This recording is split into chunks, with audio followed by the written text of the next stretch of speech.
Chapter 299. The surface of the Great Wall was divided into two parts. The sunlight reflected off the crystal-clear surface of the Great Wall, while the lower part was shrouded in a layer of mist.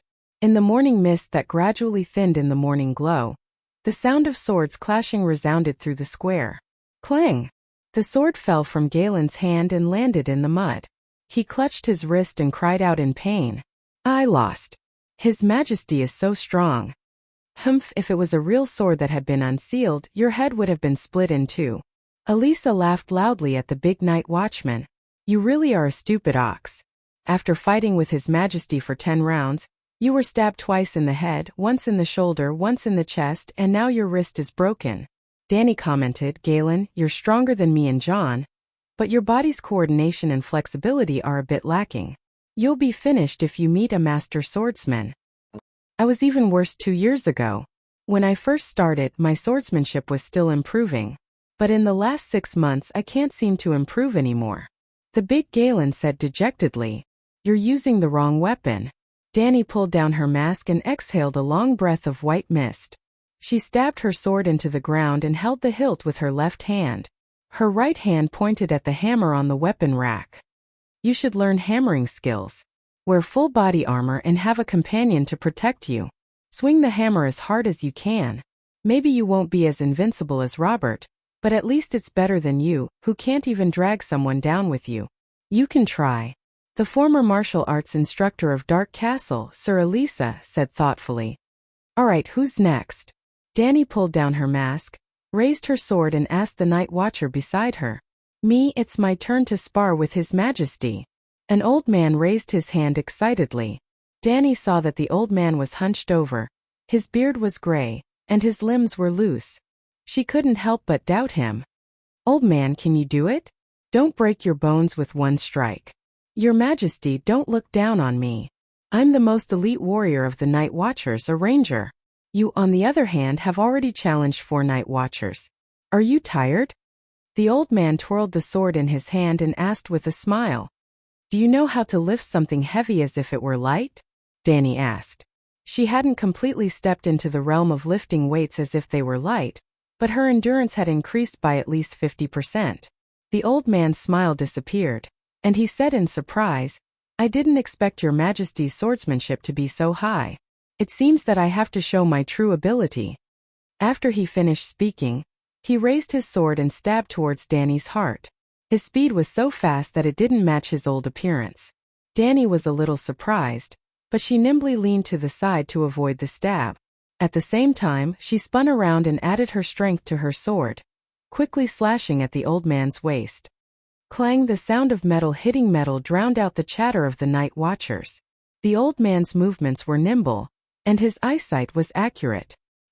He stopped his left foot and used his left foot as a fulcrum to gently rotate his body. Then he stretched his right foot and lowered his center of gravity. He held the sword upside down with his right hand and pressed the middle of the sword with his left hand, just in time to block Danny's fierce attack.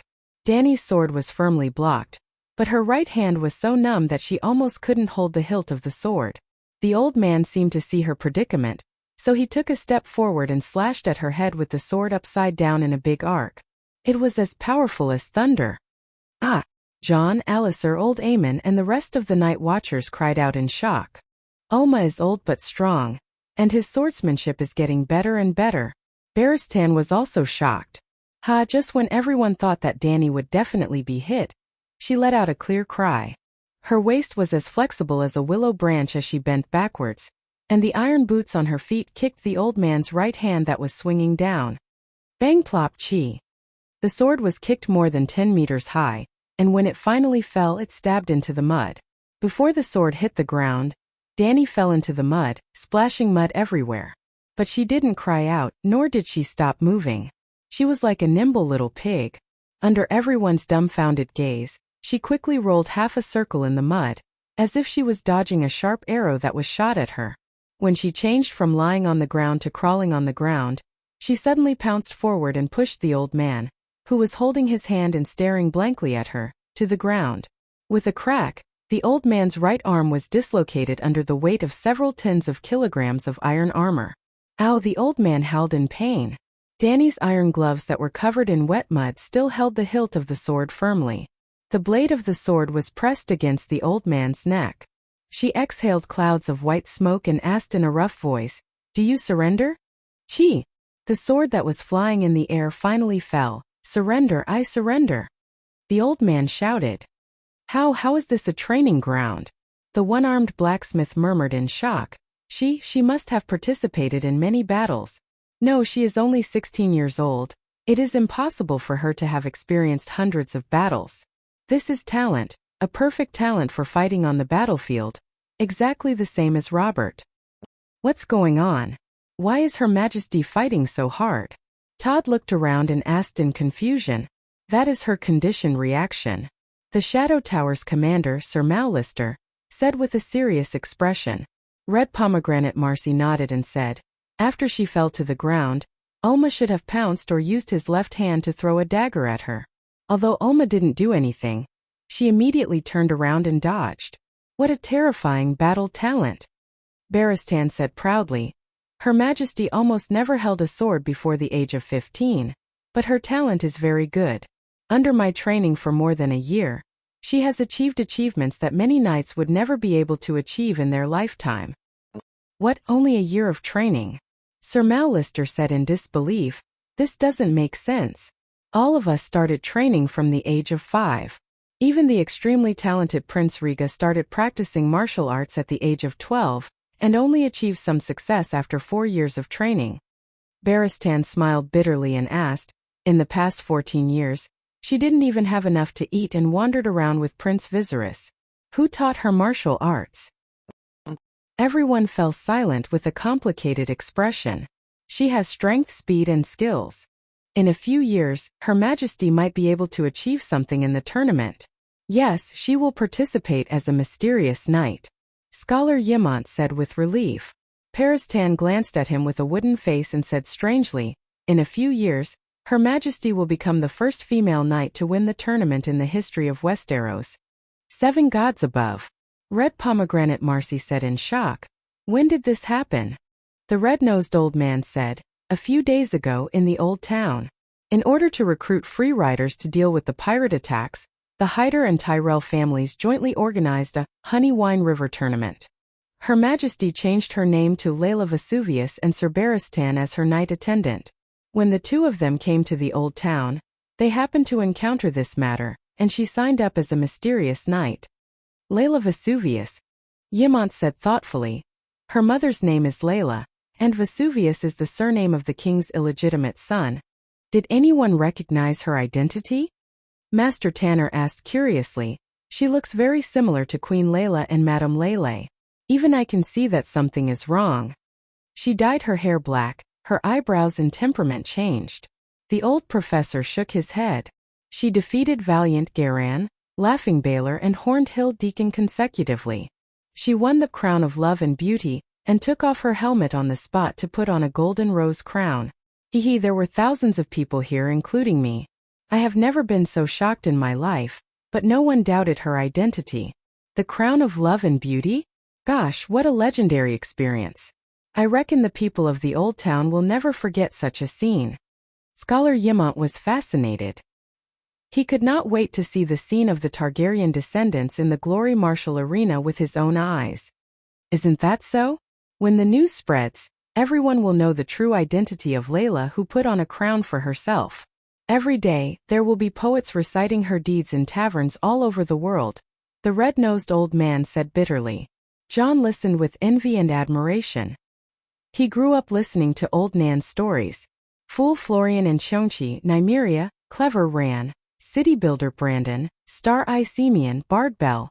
There was no doubt that soon Queen Dany Rise, who fought for her crown for herself, would also become one of those legendary heroes.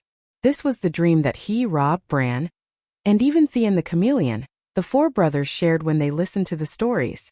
Legendary heroes were too far away, but he did have the intention to make a name for himself in the tournament. He even fantasized that after he won the crown of love and beauty, he would give it to his little sister. Little sister was John's exclusive name for Arya. Maybe his father would think better of him, maybe Catelyn. Auntie would not be so sarcastic to him. She would often mock him until he ran away from the crowd with tears in his eyes, but the dream became a dream. He became a night watcher, and no longer had the right to participate in the tournament. As for Rob, Theon, Bran and the rest, Paristan, the queen's voice came from afar. I'm here. The red-nosed old man on the stone steps craned his neck and asked curiously, What's the matter, your majesty? Why are you so blind? Come down and treat this old man's injuries. Oh, I'm coming. The old man was stunned. Only then did he remember that he had become a night watcher. Old man, your swordsmanship is very strong. If it weren't for your old age and slow movements, I wouldn't be your opponent. Dany wiped the mud off her body as she spoke to the hunchbacked old man who was groaning on the ground. Oma is actually better at archery. Barristan walked over with a half-filled wooden bucket and helped Dany clean the mud on her armor. I didn't expect a white raven like you to still remember me. The hunchbacked old man glanced at the white knight and snorted. I also didn't expect a bandit like you to not be taken away by the stranger. The white knight said bluntly. You know each other? Dany was interested. His hands paused for a moment before Barristan said in a complicated tone, Oma once shot an arrow through one of the hand of the white bull Sergino. He's a bandit of the Imperial Forest Brotherhood. He's somewhat similar to the Brotherhood without a flag in Hudjan. A few decades have passed in the blink of an eye. Both of our companions are no longer around. Your Majesty, I'm more willing to let you remember that I once stole a kiss from a Dornish princess. The old man who was lying on the stretcher and being examined by the doctor winked at Dany and said with a smile, Woo woo. As the few of them were talking, a long and loud horn sounded from the Great Wall. 2 horns, the barbarians are here. Chapter 300. The horn sounded twice. The barbarians had arrived. A 4-meter-tall giant riding a woolly mammoth arrived at the city wall. He held a 7-meter-tall banner with 7 stripes in his hairy hands and let out a deafening roar. The banner represented peace. The barbarians accepted Dany's request for negotiation. Your Majesty, I'll represent you. The barbarians are cunning and barbaric. It's hard to guarantee that they won't attack, Barristan said worriedly in the main hall of the castle. Dany shook her head and refused. The 2 dragons are guarding the city wall. If anything happens, they'll slide down. We're fully armed knights. We can't hold on for more than a few breaths, right? Barristan thought for a moment and reluctantly agreed. What about you? Dany looked at the leaders of the Night Watchers. Who will represent the Night Watchers? There's no commander-in-chief. We've decided to send a representative from Dark Castle, Shadow Tower and Eastwatch. Red Pomegranate stood up and introduced. Sir Mallister will represent Shadow Tower. Sir Glendon Hfert will represent Eastwatch as the head instructor. Lastly, Jon Snow will represent Dark Castle. Why Jon? Barristan frowned. The young man is a good man. He's brave, and his swordsmanship is superb. But isn't he a bit too young? In fact, Barristan wanted to say that the fact that he was judged as a prisoner yesterday meant that his position here was not high. How could he represent Dark Castle? Tanner explained, in fact, Jon is the successor of Commander Mormont. Everyone knows why the old commander chose him as his personal secretary. And Jon did a good job. His knowledge, loyalty and fighting skills are unmatched among the new generation of Night Watchers. Jon had 3 supporters at the Great Wall. Commander Jerome Mormont, Scholar Yemont and Master Blacksmith Tanner. At the same time, the 3 of them were also Jon's mentors.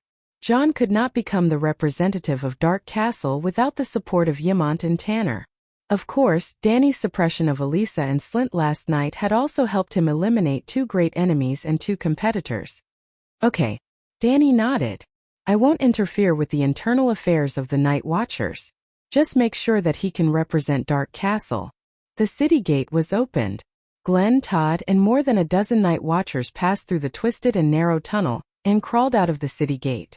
Under the gaze of the flag-holding giants, they each carried a high-back wooden chair to 400 meters away from the city wall, which was almost halfway between the Great Wall and the Wildlings' camp. The chairs were arranged in a circle with a diameter of 10 meters. Behind each of the 4 chairs was a flag with a black background and a red 3-headed dragon, as well as 3 similar black flags.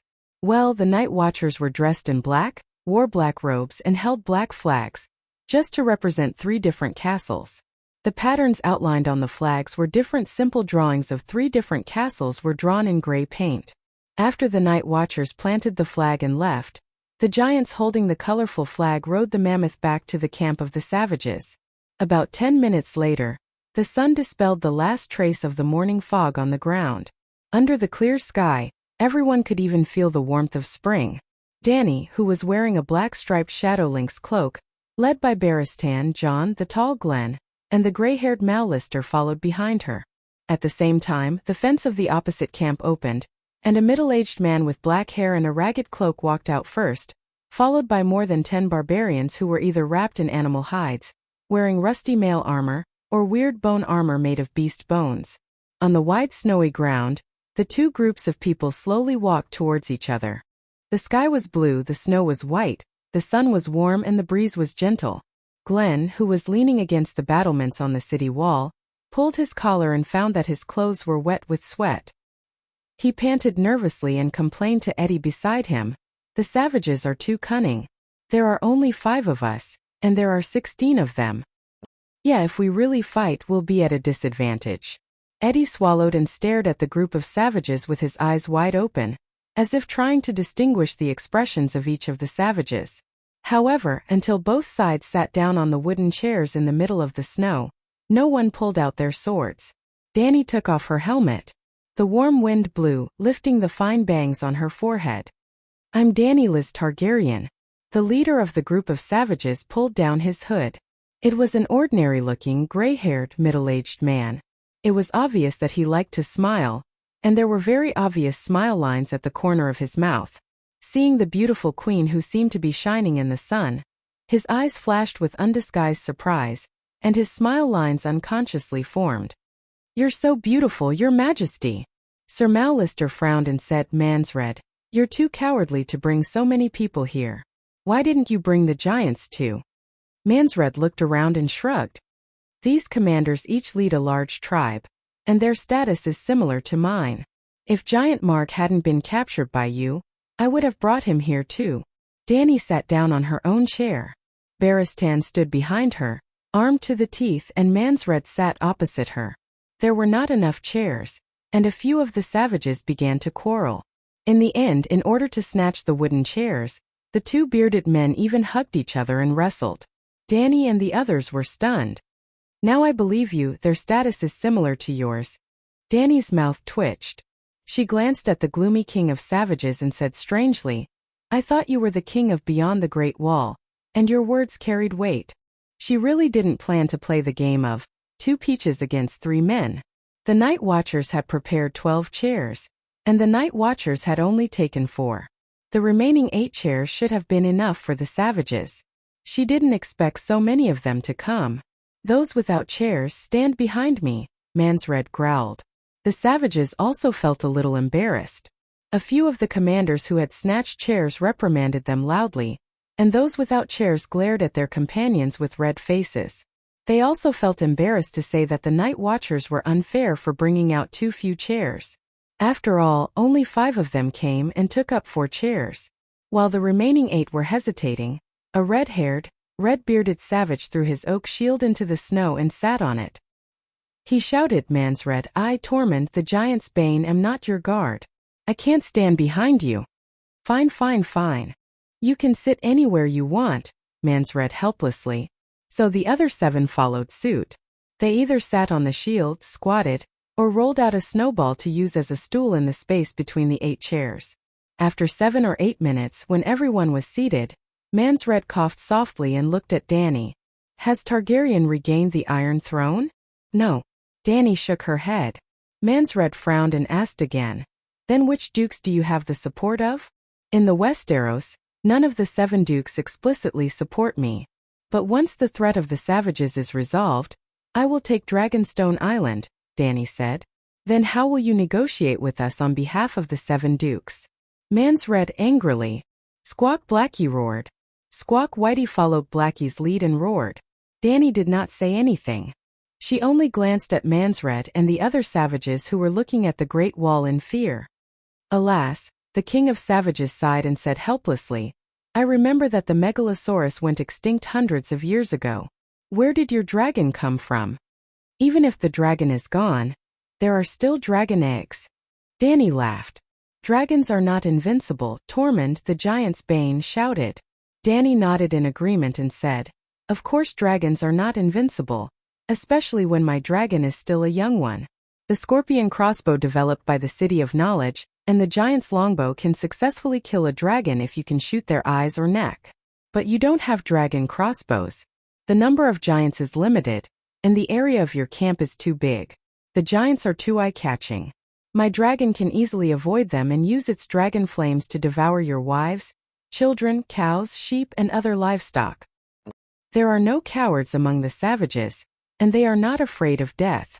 Mansred glanced at John and said in a threatening tone, Chameleon, you know that we are looking for the Horn of Winter, right?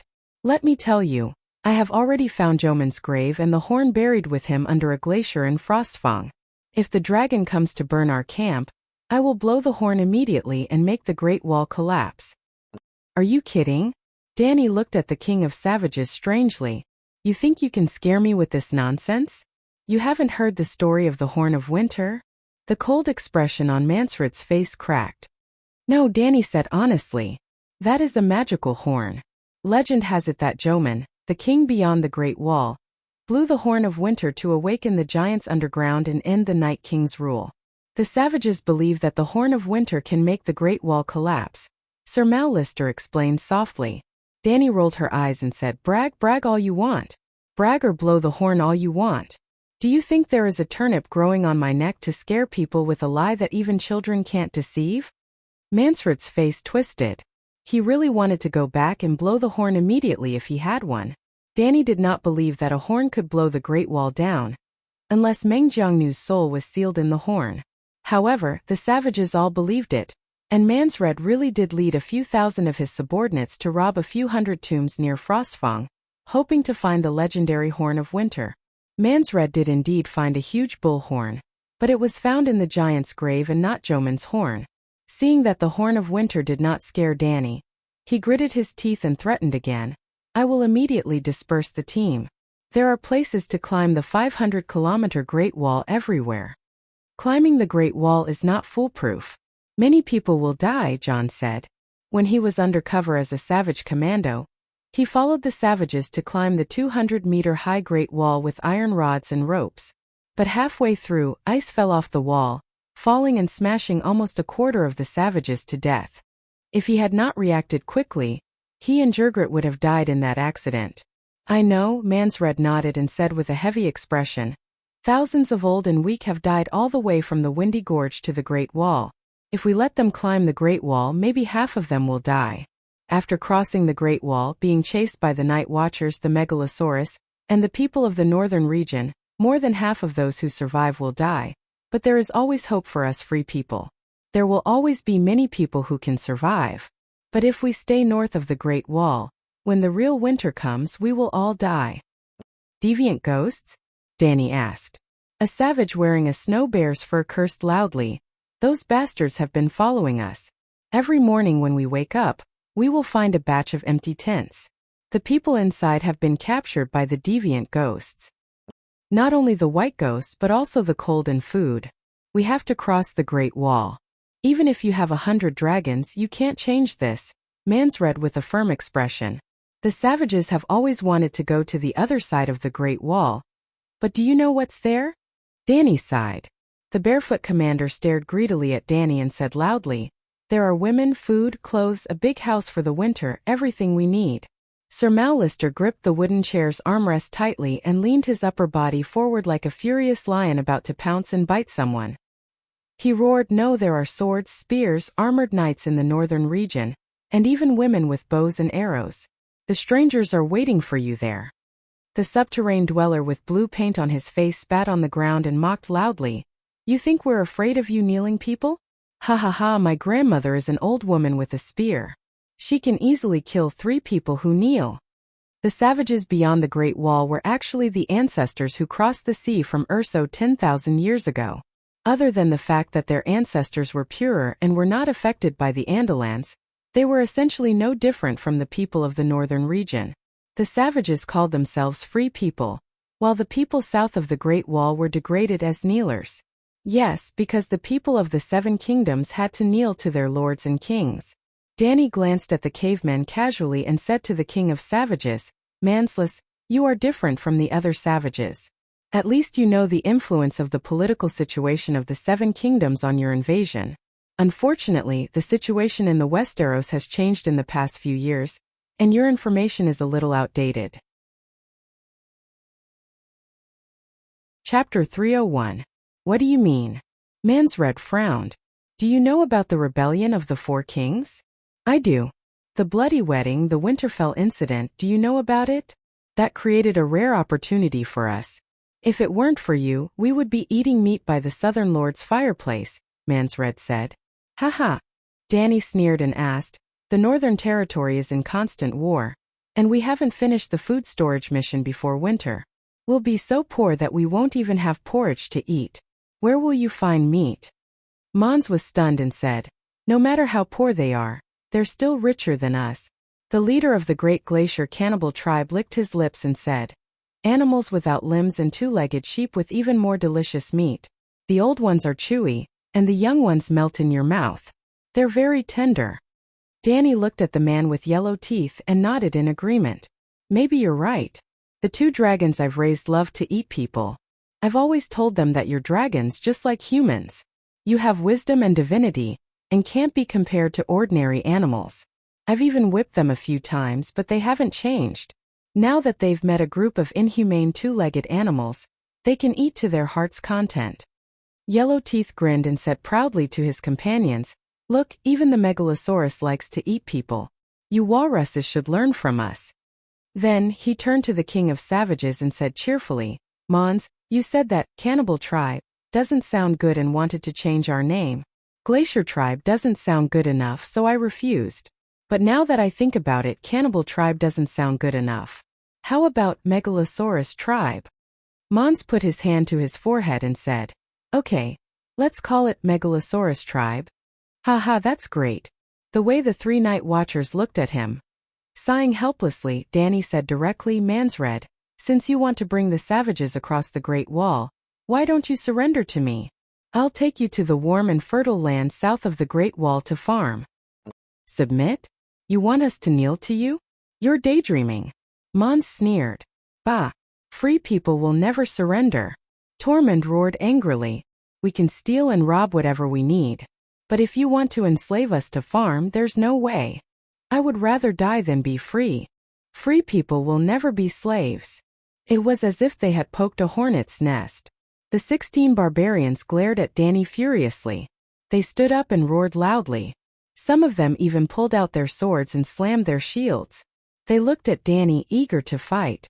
Danny leaned against the back of the chair with her right hand supporting her chin and her head tilted. Her expression was so calm that it was as if she was watching a boring stage play. Barristan's expression was cold, and his muscles were tense. In the next moment he could take a step forward and protect the queen behind him. Jon, Sir Mallister, and Sir Glendon's expressions were ugly. They leaned forward, and their right hands unconsciously pressed on the hilt of their swords. The night watchers on the city wall also saw the barbarians suddenly rioting. They loudly asked Yamant, Maxi, and the other leaders if they should immediately send people out of the city to bring the queen and the few knights back. Hiss Blackie suddenly let out a loud roar, echoing in the empty snowfield. The night watchers were the first to cover their ears and quiet down. When the barbarians saw the Megalosaurus stretching its neck and flapping its wings on the high wall a few hundred meters away, they also slowly stopped cursing.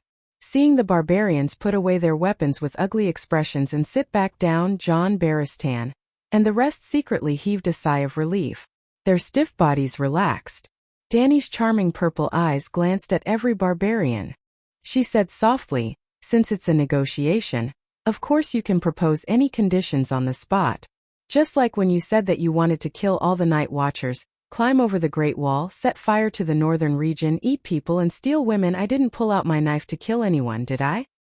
There's no room for negotiation. Free people will not kneel and surrender to any lord or king. The king of barbarians emphasized solemnly. Danny sneered. Stop lying to yourself. No society can have no classes. The 16 of you are equivalent to the lords of the barbarians. You represent a privileged class. The people under your command live a life even more miserable than the lowliest peasants in the 7 kingdoms. What freedom do you have? Man shook his head slowly and said solemnly, "You don't know anything. We are not bound by the country, nobles, kings, or laws. We only choose and follow a certain leader based on our own preferences. You are really a bunch of pitiful creatures. You have been deceived by an illusory lie for thousands of years." Danny sighed. "Woman, tell us clearly. Who has deceived us?" Tormund was furious.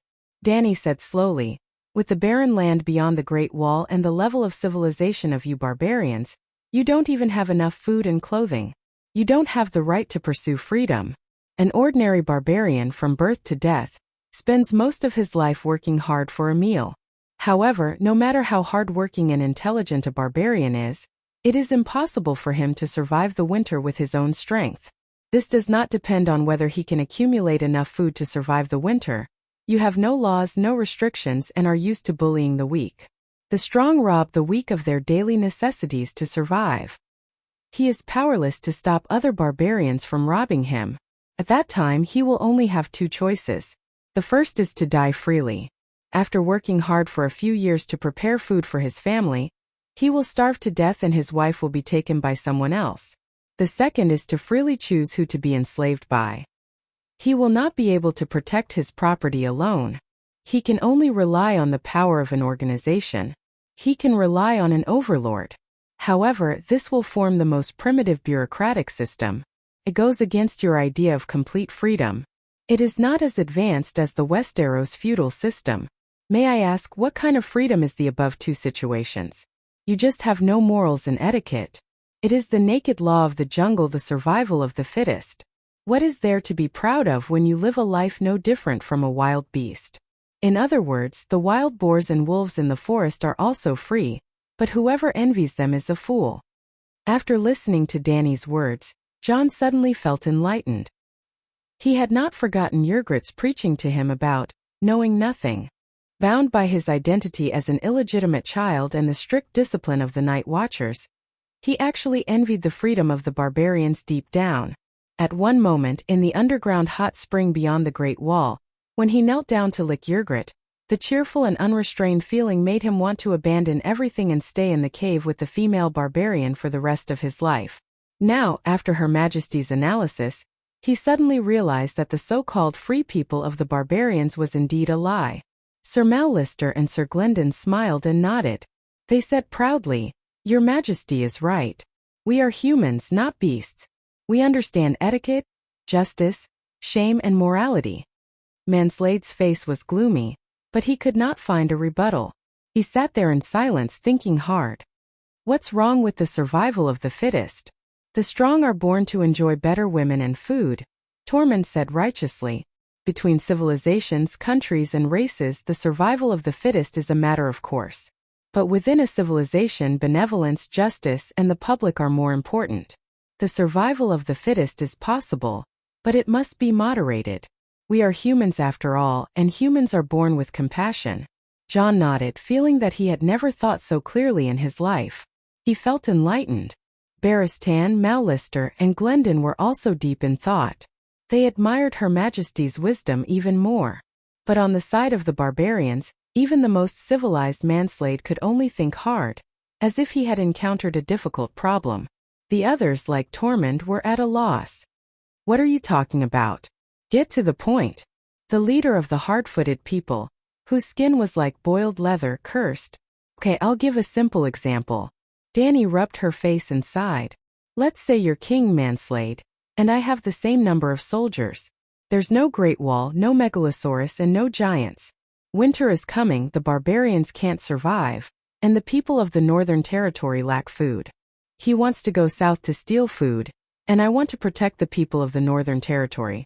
But we have the same number of soldiers, and neither of us is confident of winning. In order to win this battle, we must think of ways to improve the combat power of the army. Magna, tell me, how can we improve our combat power? Well, the leader of the barbarians is called Magna, and the leader of the centaurs is called Khal. If a free man can beat 5 people who kneel, we will definitely win, Tormund said immediately. Yes, without the Great Wall and the Megalosaurus, we would have defeated those stinky crows. The barbarians nodded in agreement. Mallister frowned and said, not to mention the equal number of soldiers, just give me 2,000 cavalry, and I will beat this army of tens of thousands of barbarians until they are not afraid of the deviant ghosts. I promise my armored army can kill more people than the deviant ghosts. What did you say?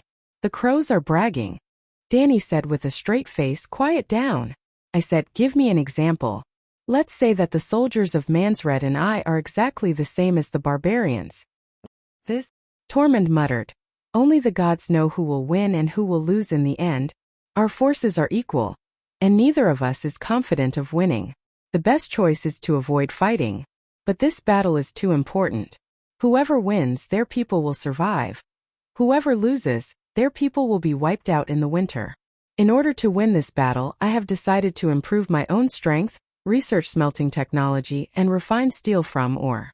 I will hunt horses from the grasslands and train them to tame horses. I will cut wood from the forest to build warships, fish for food, and also cross the sea to attack Mansred's rear. I will also send scholars to draw maps, build camps based on the terrain, and then develop walls from these camps, which will be the prototype of the Great Wall. Well, you have seen everything I have done. What will you do, Lord King of the Beyond the Great Wall? Mansred's face was pale as he muttered, I will learn from your methods, and even go one step further. I will invent more advanced technology than you, forge better steel, train more warhorses, build bigger and stronger warships. Why? Tormund was confused. Dany smiled faintly and said, because I have the same number and quality of soldiers as him. If I want to win, I have to improve the quality of my weapons. It's simple. You with the iron sword can definitely beat you with the wooden stick, right? Yes, Tormund said bitterly. His face also turned deathly pale. Just like Mance, he also understood the deeper meaning of this. Chapter 302. Let's continue with our previous deduction. Since Mansred is learning from me, and constantly developing technology, Dany paused and explained the concept of technology before she continued. Both sides have the same level of technology. Although the quality of the soldiers' weapons has been improving, the degree of improvement is about the same. Just like Tormund and Magna, both Tormunds threw away the wooden club in their hands and switched to bronze swords at the same time. Then they switched to steel swords, and in the future they might even switch to Valyrian steel swords. This meant that technology was advancing and civilization was developing. At this point we still can't do anything to each other, so we have to continue to improve the combat power of the soldiers. Apart from weapons, it's obvious that the cowardly Tormund can't defeat the fearless Tormund, right? Yes. Tormund and Mons were both attracted by the story. They were eager to hear what Dany was going to say next, so they cooperated with her and did not struggle at all. Jon and Barristan were also fascinated. The Queen's words were easy to understand, but they seemed to contain some great wisdom that they had never seen before. In order to make Tormund braver, I have to make him understand that winning the battle is more beneficial to him than losing it. As the winner, he can get more. Tormund was puzzled. Isn't this natural? Of course he can get more if he wins. Is that so? Dany smiled mysteriously. The crows you speak of are the Night Watchers. What difference does winning or losing make to them? To be more specific, Jon Snow did not have a good time at the Great Wall. His family either died or went missing in the war, and his former family fell apart. The new soldiers on the Great Wall were jealous of his identity as Stark, and the old soldiers hated Stark for some special reasons. The life of the Night Watchers was even more austere and abstinent. On the contrary, when he killed Colin the Broken Palm and surrendered to the savages, not only did he have your freedom, but he also had a good status. He had the gift of the wolf spirit. He even had a lover that the Night Watchers could never have. Yep, Yrgrat was a good girl. At that time he would have two choices.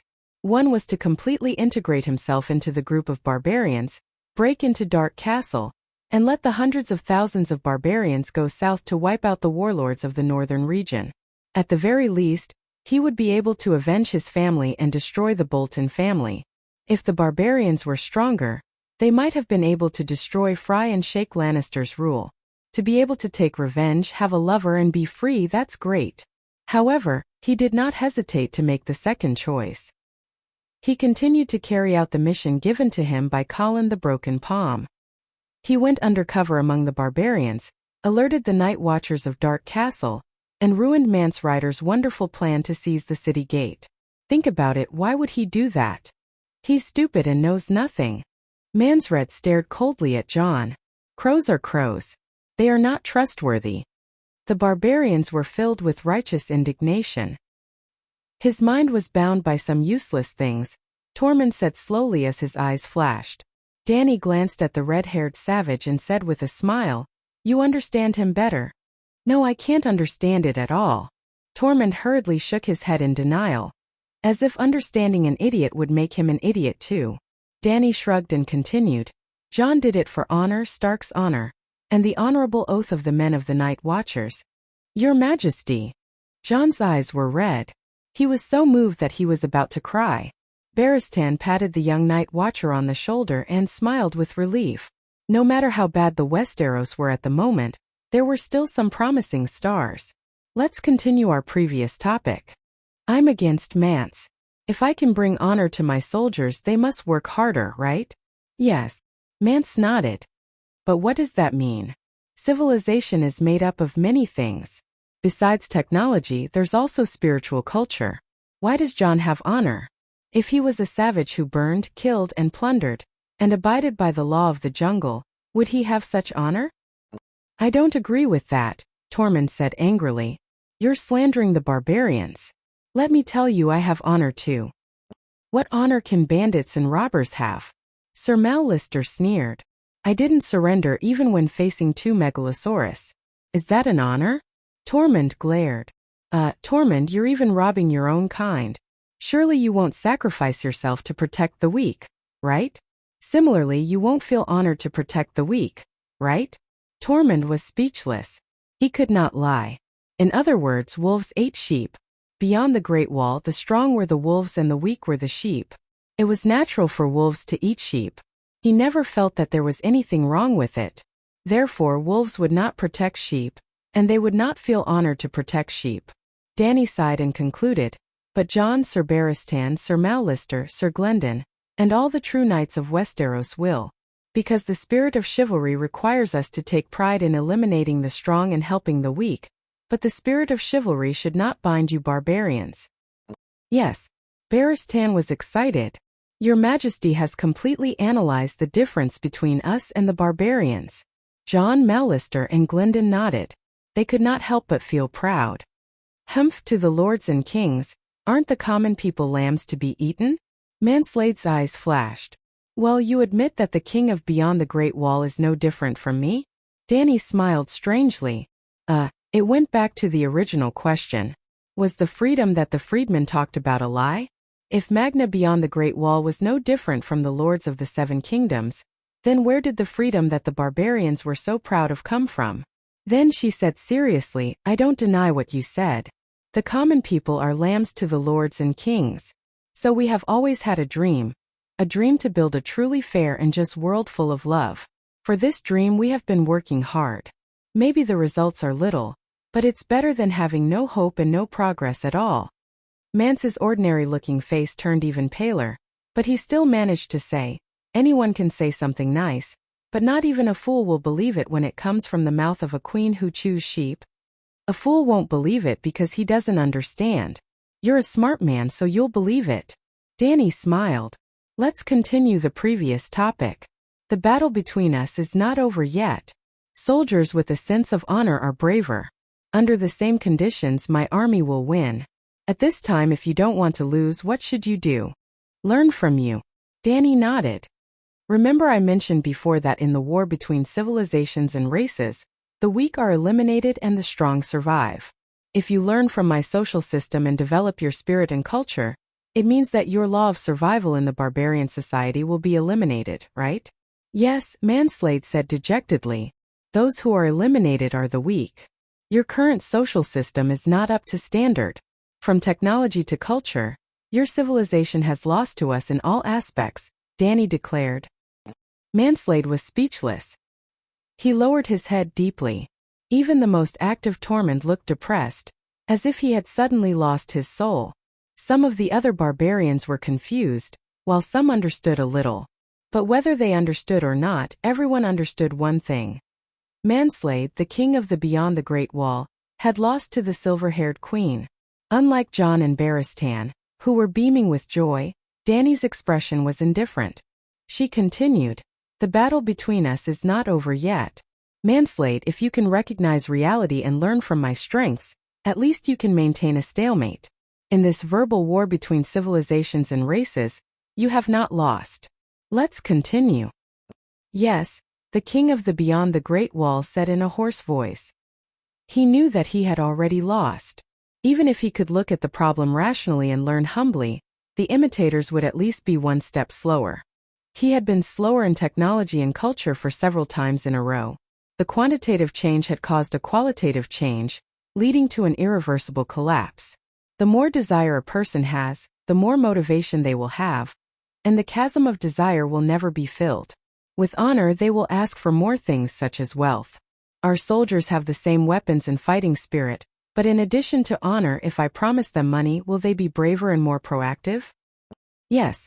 After that, you also learned how to reward the soldiers and even increased the amount. After I learned of your actions, I also increased the reward. In this way, the treatment of the soldiers became better and better, and the benefits of our two kings were gradually divided by them, becoming less and less. What would happen in the end? Manslade was stunned. His expression changed drastically, and he said in shock, "The soldiers and the king will be divided equally according to how much effort they put in, and even the land, wealth, and ruling rights of the entire country. This is the limit. If the king pays more benefits, he will lose money, so he might as well be a soldier. What is going on?" Jon and Barristan were also shocked. "As you think," Dany looked around and said with a faint smile, "that is the future of civilization, and the ideal social system.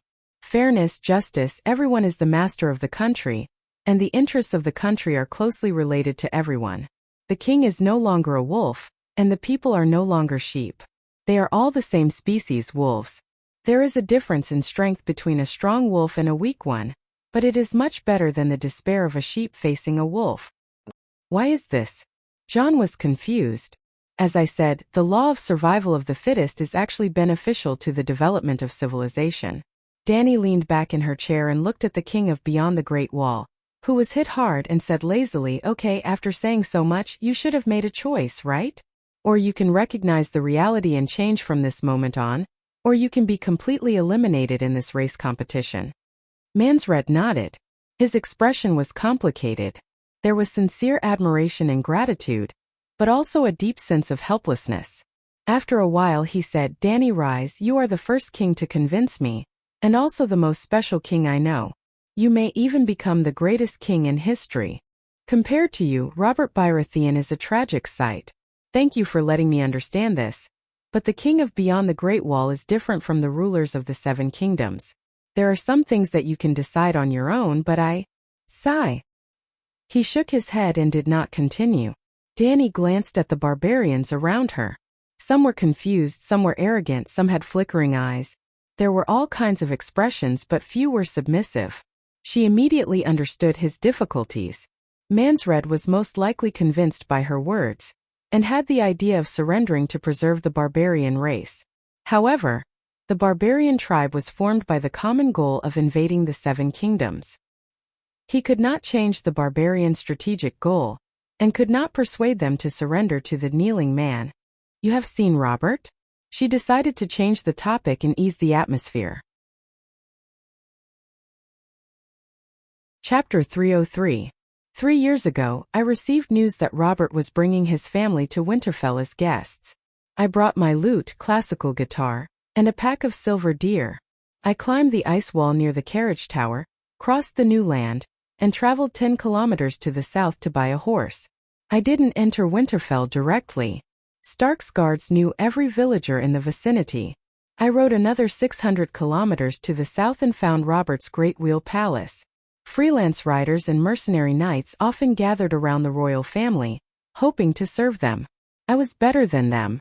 I could play the lute and sing, and I was proficient in all the obscene tunes inside and outside the Great Wall. Bards were more easily accepted. Thus, I successfully joined the royal family, and had the opportunity to understand the ruler of the 7 kingdoms. If drinking and sleeping with women were the standard of a king's ability, then Robert was definitely qualified to call himself the eternal emperor. You're imitating Bard Belle. Dani had a strange expression. Thinking of Belle's deeds, she regretted it. Although Shadowbinders were mysterious, they were much less impressive than bards. Back in Volantis at the Black Tower banquet, she should have turned into a bard and performed for the guests. She couldn't sing Casme's Reign, but she could play Ambush on All Sides or Victory. As she played, the Megalosaurus wreaked havoc on the audience. That feeling, that grandeur, what a pity! More than 1,000 years ago, Bard Belle was famous both inside and outside the Great Wall for his bravery and talent in poetry. Even the King of the North, Brandon Stark, had heard of him. However, Brandon despised him and called him Coward Belle. In order to take revenge and prove his ability, Belle climbed the Great Wall alone and went south along the King's Road to Winterfell. As a singer, he was received by Stark. Brandon was deeply moved by his skills and asked him what he wanted as a reward. Then, Belle asked for a flower, the most beautiful flower in Winterfell's garden. Brandon agreed to let him pick a winter rose in the garden. But the next morning, Belle and the Duke's only daughter disappeared together. Only a winter snow rose was left on the bed with a small blood stain. The Long family had mad blood, while the daughter of the Wolf family had the running wolf blood gene. Lyanna was not the only Stark who had eloped with a wild man. I didn't dare to steal Lord Stark's daughter, Mansred explained with a bitter smile. At that time, I had already guessed the enemies that the freedmen would face when they went south. Bunyan Stark, the ranger captain of the Great Wall, Eid Stark, Duke of the Northern Region, and Theon Robert Byra, King of the 7 Kingdoms. At that banquet, I observed these 3 anticipated enemies at the same time. Bunyan and I deserved their reputation, which made me vigilant. Robert, on the other hand, was a fatso who drank too much. At that time I heaved a sigh of relief, thinking that I could fight 10 fatties like him. But the situation of the 7 kingdoms was unpredictable. Bunyan was captured by the other ghosts, Ide was beheaded, and Robert was killed by a wild boar in the end. The ones who defeated me were Jon Snow, whom I had always ignored, and Targaryen, whom I had never thought of. Mansred and the Magna. Dani stood up and left her seat for the first time. She came to the center of the circular hall, where the nearest savage was less than 5 meters away from her. In the negotiation meeting, you and I can put forward our terms. Now I will explain to you my— After a pause she said my 3-way lease terms. If she said the terms of surrender directly, the savages would most likely explode. It was better to say it in a more tactful way. First, let's clarify which 3 parties are. Without a doubt, the freedmen and the Night Watchers each count as one party. The other party has me and Targaryen, but not only Targaryen. A straightforward person does not resort to insinuations. The person sitting on the Iron Throne now is not me. Winter is coming, and the other ghosts are wreaking havoc beyond the Great Wall. I cannot add to the natural disaster.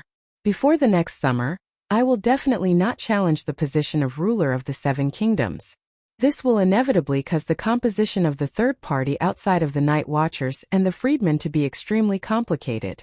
Today, I am the only representative of the third party. Perhaps tomorrow there will be Theon Byra, Bolton the day after that, and even Lannister the day after that. In this regard, I promise you that Targaryen will not interfere with the dealings between the freedmen, the Night Watchers, and the other lords of the 7 kingdoms. In this 3-way meeting, the third party only represents Targaryen, and Targaryen will resolutely fulfill his obligations. Finally, Dani looked around and asked everyone, "Do you understand?" "Understood." Jon, Sir Mallister, and Sir Glendon nodded in response. "Understood." Tormund nodded as well. "I understand." The savage leaders also expressed their opinions. Mansred frowned and said, "I don't know the contents of your 3-way lease treaty, but what if the other vassals interfere with our agreement with you? This will require the other party of the 3, the Night Watchers, to step in." Dani pointed at the 3 Night Watchers representatives. "They don't need to use force to uphold our treaty, but they need to step in and judge whether the vassals' interference is reasonable. For example, There is a clause in the three-way treaty that allows the freedmen to farm new land given by the Night Watchers. At my request, the Night Watchers reluctantly agreed. However, when the vassals of the Seven Kingdoms arrive, they will likely raise different opinions. If the Night Watchers are pressured to agree with the decision of the vassals of the Seven Kingdoms, Targaryen and the freedmen can only admit defeat. Alternatively, I will provide an alternative, or I will compensate with gold royals, or we will break up and the treaty will be annulled. If the interference of the vassals is unreasonable, for example, there is another clause in the three-way treaty. If the freedmen are hired by the Night Watchers, I will compensate the freedmen with food and gold. If the vassals want to rob you of your food and gold, and the Night Watchers decide that their actions are unreasonable, there is no need for the freedmen to step in. I will help you deal with them and use my force to ensure that the treaty is enforced. The right to speak is in the hands of the Night Watchers. What if they deliberately take sides? Tormund frowned. Dany said firmly, I believe in the wisdom and honor of the Night Watchers. Jon Resolute, your majesty, for these words of yours, I am willing to be a Night Watcher for the rest of my life with no regrets. Mallister, quietly wiping away the tears at the corner of his eyes, only the wise can see through the wisdom of others, and only those who value honor can appreciate the honor of others. Your majesty has great wisdom and a noble heart. Glendon, clenching his fist, even if I am dressed in black, I still want to say I am willing to die for your majesty. But we don't believe it. The savage shouted. You must believe it. Trust is the basis of cooperation. Not only must you trust the Night Watchers, but the Night Watchers should also trust you. Everyone must understand one thing. We have a common enemy, Winter and the other ghosts. If we don't work together, it will be difficult for any one of us to overcome this difficulty. Mansret pondered for a moment and said, Explain the tripartite lease treaty first. Well, let's reach a consensus first. The freedmen are short of food, right? With the food reserves now, we can't even last until winter comes, Mansred said. The North doesn't even have enough food for themselves, right? Even with the food reserves at the end of summer, it will be difficult for the North to survive more than 2 years of winter. This time, Mallister shook his head worriedly. The winter is likely to last for more than 5 years. Without relief, I'm afraid that 70% of the population will starve to death. The Night Watchers also don't have enough food, right? If the number of people doesn't increase, the food reserves now can last for 2 years, Dany concluded. So the North can't feed themselves, and they can't help the Night Watchers. Providing food for the hundreds of thousands of freedmen beyond the Great Wall is even more wishful thinking. We have to find another way out, right? The savages and the Night Watchers nodded. What way out? The leader of the freedmen asked anxiously. People live when they move and trees die when they move. The North can't feed these people, so we have to find a richer and warmer place, right? That makes sense. The savages all agreed. The North is too barren. If we can invade, Dany's mouth twitched. She clapped her hands and interrupted them. Well, since everyone agrees with this conclusion, we have the basis to sign the tripartite lease treaty.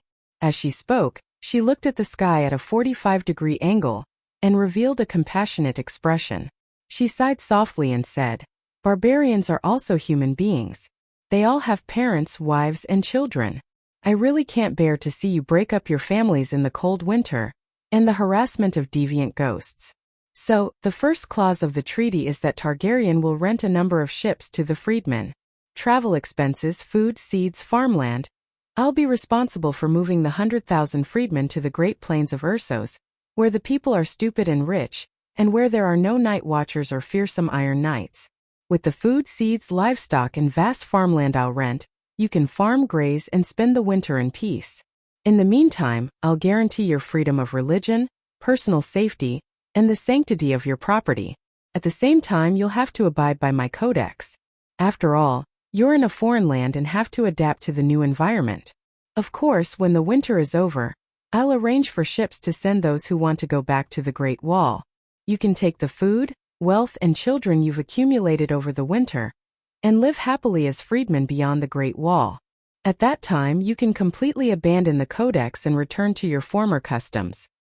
That good? Tormund asked cautiously. Targaryen, Your word is as good as a mountain, Danny said flatly. Magna of the Thurn clan frowned.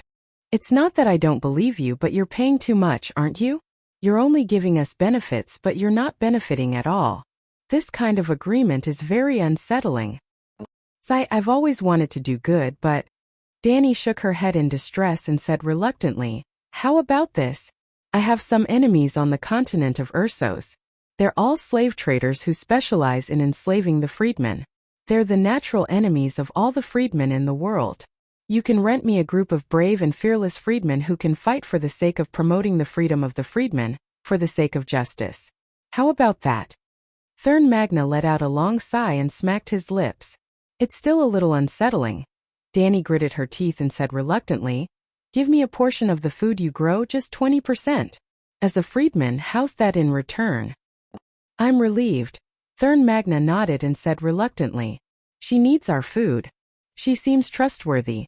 The leader of the Hardfoot people whispered to the leader of the seashores. Yes, benevolence, righteousness, and morality can all be deceived. Only profit is eternal. Tormund expressed his opinion wisely. Mance had already thought of surrendering to the Dragon Queen after the verbal battle. Even though he saw through the Queen's scheme, he did not say anything with a straight face. He even felt a little relieved deep down. He did not have to spend any more effort to persuade them. Barristan and the others' faces were contorted. They held their breath and watched the Queen's performance. Then the second one. Chapter 304. Like I said, I won't force any of the free people. Some of them are willing to follow me to the land of long summer for the winter, but there will definitely be some who are unwilling to leave their homeland. The second rule was specially prepared for them. The night watchers would rent large castles in new and old lands to the freedmen who stayed behind to guard the Great Wall. The freedmen would have houses and fields, and their lives would be guaranteed. Targaryen paid the Night's Watch rent for the freedmen, and the Night's Watch did not lose out in exchange for barren fields and deserted castles. The free people rented out valiant guards from the Great Wall to deal with the surprise attacks of the deviant ghosts. Not only did they protect the people of the Seven Countries, they also protected themselves and their families. The Great Wall had 19 defensive fortresses. Other than Black Castle, East Seawatch, and Shadow Tower, there were 16 other castles. Living in these castles, the barbarians naturally began to perform their duties as night watchers. As for the land, when the Night Watchman was first established, the king of the northern region gave the Night Watchman 125 kilometers of land south of the Great Wall as a source of income. Speaking of which, Danny wasn't the first Dragon King to be received by the Night Watchers. More than 200 years ago, King Ruay and Queen Elisa rode their dragons to the north, all the way to the Great Wall. Because she admired the bravery of the Night Watchman, the Queen persuaded her husband to double the land of the Night Watchman and expand it by another 125 kilometers to the south. That Alisanne who often did good deeds and was called kind was a typical white lotus flower, at least. That was what Duke Stark thought at that time, because the land that was given out belonged to the king of the Northern Territory. The Great Wall is 500 kilometers long, and the land in the south will only be wider from east to west. So, the land given to the Night Watchers is more than 125,000 square kilometers. It is bigger than South Korea, 100,000 square kilometers. But there were only 700 or 800 Night Watchers left. How could they manage them all? Other than the hills and farmlands rented by farmers, more than 90% of the land was empty. At first, Danny didn't think of renting the land to the savages. After all, the weather was so cold. Although winter hadn't officially arrived yet, it was snowing every few days. What could they grow? No matter how cold-resistant the winter wheat was, it couldn't wait until spring. The next spring was at least 5 years away. It was John who reminded her that if she couldn't plant wheat, she could plant winter vegetables such as cabbage, onions, garlic sprouts, and carrots. He could even take a gamble and try to plant a patch of turnips. Perhaps he could harvest a batch of food before winter arrived. Other than crops, they could also engage in animal husbandry. The pine cones could be fed to pigs, and the cold-resistant weeds could be used to raise cattle and horses. Although the winter in the northern region was cold, it was not polar night. There was still sunlight shining down. Scholar Yimont also requested Danny to order a batch of glass from mill, so that they could grow vegetables in greenhouses under the Great Wall. There were glass greenhouses in Winterfell, and fresh fruits and vegetables could be eaten in winter. Because the main castle was built on top of a hot spring, Stark even diverted the hot spring water to act as a heater for the castle. Of course, winter is coming. We won't be able to fill our stomachs if we only farm here. I'll transport some food from Urso, Dany continued. While you're helping us pay the rent and land rent, and at the same time you're delivering food to us. This is worrying again. Thern Magna scratched his oily head in annoyance. You're only contributing but you're not getting anything in return. How can we not worry? Yes. Why is your three-way lease clause so unfair? It's hard to believe. We're against unfair treaties. The savages expressed their dissatisfaction angrily. Sigh, this is really difficult. Dany was really troubled. I just want to be a good person. Why do you have to force me? You're a bunch of poor, miserable people. You've already promised to fight for me, farm for me, and guard the borders for me. How can I force you to do that? For the people of the Seven Kingdoms, for the people of the world to be safe from the deviant ghosts, I'm willing to make some sacrifices. Dany gritted her teeth and said. No, it's not very reassuring. Thern Magna rejected her repeatedly. Dany glared at him angrily and said firmly, You don't have to doubt me. I'm different from you. I'm the torchbearer of freedom, the breaker of shackles, the mother of dragons, the queen of Slavers Bay, and the legal queen of the Undulls, Loinars, and ancestors. Protecting the Westeros and maintaining world peace is my duty. The savages frowned and thought. After a while, Redbeard Tormund said, How about this? After we're done with the deviant ghosts, when summer comes and you conquer the Seven Kingdoms to fight for the Iron Throne, we'll rent a group of warriors to you to conquer the world. How about that? Jon Mallister and Glendon's expressions changed drastically. Even Barristan looked worried. No, Dany did not even think about it. She roared angrily at Tormund. I won't let any innocent free people get involved in the civil war of the Seven Kingdoms that has nothing to do with them. Snow, if you have the guts, you can learn from me. Don't even think about asking the savages for help. The people and nobles of the Seven Kingdoms are already prejudiced against the free people. In order to deal with the cold winter and the deviant ghosts, they may reluctantly accept you. But let them know that the free people want to participate in the struggle for power. At least, they'll ostracize and oppress you. Ruthless people like Lannister, Theon Bella, and Tyrell may stab you in the back and kill all the free people. Silently, Dany threw a huge bucket of shit on the heads of her opponents. This is really possible, Tormund muttered.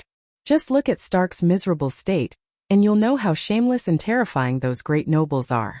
They even violate the rights of the guests. Not everyone is like the Dragon Queen.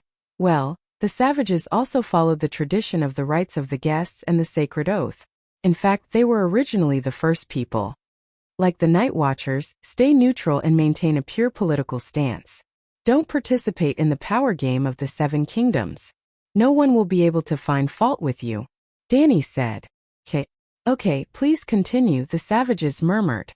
Dany shook her head and said, in theory, the above two conditions are enough to help us get through this disaster.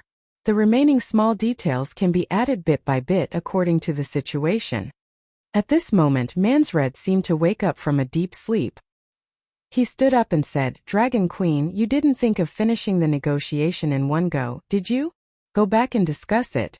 You can tell all the free people what I mean. I won't force anyone or any tribe. The free people can sign the tripartite lease agreement with me as individuals, as a single tribe, or as an alliance of tribes. I will strictly abide by the agreement and ensure that the benefits of individuals, tribes, alliance of tribes, and even the entire Free People Kingdom will be fulfilled. I will explain the tripartite lease agreement to the leaders of each small tribe. Mansred looked deeply at Dany and was the first to turn around and walk back to the camp of the savages. As soon as Dany and the other four came out of the city gate, a group of Night Watchers immediately surrounded them to ask about the negotiation. Dragon Queen had challenged Jon, Galen, Ulma, and the other Night Watchers in the training field in the morning. She was already sweating profusely, but before she could take a shower, the group of savages came to negotiate with her. At this time, her sweaty underwear was sticking to her body and was very uncomfortable. She left the training field to John and the others and went back to the royal tower to change her clothes. Baristan needed to guard the queen at the door, so the night watchers pulled John and the other three into the hall of Dark Castle for questioning. As soon as they sat down, Bowen Maxey asked anxiously, "So did the savages agree to surrender?" John's expression was strange.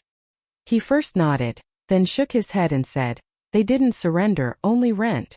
The savages rented their soldiers to us to guard the Great Wall, and the peasants were given land to farm.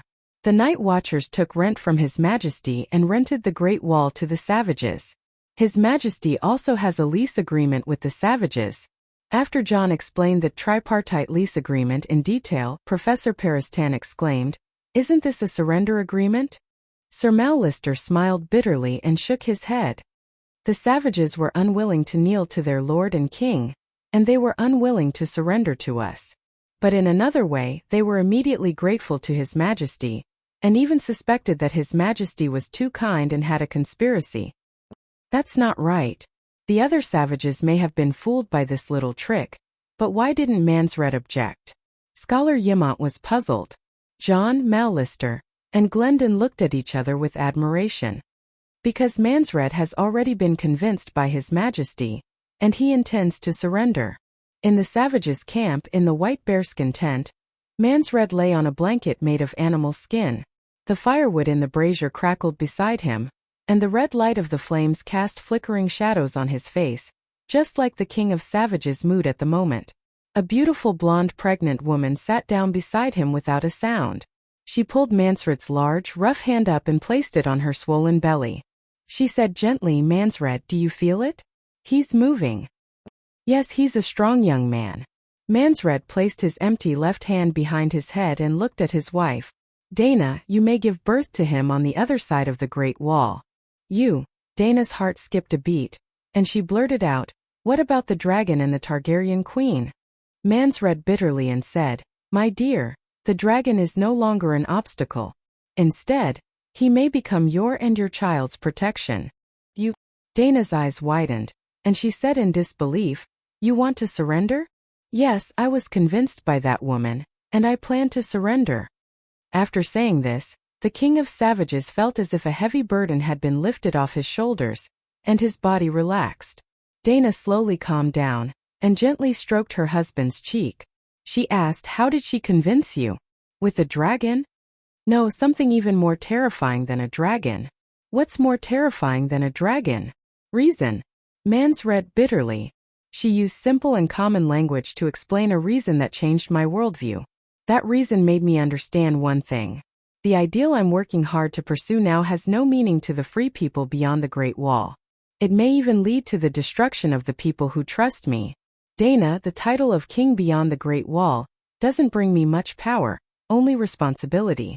If I can be sure that the woman can bring a better future to the free people, should I give up my hostility and support her instead?"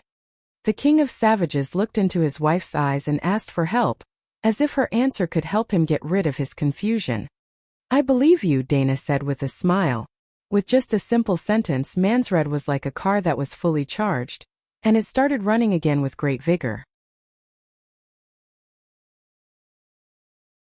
Chapter 305. Ha ha ha, the northern region is too boring. I want to visit the free cities too. The king of beyond the Great Wall sat up abruptly and laughed loudly. "Dana, you're about to give birth. Just lie down for a few days. If there's any work, let Whale do it."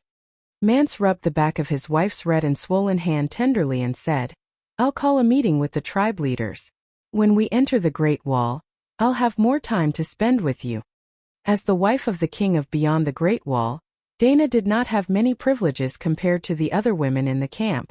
She was about to give birth, but she still had to milk the goats herself, feed the animals, cook for her husband and the barbarian leaders who came to visit, and even wash clothes. Servant. Without a professional servant, the freedmen were not kneelers. They would not kneel to any lord or king. Whale was not a servant either. She was Mance's sister-in-law, the sister of the queen of the barbarians, Dana. However, Dana was still a privileged person. The other barbarians struggled to fill their stomachs every day. Mance's family did not farm, herd or hunt, but they never lacked food or drink. They had plenty of wine and meat. They just had to cook by themselves. Just as the night watchers surrounded John and the other two to ask about the negotiation process, the barbarians, raiders, and spearwomen also surrounded the dozen or so Magners and asked questions. Mance did not chase away the irrelevant people. Instead, he asked people to clear out an empty, muddy area and light a dozen fires. He stood in the middle of the crowd and explained the lease agreement. In the end, he began to talk about the plight of the barbarians. I won't lie. That woman is very smart. There's no way to trick her. With 2 dragons guarding the Great Wall, it's almost impossible to break through it. Even if a group of strong freedmen were lucky enough to enter the northern region at night, the vast land would make it difficult for them to escape the pursuit of the Megalosaurus. At the very least, some of them could hide in the forest and escape, but there are too few of them to take down the tall castle of the Lord of the Northern region. Mance, are you saying that you've decided to accept the Dragon King's agreement? A barbarian questioned loudly. No. Mance shook his head. As the king of Beyond the Great Wall, my main duty is to lead everyone to achieve a common goal. Just like this time they had taken down the Great Wall and plundered the northern region. If you all decide to resist to the end, I will resolutely stand on the side of the freedmen, strive to lead everyone to a path of survival. A short man sitting on the back of a giant white bear roared. Then reject the agreement. We will not work with the queen of the kneeling people. Immediately, a large group of savages chimed in. The freedmen will not cooperate with the lords of the south. Mance had expected this to happen. 99% of the savages could only see what happened in a single day, and they would only feel the pain and terror of death when a sword pierced their flesh. At this point in time, the food supply could still last for a few months. The large forest was enough for them to cut wood for warmth, so they did not have to worry about keeping warm. Although the scene of the Megalosaurus breathing fire was scary, it did not actually burn people to death. The savages had some guesses about the power of the Megalosaurus, but they did not have a deep understanding of it. As for the deviant ghosts, the savages were indeed afraid of them, but the deviant ghosts had been with them for more than a decade, or even decades. Their nerves that controlled pain and fear had long since become numb. Therefore, most of the savages could not feel the sincerity of the Dragon Queen's agreement at all. Mance raised his head and looked at the Great Wall in the south. It was as if he could see the silver-haired queen waiting for the final result on the giant ice crystal wall under the afternoon sun. Actually, you should have let the Megalosaurus burn the camp the day before yesterday. Then, there would be no need to change the name of the lease agreement. You could have directly proposed the most severe unconditional surrender terms, and we would have agreed immediately. Then he shook his head and smiled bitterly. It was because of her kindness that his determination to resist was so weak. That was why he had complete trust in her theory of civilization and the 3-point lease agreement that she had promised. At this point, he had even decided to encourage the savages to surrender to her. Ahem, Valamir, you have not seen the Dragon Queen. Mance paused, then pointed at Tormund and the other commanders of the savages, and said to the Six Forms people, everyone, please listen to the opinions of the leaders. They have all personally participated in the negotiations. I believe that with the amazing wisdom and rich experience of the brothers, you will be able to distinguish between right and wrong. Tormund, you go first. Tormund hesitated for a moment, and said to the savages who looked over, the lease agreement seems to be very good. We have a great advantage. The caveman commander agreed. Think about it, so what if we take the north? There is no food in the north. But how can we really go to the neighboring continent? At least half of the free people beyond the Great Wall can survive. The leader of the Hardfoot people frowned and said, the only thing is that her terms are too good. It's as if she has surrendered to us. She has 2 dragons. This makes me wonder if the Ursos continent is really that rich? The topic slowly changed from whether or not to how to sign the agreement. There is no doubt about that. I have been to Lys and Pentos when I was young. The other side of the narrow sea is vast and sparsely populated, and the climate is warm. It is definitely a good place. A white-haired father and son draped in sealskin shouted. He was the commander of the seafaring tribe of the Frozen Coast, and lived opposite Mormont's Bear Island. He had once traveled to the sea with sea merchants who purchased sealskins, and was considered a knowledgeable wise man among the savages. Will the people of Ursos allow us to take refuge there? The leader of the cannibal tribe asked doubtfully. The Dragon Queen said that she will arrange it, Magna of Thurn said nonchalantly. Besides, she has 2 dragons. Our brave and invincible warriors are not to be trifled with. Who dares to refuse? What can we do if we refuse? The key is the benefits. Then Magna of Thurn clapped his hands and concluded solemnly. The treaty is too unfair. We, the free people, have taken too much advantage. What if one day she suddenly realizes that she has suffered a great loss and runs away on a dragon, leaving us floating in the sea? What should we do then? Snow, what do you think we should do? Tormund and the others looked at him. All the savages knew that the people of Thurn were the closest to the southern nobles. They had hereditary lords-in-laws, and knew how to smelt bronze. Their army was well-equipped and disciplined. Therefore, the savages thought that Snow of Thurn had the most political wisdom. Well, speaking of Snow of Thurn, he actually had a blood feud with Dany. The savage general who led the savages to attack the Great Wall and the Dark Castle was Thurn Magnus Sty, Snow's elder brother, who had the most military talent. When Dany arrived on her dragon, Sty did not die in the chaos. But when the queen used the power of the Megalosaurus to summon rebels, Sty was the first to rush over with his axe. It was the unlucky guy who was whipped in half by Blackie's tail. Because the captive who delivered the negotiation letter to Mance knew that Sty was dead, Snow succeeded in taking the throne yesterday afternoon and became the new Thurn Magna. But Snow did not plan to take revenge on the Dragon Queen. If his elder brother was not dead, how could he take the throne? If the Dragon Queen did not have a dragon, he might have shouted revenge for my elder brother, in order to win people over. But obviously she had a dragon, and the whole tribe could not do anything to her, so he might as well let it go. After all, Sty died on the battlefield, not in a conspiracy like the Red Wedding. Thurn Snow glanced at the King of Savages and said bluntly, Mance's mission has been completed. Maybe we can choose a new king. Tormund was furious. What did you say? You want to be king when you're such a loser? Mance's pupils contracted, and a cold light flashed in his eyes. It's not that I want to be king. Snow hurriedly waved his hand and explained. It's the Dragon Queen. By the way, how many titles does that Dany Rise have? Mansfred's lips curled into a smile, and his eyes became gentle again. He pondered and said, the Princess of Dragonstone Island, the Stormborn, the Silver-Haired Queen, the Mother of Dragons, the Queen of Slavers Bay, Khaleesi, the Dragon Queen, the Queen of the Undulls, the Loiner, and the Ancestors. Snow's eyes flashed, and he said with a low laugh, so many titles, why not add King of the Great Wall? King of the Great Wall? What's that? Old Hyman was confused. Whether we agree to the agreement or not, the free people want to escape beyond the Great Wall. So we'll become the free people of the Great Wall, right? The King of the Great Wall is Mance, and this will not change. But when we reach the Great Wall, why don't we invite the Dragon Queen to be the King of Savages? How can we do that? Free people will never be slaves. The savages shouted. Varamir, the sixth form being, was furious. He said with a sharp voice, I don't agree with the agreement, and I will not support a southerner to be our king. Don't be so agitated, we have to compensate the Dragon Queen. Thurn Snow glanced at the sixth form being and said proudly, Varamir, we came south only to pass the winter.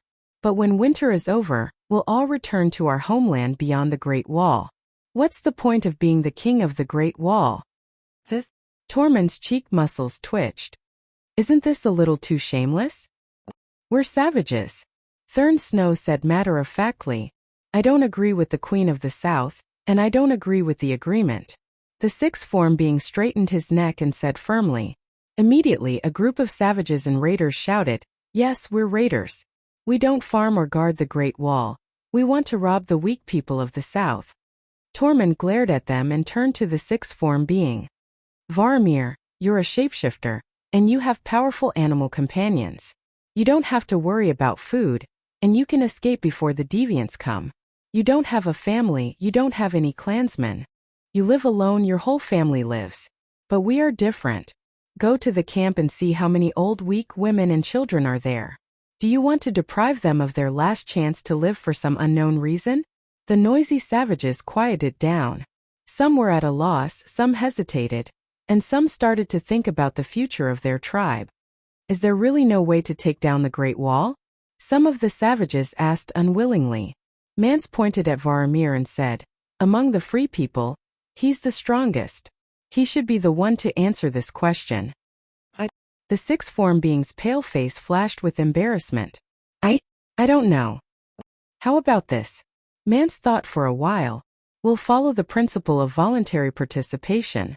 The free people with families can form a large tribe and sign a lease agreement with the Dragon Queen.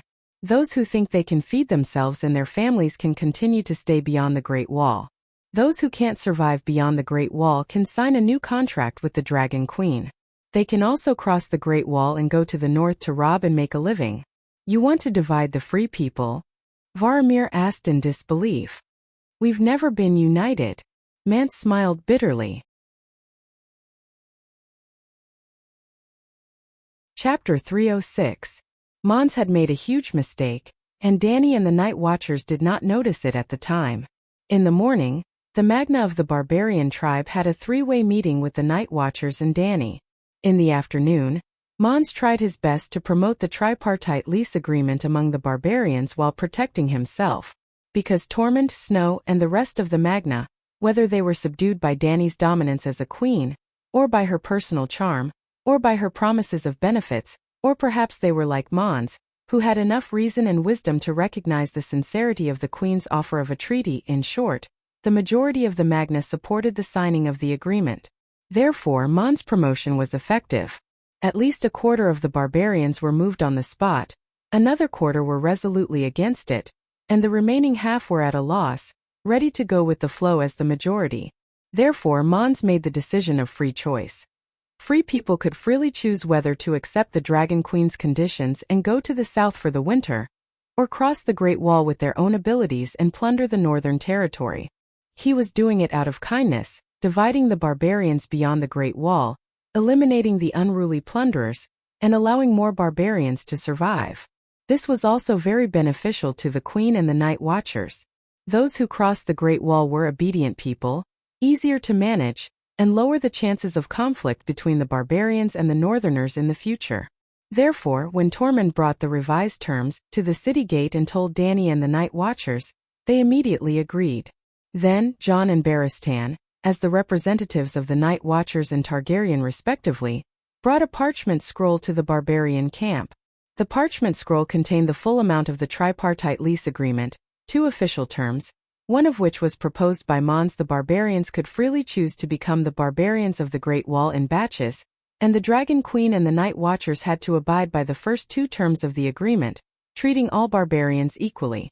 This was Mons' effort to resolve the hostility between the barbarians and the Southerners. At the barbarian leaders' meeting at noon, he promised the barbarians, it's all voluntary. Those who can't stay beyond the Great Wall can find the Dragon Queen to sign another contract. To put it simply, the third revised clause of the agreement changed the one-time surrender activity to retain honor into immigration, and the surrender that signed the agreement became an immigration visa.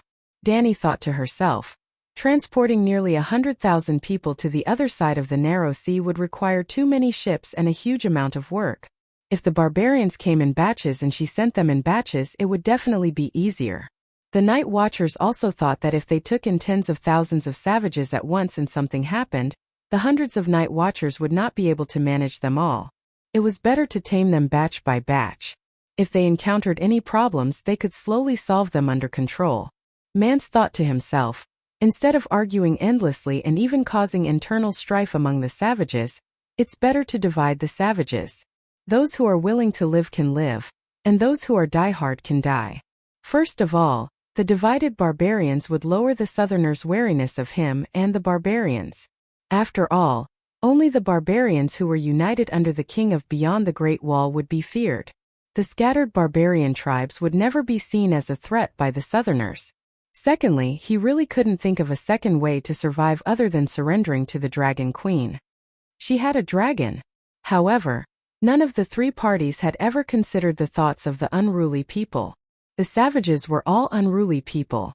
The unruly people thought to themselves, I don't know the Dragon Queen. Although the big shots all acknowledge her reputation, why don't I let the others migrate first? My family still has a few months of food storage, and there are still more than 3 months before the end of autumn officially ends.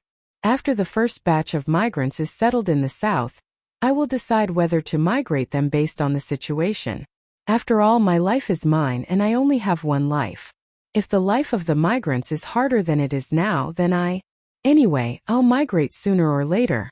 The conditions that the Dragon Queen offers are the same. Therefore, in the spacious square of the barbarians' camp, John, Barristan and Mance, who were standing behind the wooden table and waiting for the barbarians to come forward to sign their names, were dumbfounded. Under the setting sun, John and the other two scanned the barbarians in a daze. Hundreds and thousands of barbarians surrounded them. Their blue, gray, black and brown eyes blinked like innocent little stars as they stared at the three of them in a daze. Barristan looked at Mance resentfully. Why don't you even know how to arrange a few support staff? Such petty tricks, and you call yourself the king of the beyond the Great Wall. Mance seemed to understand the meaning of the old knight's gaze. He rubbed his nose and said awkwardly, Tormund, you were the most enthusiastic before, and you have always been very supportive of the tripartite lease agreement. Come and sign it. Tormund gave him an innocent look and replied, I have 4 sons and a daughter, a big family, and thousands of people in the Red Hall, Barristan said angrily. His Majesty and the Night Watchers have promised your safety. His Majesty has also sworn to the 7 gods and all the old gods in front of you. The tripartite lease agreement is a sacred oath. You should understand the meaning of the sacred oath. Yes, we all understand the meaning of the sacred oath and the rights of the guests. The 6 Forms people stood on the back of the white bear and sneered loudly. The King of the North, Robb Stark, has violated the sacred oath. The Southern feudal lord has trampled on the rights of the guests in the bloodwedding, and the Night Watchers have killed Karst, who was serving them in Karst's house. He, the king, the feudal lord, and the Night Watchers are all untrustworthy people. Why should we believe you? Mance looked at the shapeshifter expressionlessly and said in a low voice, the day before yesterday, when we were charging at the gate of the Great Wall, that woman rode on a dragon and flew over our heads. She could have burned our tents, people, livestock, and food. But she didn't. The Megalosaurus' terrifying dragon flames burned the mud, snow, and soldiers in the forest. She could have easily disintegrated our troops and helped the Westeros to solve the crisis of the Freemen invading the South. But she chose to negotiate. She chose the most complicated, time-consuming, and money-consuming method to help us survive the winter and avoid the invasion of the other ghosts. I think her actions can be called benevolence. Valimir, what kind of person do you think she is? A soft-hearted, cowardly woman. The 6 Forms people laughed. Mance saw that many of the barbarians were nodding in agreement. He could not help but think of a sad question. Were the Freemen beyond the Great Wall really a civilization that should be eliminated? The corner of Barristan's mouth twitched. The Dragon Queen's enemies had made many comments about her, but they had never said that she was cowardly or soft-hearted. The Gith, the Volantis, the Lizzie, the Quills. Most people in the world would laugh their heads off if they heard what you said. He said to the shapeshifter with a straight face. Mance said, Valimir, you should at least admit that she is soft-hearted. A soft-hearted person would not trick you into entering the Great Wall and let the dragon eat you, right? Humph, Mance, have you forgotten? To the Freemen, being bound and enslaved is far more terrifying than death. The 6 Forms people retorted. That's because you've never experienced the horrors of hunger and cold. You've never worried about food and water. But we all know that the food we have now is not enough to feed all the savages. Mons suddenly stopped talking because the way some of the savages looked at him had changed. They were filled with suspicion and malice. Do as you wish. It's all up to you. He said this and lay down on the chair without saying anything else. Seeing that the sky was getting dark, and that a tribe of barbarians who were willing to be the guinea pigs did not appear, Tormund became anxious. He pulled a few of the tribe leaders to discuss for a while. In the end, a group of widows who had lost their husbands, but had children to support were selected from their tribes. They formed a group of about 1,000 orphans and widows with orphans under the age of 10. These people were a complete burden to the barbarians, and they were not afraid of sacrificing them. Similarly, the Night Watchers could accept them without worry. 10 spear-wielding women with children were the representatives. They pressed their bloody fingerprints on the tripartite lease agreement. Yes, they used a knife to cut their thumbs and left a mark on the snow-white sheepskin scroll. Beside it were the signatures of Danny and more than 10 high-ranking members of the Night Watchers. The sacred contract was signed. That night, the barbarians of the Great Wall left the camp of the barbarians beyond the Great Wall. The spear-wielding women pushed the sleigh and followed the Night Watchers down the city wall. Piled on the sleigh were moldy furs, tattered tents, dirty sleeping bags, a few meat bones, a small bag of barley, and one or several children who were crawling around. There were also hundreds of boys and girls in ragged clothes with blank expressions on their faces. They held hands and stretched the line very, very long. Woo! This time, when the barbarians arrived, the horn that represented the return of the Night Watchers only sounded once. However, not all of the barbarians in the Great Wall wanted to enter. Some chose to rent themselves to the Night Watchers, some were willing to rent the land gifted by the Night Watchers to farm, and some were more willing to trust the queen who rode the fire-breathing megalosaurus. Tall boys were selected by the Night Watchers to become the new Night Watchers, or to do chores for the Night Watchers. Little girls without parents could not farm or stay in Dark Castle. They could only follow the king of the Great Wall to the other side of the narrow sea to make a living. Well, the barbarians who joined Danny could not enter the Great Wall. They had to go east along the Great Wall until they reached the East Sea, which was 250 kilometers away. There were almost 140,000 barbarians. There was no doubt that there were at least 100,000 barbarians who followed Danny across the sea. The Night Watchers wanted all the barbarians to follow her. The Night Watchers were too few to manage 100,000 barbarians. People's minds were unpredictable. If the barbarians suddenly changed their minds after entering the Great Wall and did not want to risk crossing the sea again, Danny would have to kill them all, but she would not be able to kill them all. If she left tens of thousands of barbarians behind and rushed into the north, she would turn from a great hero to a sinner in the history of Westeros. Danny was not afraid of being a sinner in the history of Westeros. After all, she was the one who wrote the history books. But she did not want to be a failure. The best way was not to test people's humanity, and not to give the barbarians a chance to riot. As long as they were outside the Great Wall, they would not be able to rebel. Therefore, the barbarians who had obtained Urso's residence had set up camp at the foot of the Great Wall.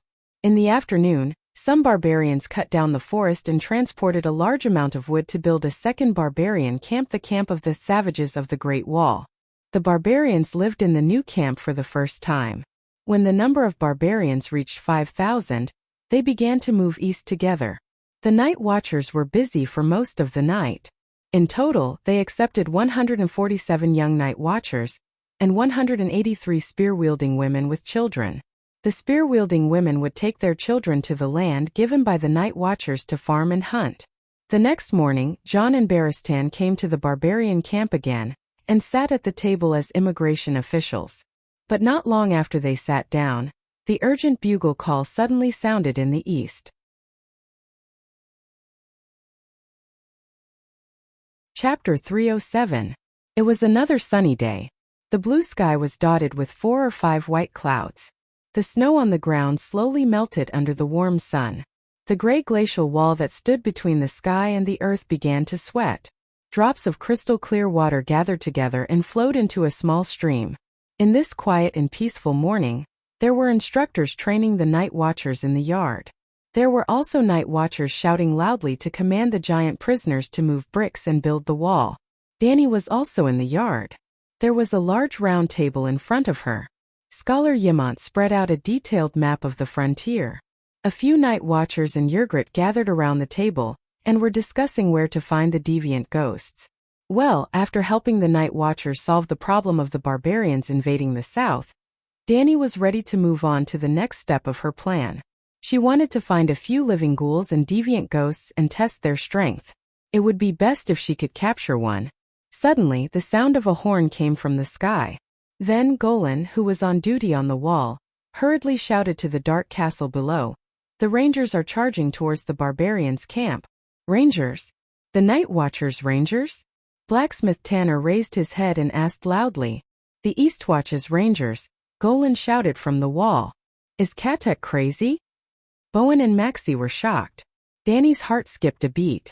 She guessed one possibility: Stannis was here. They immediately climbed up the wooden ladder in a zigzag pattern and ran up the wall. They were wearing black chainmail, black half-helmets and black woolen cloaks. There were 40 to 50 riders in the uniform of the night watchers. They spread out in an arc and came from the east. They passed through the roots and rocks, picked a path between the bushes and trees, and slowly pressed towards the barbarians' camp. The barbarians reacted quickly. They did not hesitate even when they were ambushed. They rushed out of the tents in groups, cursing loudly, "The crows shamelessly ambushed us." The Dragon Queen went back on her word. They waved their wooden sticks, bronze swords, and stone axes, charging towards their mortal enemies without any regard for their own safety. The rangers sped up and dodged the barbarians' heavy weapons. They easily cut open the enemy's leather armor with their gleaming long swords and pierced through the barbarians' chests. The savages had not undergone systematic military training. They did not know how to form a formation, nor did they know how to charge in groups. They were like waves, rushing forward in waves and then dying heroically. There were also night watchers who were dragged off their horses and hacked to death, but they did not retreat. They were as fearless as the savages.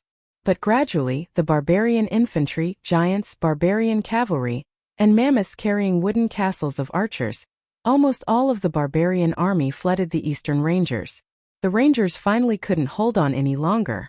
Their formation collapsed, and they fled into the forest behind them. "Your Majesty, what do we do now? Commander Carter and the others can't hold on any longer," Sir Glendon said anxiously. "Don't be nervous. The barbarians have fallen into a trap," Danny said calmly. "What?" While everyone was puzzled, the barbarians had caught up with the rangers. They scattered in all directions to hide. The barbarians laughed and cheered as they swung their weapons, chasing the black-clothed men to the edge of the forest. They saw a group of heavy cavalry pass by the rangers and suddenly emerge from the forest. The barbarians were shocked, and Magna immediately shouted loudly for the barbarian cavalry to gather around him to deal with the next attack of the heavy cavalry. However, the new cavalry had already sped up and rushed forward, and the barbarians' light cavalry was scattered into a mess. Toot toot toot toot. Something even more terrifying happened. Suddenly, from the east, northeast, and north came the sound of charging horns. The savages found that they were surrounded by enemies in all directions. A group of terrifying armored monsters. In fact, there were only 3 groups of cavalry. The only group of heavy cavalry was the one that rushed out from the northeast, and there were only about 200 of them.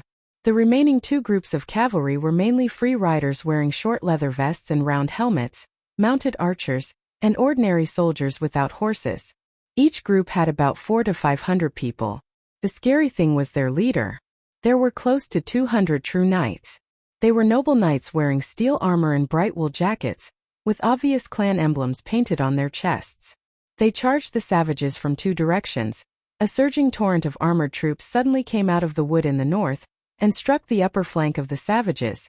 A cavalry came from the east along the base of the wall, and struck the lower flank of the savages on the other flank. The rangers used the main force of the barbarians as bait. Then, a group of heavy cavalry blocked the barbarians' front. The other 2 groups of light cavalry were like pincers, cutting the barbarians' waist in half. It was a very simple tactic. It would probably be useless against the regular army of the 7 kingdoms. But the savages did not form into groups. They fought in their own tribes and did not have a perfect command system. They ran in all directions in confusion. Some of them shouted and rushed into the battle, while others ran away in a panic. There was also Magna who beat the war drums, trying to command the savages to form a square formation. But they were slow and disorganized. There were hundreds of true knights with excellent military training opposite them. The barbarians were split up and scattered. The barbarians' camp was trampled by the cavalry and set ablaze by the fire arrows. The flames spread from one tent to another. The tall ironwoods, pine trees, and soldier trees near the camp were also set ablaze. Smoke filled the air, and the sound of killing filled the air. Stannis did everything that Dany could but did not do. That's right, Erlu is here. In the midst of the blood and fire, a large flag stood out. It was 5 meters long and the flag was as big as a bedsheet. One side of the flag was yellow, with a long and sharp tongue of flame drawing a burning red heart. The other side was like gold leaf. embroidered with a black-crowned stag. Erlu's flaming red stag flag. The armored knights rushed into the camp and shouted, "Long live Stannis! Long live the Light King! Long live the Holy Son of Fire, King Stannis!" Roar! A snow bear the size of a horse carriage rushed out of the forest, roaring and swinging its paw the size of an iron pot.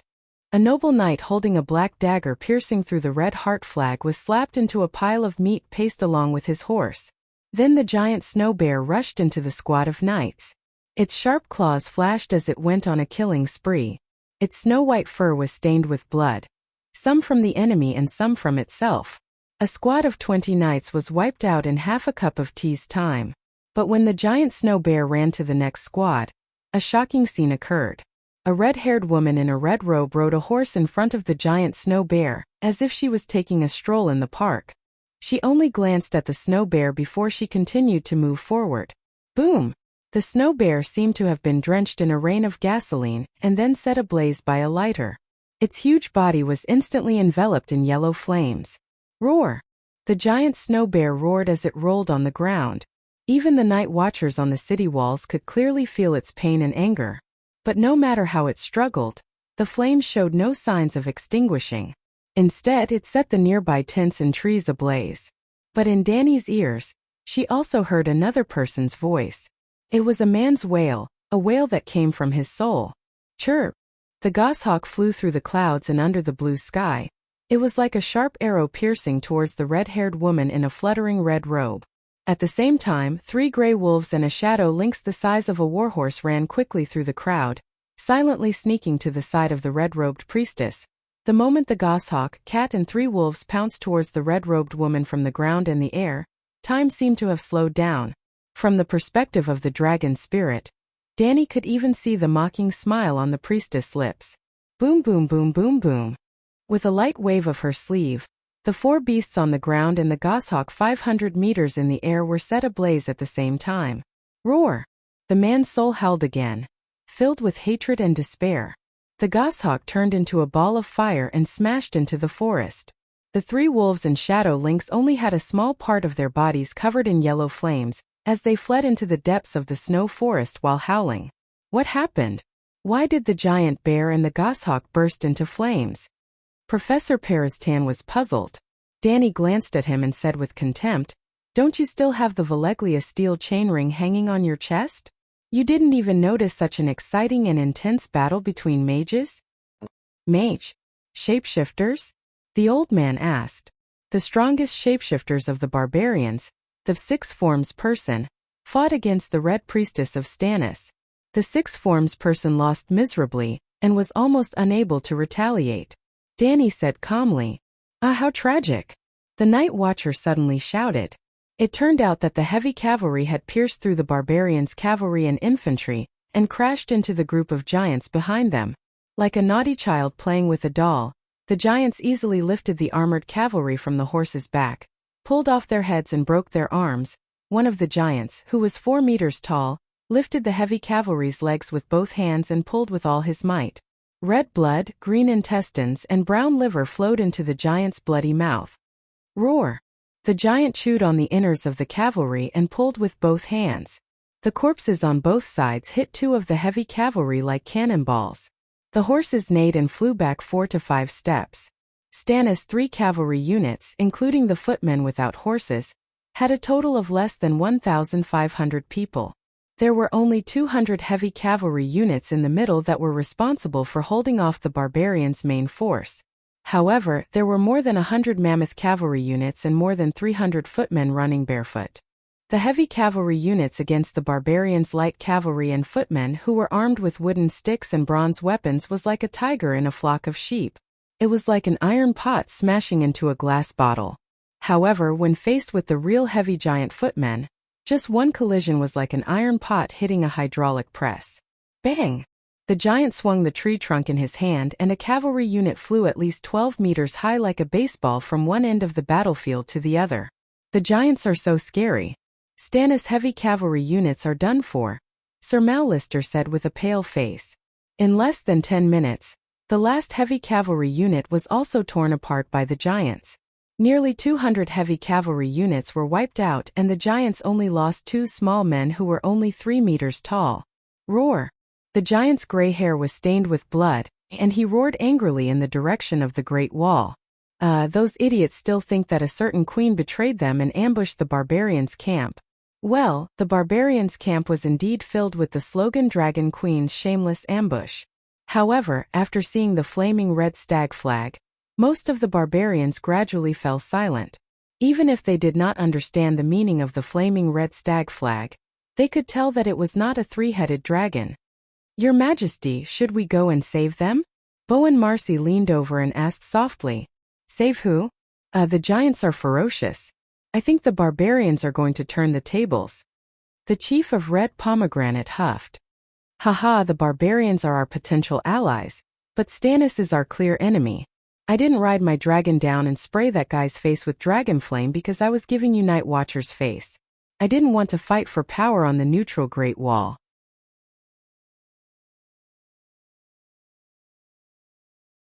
Chapter 308. My Lord Steward, look! Sir Glendon exclaimed. The giants are in disarray. His Majesty Stannis is so powerful. He personally led the team to disperse the mammoth cavalry. Seeing the heavy cavalry being destroyed in the blink of an eye, the huge flaming red heart flag immediately changed direction. A team of knights in a wedge-shaped formation, mounted on armored warhorses, bravely charged towards the giants. Stannis was the most eye-catching leader. He wore black armor and a black helmet, and his golden cape with a red heart embroidered on it fluttered like a flag. He held a long sword that radiated a magical red light. Flames flashed in the midst of the giants, creating a bloodbath. The long sword burned fiercely, and the flames at the tip of the sword flickered. The short flames were 4 to 5 feet long, and the long flames were 10 feet long. Occasionally, it would strike a giant and ignite half of the giant's body. The fearless giants seemed to be frightened by the flaming magic sword that radiated a strange light. Although none of the giants died under Stannis' sword, they lost their courage in an instant. They could only scream and run away, without any thoughts of turning around to attack the enemy. Less than 500 knights were chasing after 100 mammoth cavalry and 300 giant foot soldiers. It was a complete mess. Good. The Night Watchers felt their blood boil as they cheered excitedly. It was as if they had become one of the brave knights chasing after the giants. There was even a group of people who shouted rebellious slogans such as, "Long live King Stannis." Sir Mallister frowned and said doubtfully, "Strange. Why are the giants so useless? They dared to chase after the fire-breathing Megalosaurus. Why would they be afraid of the magic sword that radiates a strange red light?" Professor Pereston's face darkened. That is the Lightbringer, the weapon used by the legendary hero Asal Ahai to end the long night. There are also rumors that Stannis is the child of prophecy, the reincarnation of Asal Ahai. I used to scoff at these rumors, but now... Dany stared suspiciously at the red-robed woman who was running alongside Stannis. Stannis's Lightbringer was indeed bursting with red light, and a flaming sword aura that was 2 to 3 meters long flew out. However, it only burned the giants until they screamed in pain. It did not have the flying limbs of Abyss Annihilation when she charged into the 5 element flags with the heavenly sword. Don't you think that the Radiant Envoy is too weak? She could not help but ask. That's weak? Even the giants were forced to flee in panic. I don't think dragon flames are anything special, Slater exclaimed. Dany glanced meaningfully at the guy who had never seen the dragon flame. She left the battlements and walked towards Dahe, who was lying on the ground meditating. After condensing the meditation rune in the Sea of Spirit, Blackie's requirement for food was much lower. Whenever it was free, it would immerse itself in the strange meditation rune in the Sea of Spirit. As soon as the horn sounded, Barristan, who was sitting behind a wooden table in the empty space of the camp and waiting for the tribe of savages to come over to sign the contract, stood up alertly and climbed onto the table to look into the distance. Just like Dany, he guessed that they were just bait when he saw the scattered cavalry slowly approaching the campsite. The reason was simple. There were no more than 800 Night Watchers at the Great Wall, and they were scattered in Dark Castle, East Seawatch, and Shadow Tower. The 300 Night Watchers from Dark Castle would never break the agreement between the Queen and the barbarians. Therefore, the cavalry coming over were either from Shadow Tower or East Seawatch. The total number of cavalry from those two places did not exceed 200. The cavalry were never idiots. Less than 100 people dared to attack the barbarians' campsite? They must be bait. There was a large army behind them, and that army was not an ally of the Targaryens. In fact, none of the vassals of the Seven Kingdoms were the Queen's allies. Therefore, White Knight immediately pulled Jon and prepared to escape. Since the other party dared to take the initiative to attack the barbarians' campsite, they must have the confidence to win. He deeply understood one thing. No matter how much the Queen wanted to subdue these barbarians, it was impossible for her to help the barbarians stop the attacking army before the agreement was signed. She had no position. If she really did that, she would violate the oath she made to the Night Watchers that day. She would never treat the Great Wall as a battlefield for power games.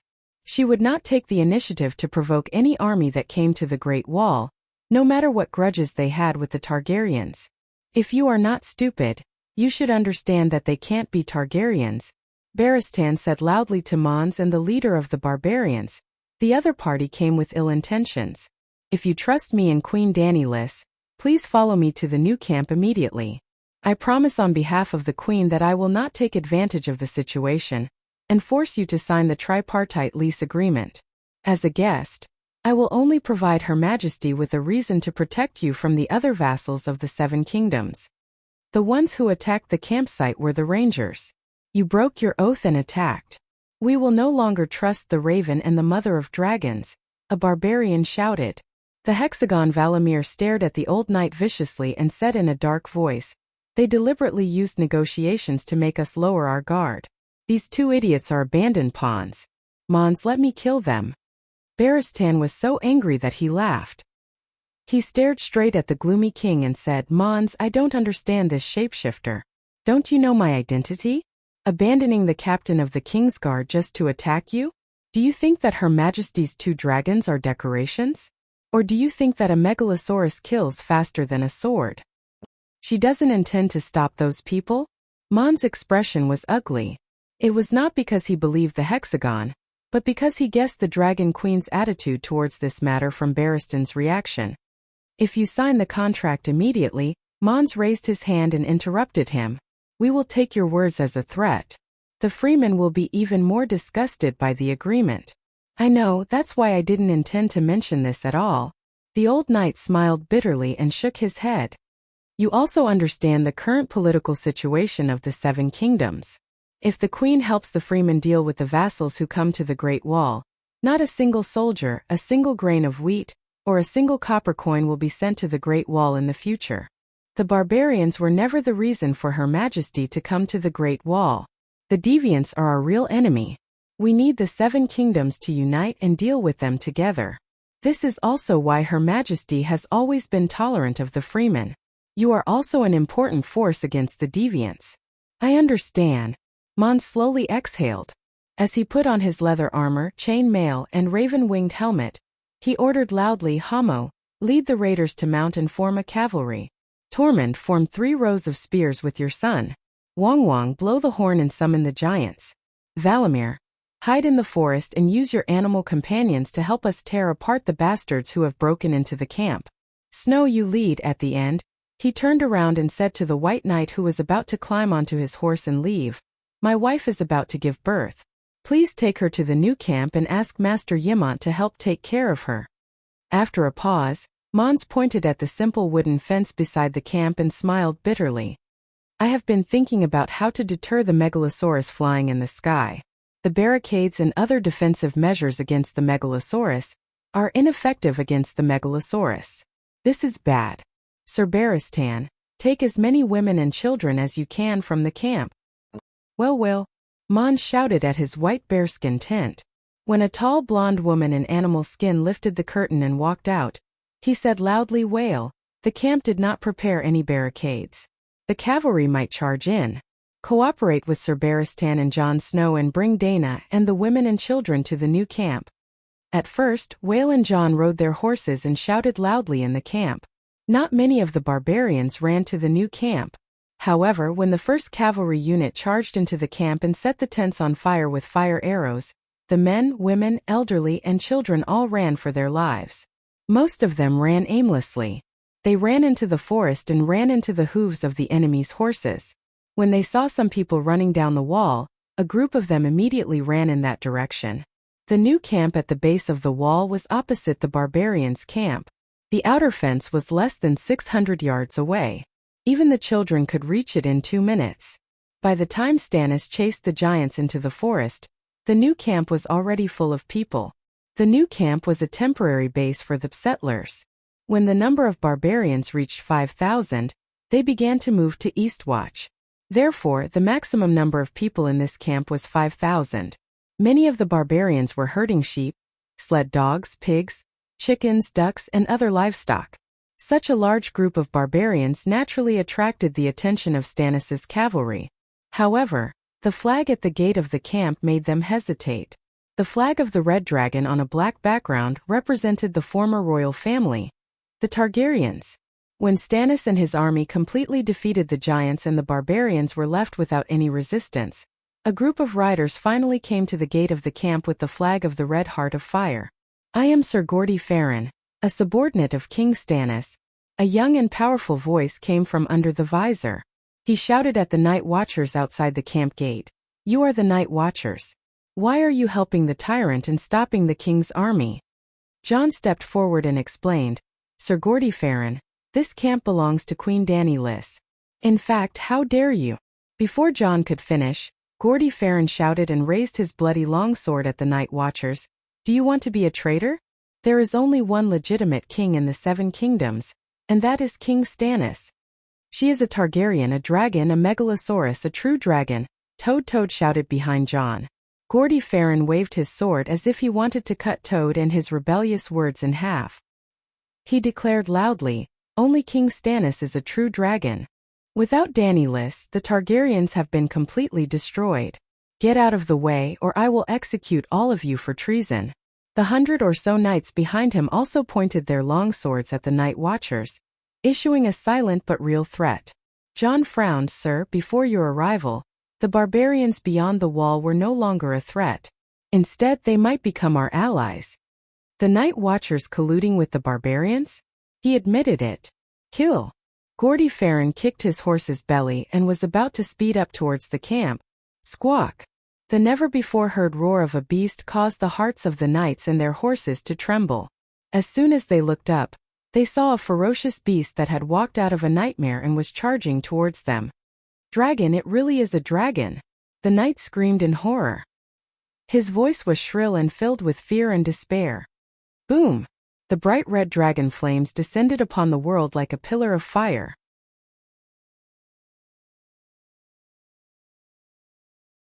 Chapter 309. Mud splattered on his body like a rainstorm, and the bright red dragon flame brushed past his body. He could even smell the faint smell of sulfur and burnt air.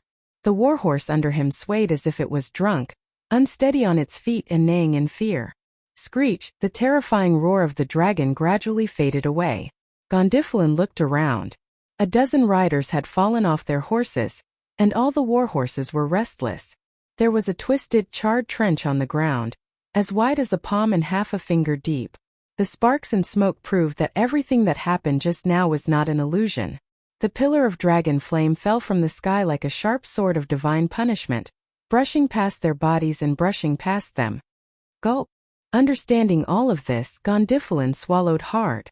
Cold sweat broke out, instantly drenching his inner shirt. The White Knight walked out of the camp and said slowly, "Sir Gondifalon, go back. The might of the true dragon is not to be blasphemed. If you have any questions, you can let Lord Stannis negotiate with Her Majesty personally." You really are Sir Barristan." Seeing the White Knight's appearance, Gondifalon's thumping heart trembled violently. He said in disbelief, "When did you join that woman, and why didn't you go to Dragonstone Island? King Stannis has long prepared the white robe, and has been waiting for you for a long time." Barristan's solemn face twisted a little. "It's good that all of you kings think highly of me, as it proves the value of the name Barristan the Fearless. But what kind of person do you all think I am, that I must join a king? Fine, as a legendary Kingsguard, the White Knight naturally needs a king. But in your hearts, am I so thirsty that I can't be choosy? Well, I've served Robert. I've served Queen Cersei. I've served Joffrey. It's kind of, after King Joffrey stripped me of my white robe, I prayed in the great cathedral of Baelor for 7 days and 7 nights. Finally, I received a revelation from the 7 gods. I can only serve the true king for the rest of my life. This is my destiny. The old knight held his head high, as if the light of the 7 gods was shining on his face. He had a holy, pious, and determined expression. The White Knight had indeed gone to the holy church to pray, but it was not the 7 gods who had enlightened him. It was the 8-clawed spider Varys. Screech under the clear blue sky, 2 megalosaurus, one black and one white, emitted endless majesty and dominance in their elegance. They stretched their bodies, flapped their wings, and flew freely around the battlefield that was filled with corpses and smoke. The snow was trampled into a grayish-brown mud. The broken wood of the camp emitted sparks and smoke. The fur tents were trampled into the mud, and Stannis' army was proudly shouting as they escorted the captives. However, the appearance of the megalosaurus was like a bucket of cold water being poured over their heads. Even the great victory of 1,000 cavalrymen against 100,000 barbarians could not suppress the fear that was gradually rising in their hearts. Woo! A bugle horn sounded from the Great Wall. The melodious and loud sound spread in all directions. Bang! They represented the return of their allies. The gate creaked open and Slint, Bowen, Marcy, Mallister, and the other night watchers filed out. They were worried that the Dragon Queen would kill Erlu with her dragon flame. Gaudy Fallon's heart skipped a beat, and he immediately found a way out of this awkward situation. The barbarians have been destroyed, and the king beyond the Great Wall has been captured. Victory, victory! He ran back and forth under the Great Wall with the flag of Red Heart, and the knights behind him, as well as the 1,000 or so soldiers of Stannis on the battlefield, followed him and shouted in unison. The night watchers on the Great Wall were livened up, or it could be said that subduing the barbarians was never their first choice. Stannis' straightforward method was more hot-blooded, more satisfying, and also more able to vent the thousands of years of hatred between the night watchers and the barbarians. Thus, they began to shout along with the knights below the Great Wall. Victory, victory! When Gaudy Fallon waved the flag of Red Heart and loudly shouted, "Long live Stannis, long live King Stannis!" Everyone followed suit. Sir Mallister, who was walking towards the battlefield, stopped in his tracks and said to the people beside him with a bitter smile, "This is going to be difficult. It won't be easy to mediate between these 2 families." The Red Pomegranate chief steward said worriedly, "We can't let them fight. Even if they fight, they can't fight on the Great Wall." "Master Ymont, what do you think?" Sir Alliser looked at the old scholar. Ymont had been staring at the megalosaurus soaring in the sky. In fact, he had been spending a lot of time in the past few days staring at the 2 dragons as if he couldn't get enough of them. "Don't worry, Her Majesty Dany Alice won't start a civil war. Under normal circumstances, His Majesty Stannis won't take the initiative to provoke her," the old man said softly. The one-armed tanner shook his head and said with a bitter smile, "I'm afraid it's not that optimistic. I know the 3 brothers too well. If Robert was real steel, then Renly was shiny copper. They looked beautiful, but they weren't worth much in reality. As for Stannis, he's a piece of pure iron. He's black, hard, and strong, but he's also easily damaged. Like iron, he'll break before he bends. If it's Robert, he'll lead his army and charge at the megalosaurus. If he's not dead, he'll probably surrender to her, and be a valiant general on the battlefield. If it's Renly, there's no need to fight. As long as she promises to keep everything he has, he'll surrender immediately and continue his life as the Duke of Storm's End. But if it's really those 2, they probably won't come to the Great Wall's rescue. Robert is wasted in wine and women, and Renly has no feelings for the country's crisis. Only Stannis is strict with himself and treats others harshly. He has a stubborn sense of responsibility. His ambition for power is undeniable, but it's more like an obsession for everyone's heartfelt approval. When he was the acting castellan of Storm's End, even when food ran out and he could only eat boiled rats and leather, he never thought of surrendering. When he became Robert's Lord of the Navy, after a pause, the blacksmith skipped over the matter of Stannis leading the navy to besiege Dragonstone Island. When he settled Balon's rebellion and helped Robert rule the country, he was strict with the law and did not care about others' feelings. Even when he was cursed by all the nobles, He still did his duty and worked hard to complete his duties. If he thinks of himself as a subject, he'll perfectly fulfill his duties as a subject. If he defines himself as a king, then he'll definitely insist on the rights and responsibilities of a king. Unfortunately, not only does he think of himself as the only legitimate king of the 7 kingdoms, he's also been bewitched by the red god priest to think that he's the child of prophecy, the savior. There's no doubt that he'll work hard to bear the burden of being the savior even if none of us are willing to be saved by him. The savior is here. Slint rubbed his nose and reminded. The rumbling of horse hooves approached. A group of cavalrymen waving the flag of the Red Heart slowly approached the night watchers. "Greetings, King Stannis." "Thank you." Seeing Stannis enter the city gate under the escort of the night watchers, Dany also ended her flight to show off her martial prowess. She brought Blackie and Whitey to land in front of the Imperial Tower. She sat on Blackie's back and watched as Stannis and the red-robed woman walked out of the city gate. As if worried that she would kill Erlu with a mouthful of dragon flames, Scholar Yamont even came over to advise her in advance. "The Night Watchers hope that you two can get along peacefully and fight against the other ghosts. Stannis is always here to guard the Great Wall. Look at the big picture. Targaryen, your words are as heavy as a mountain. You said it yourself." To be honest, Dany really wanted to throw a fireball of dragon flames at Erlu. It wasn't that she wanted to kill him. If she really wanted to kill this competitor, she would have already done it outside the city. The main reason was that she really wanted to see Melisandre's fire witchcraft.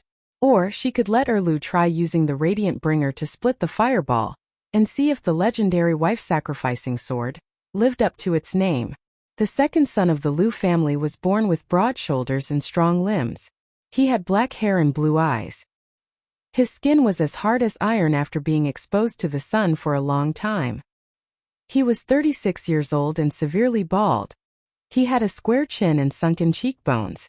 His thin lips were tightly pursed. One look and one could tell that he was a difficult person to get along with. Erlu was in front and Melisandre followed closely behind. The moment she appeared, the surrounding night watchers let out a gasp of surprise at her beauty and sexiness. Compared to the Night Queen, who was always clad in gray iron armor, the voluptuous red-robed woman with a graceful figure and light clothes was more attractive.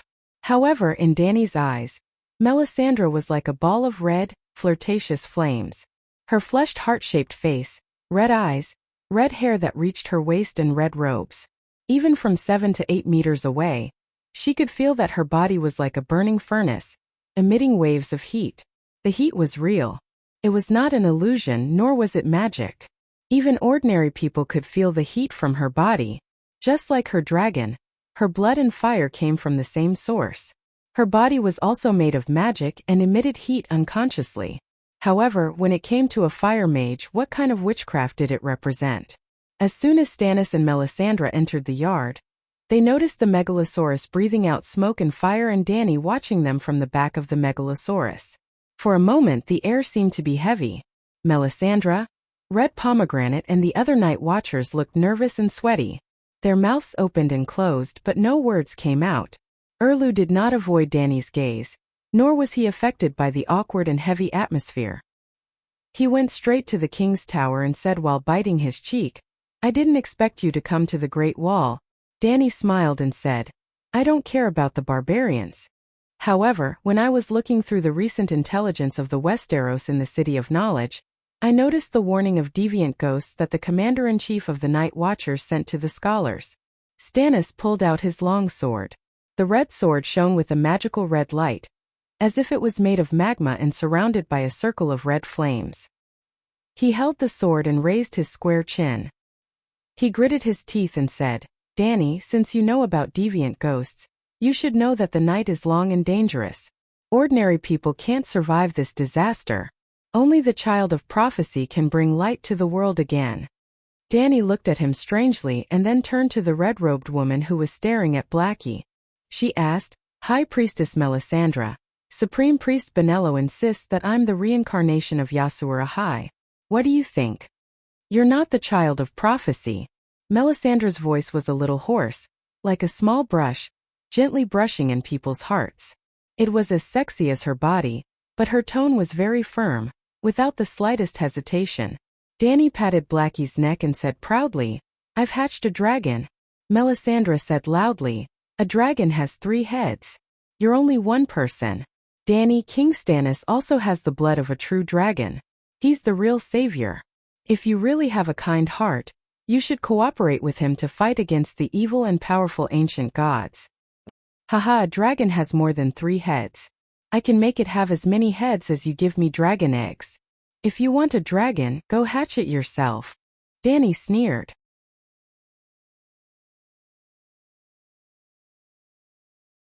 Chapter 310. Then, Danny glanced at the knights and night watchers who were looking at her with complicated expressions and said loudly, "There has never been a savior. Even if the supreme priest Benello believes that I am the child of prophecy, even if my experience is somewhat similar to the prophecy of Ashaya, I have never thought of myself as a savior. The night is long, and there are dangers everywhere. The only one who can save us is ourselves. When we are hungry, food will not fall from the sky. We can only work hard to open up the fields and graze the cows and sheep. When we are cold, winter will never end suddenly, and then summer will come. We can only cut wood to get firewood to keep warm. Men will hunt, women will weave cotton clothes and leather coats. When we are sick, the 7 gods, the red gods, and the old gods will not help us. Only healers with medical knowledge can cure our illness and restore our health. When we die, we can pray for our souls to be converted to the kingdom of God. But the world after death has never been seen by a living person. From birth to death, from summer to winter, from kings to monks to ordinary people, from beyond the Great Wall to the Old Town, there has never been a savior or a god to help us. Now the barbarians are here, and the deviant ghosts are following closely behind. The ones who can stop them are the Night Watchers, the Great Wall, you with swords, me, my dragon, Stannis, and his priestess.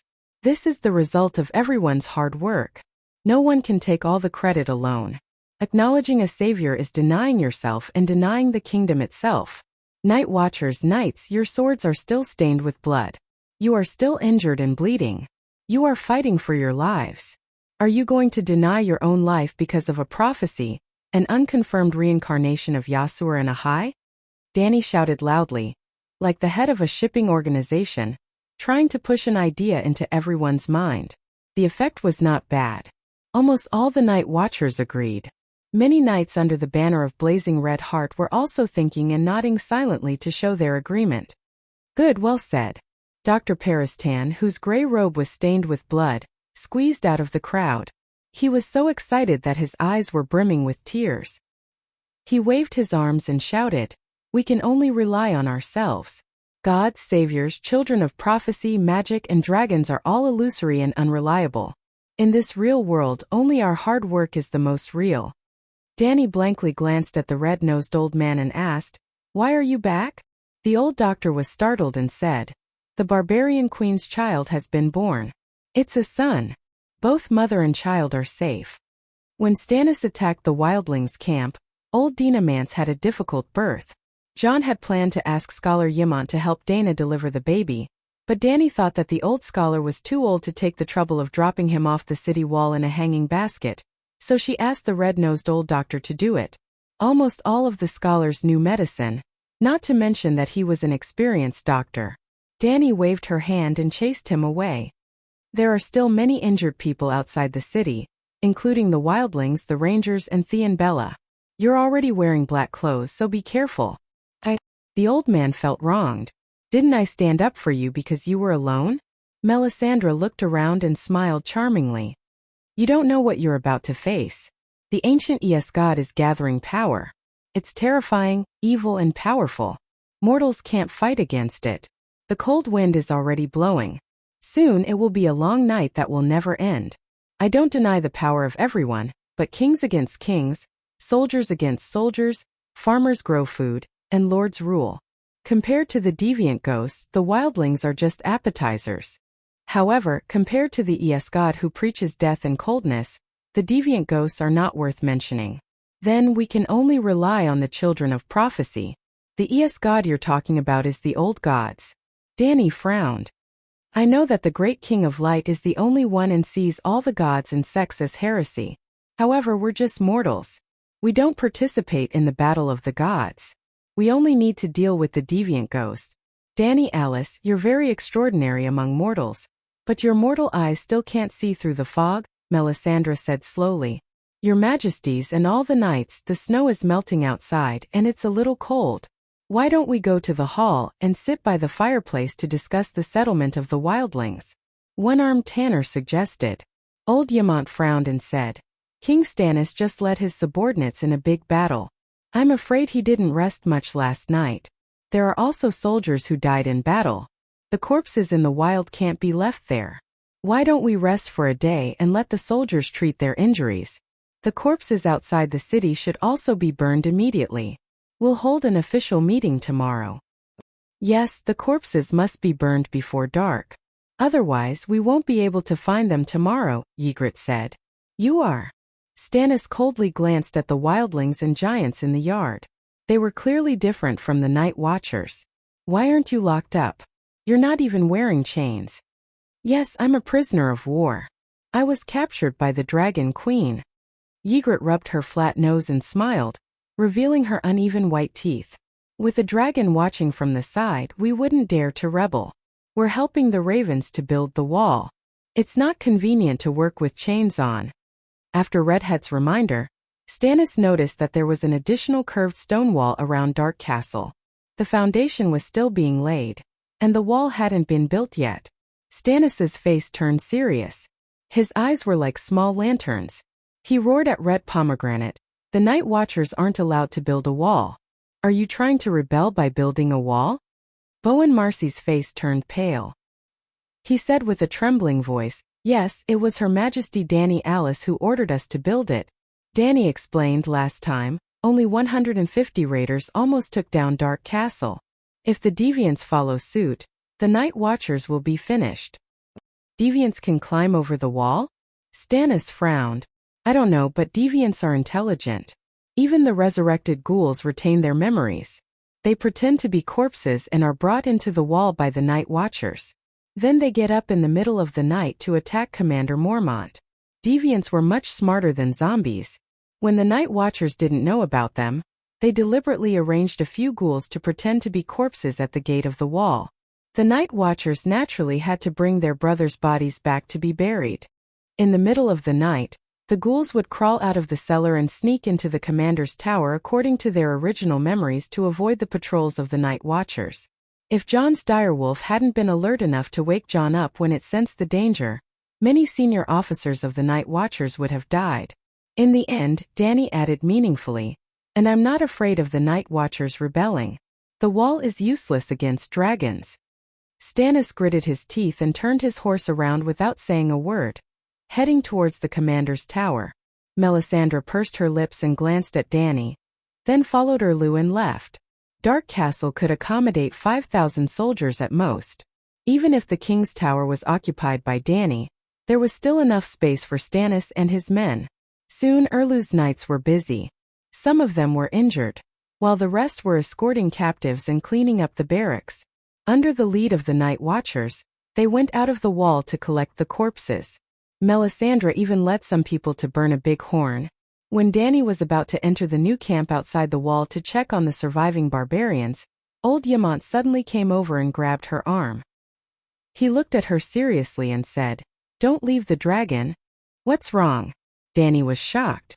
She immediately looked around and found that there were only busy knights and Night Watchers around her. There was nothing out of the ordinary. When she entered the dragon spirit state again, her sense of danger was not strong, but it was more than 10 times stronger than before. She understood Yamant's concern. She helped the old man into the king's tower and said, Old man, are you worried that the knights under Stannis will suddenly attack me? You are too young to understand the cruelty of the game of power. Yamant seemed to be worried. Stannis is right about one thing. He has the blood of a true dragon. If you die suddenly, your dragon will most likely be inherited by the person closest to you. At this moment, other than me, an old man with one foot in the grave, only Stannis is left. My dragon is different, Danny emphasized. I know what you want to say. Your dragon egg is from Asha and not from the Targaryen family. But the Dragon King and the Megalosaurus have a mysterious spiritual bond. The old man frowned and thought for a while. He said uncertainly, Maybe your soul can change the megalosaurus. Sai, let's put it this way. Without you, the black dragons and white dragons would not be too close to the Targaryen bloodline. They would be closer to the Targaryen bloodline than normal humans, but not as close as the ancestral megalosaurus to the Targaryen bloodline. But your soul and bloodline are slowly changing your dragons, making them closer to the Targaryen bloodline, until the birth of a dragon knight. How do you know all this? Dany was surprised. The old man smiled with nostalgia and said, in the royal library, I have read all the books related to dragons. I also know a lot of royal secrets passed down orally. Our ancestors were not as stupid as you think, telling all the secrets to the City of Knowledge. I have personally tested your dragons in the past 2 days, and they are not hostile to me. Dany also smiled and said, then let me tell you another secret related to dragons. Even Sir Barristan was kept in the dark. Oh, the old scholar was interested. I am not an ordinary dragon knight. In the form of a dragon spirit, I am similar to a shapeshifter. My soul can enter Blackie's soul realm, and his soul can also enter mine. At this point, the light in Dany's eyes suddenly dimmed. Gondifelin is provoking my giant captive. Then her purple eyes were dyed with a trace of blood. Her pupils slowly elongated and became vertical. A substantial pressure spread from her body. Even old Ymont could not help but avert his gaze. In this state, I can imitate the dragon's horn. As long as I wear armor, I will not be afraid even if 10 knights surround me. As she spoke, she dispersed the dragon's aura and returned to her purple eyes. 7 gods above, I did not expect there to be a dragon spirit state. I always thought that the Dreamwalker Dany was the most powerful and mysterious dragon king. Old Ymont widened his eyes and looked at Dany in surprise. That is a dragon dream. I can do it too. Dany smiled proudly. Dragon dreams are divided into 2 types, conscious and unconscious. In the unconscious state, I can see some fragments of the future. Of course, like the glass candle, most of the scenes are illusions. Before Blackie and the other 3 dragons were born, I have seen the black dragons in my dreams. In fact, the 5 dragon eggs in my hands, including the red dragon egg in my bedroom, can all meet them in my dreams. That is amazing. Our ancestors have never had a dragon king as gifted as you, Ymont said excitedly.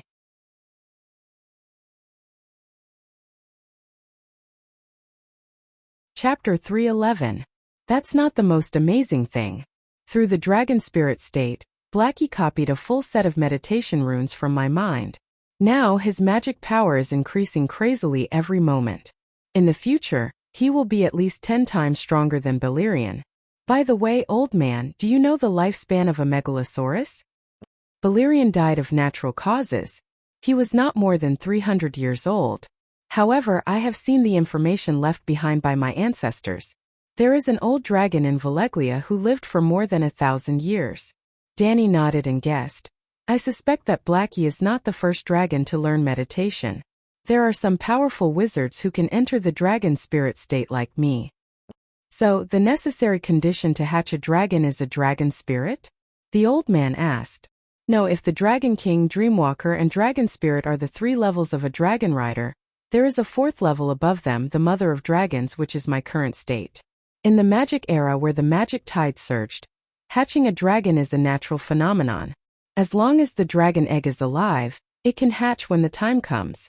However, in the magic era where magic is dead, hatching a dragon is equivalent to creating life. It is not creating life out of thin air. It is more like a kind of mending. The dragon's life imprint exists in itself. It is not creating something out of nothing. No wonder so many Targaryens in history failed in hatching a dragon. The requirements are too high. Ymont smiled bitterly. The ancestors of the Targaryens did not need to waste time. They only needed to treat the dragon egg as an ornament and place it where all the Targaryens could see it. If someone can dream of a megalosaurus, place the dragon egg at her bedside. After a year or 2, the dragon will naturally come out. I heard from Sir Barristan that you are also an immortal? Can you burn it to test the constitution of the Mother of Dragons? Old Ymont asked curiously. The Mother of Dragons was not born immortal. At first, I was just more resistant to high temperatures. After dreaming of the dragon soul in the dragon egg, my constitution slowly became stronger, to the point that I could not burn. To put it simply, the mother of dragons hatching dragons was a process of mutual improvement between humans and dragons. I gave them life, and they gave me a megalosaurus strong physique and heat resistance. Yes, there was also a huge amount of magic power similar to that of the megalosaurus. It's impossible for bright flame Elon to pour the wildfire can directly into his mouth. Old Yamant was a little embarrassed and a little sad. Our Targaryen blood contains a crazy desire for dragons. Aaron is just a little more radical. Aaron called himself Bright Flame, but the others called him Aaron the Devil. He was old Yamant's second brother, Dany's second uncle, and a landmark figure in the history of House Targaryen's mad blood.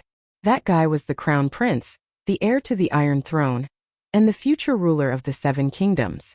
He clearly had a great future, but he stubbornly believed that he was a dragon in human form, and that wildfire could help him recover his true form.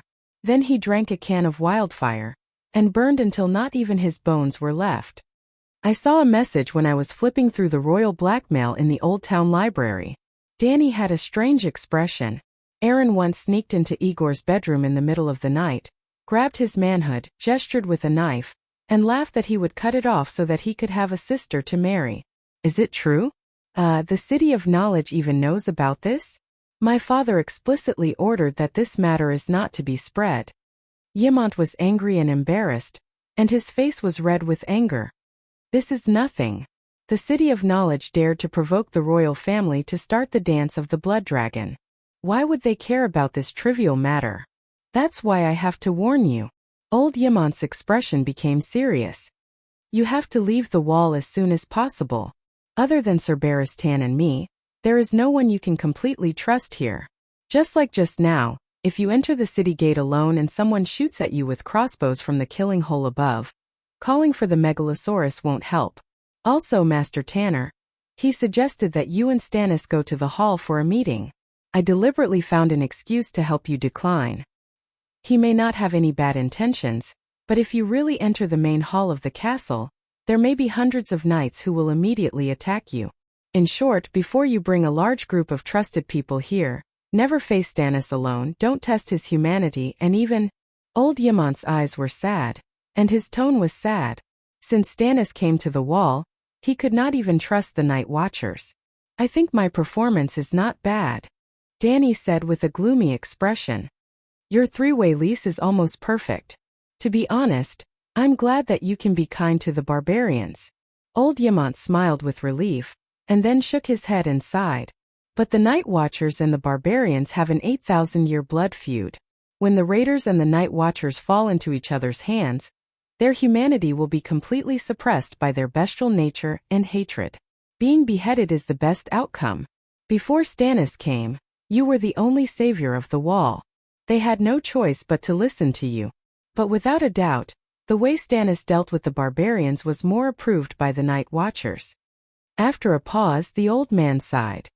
4 days ago, on the night you came to the wall, I sent a messenger crow to Eastwatch and the Shadow Tower, telling them that the Targaryen Dragon King had come to the wall's rescue.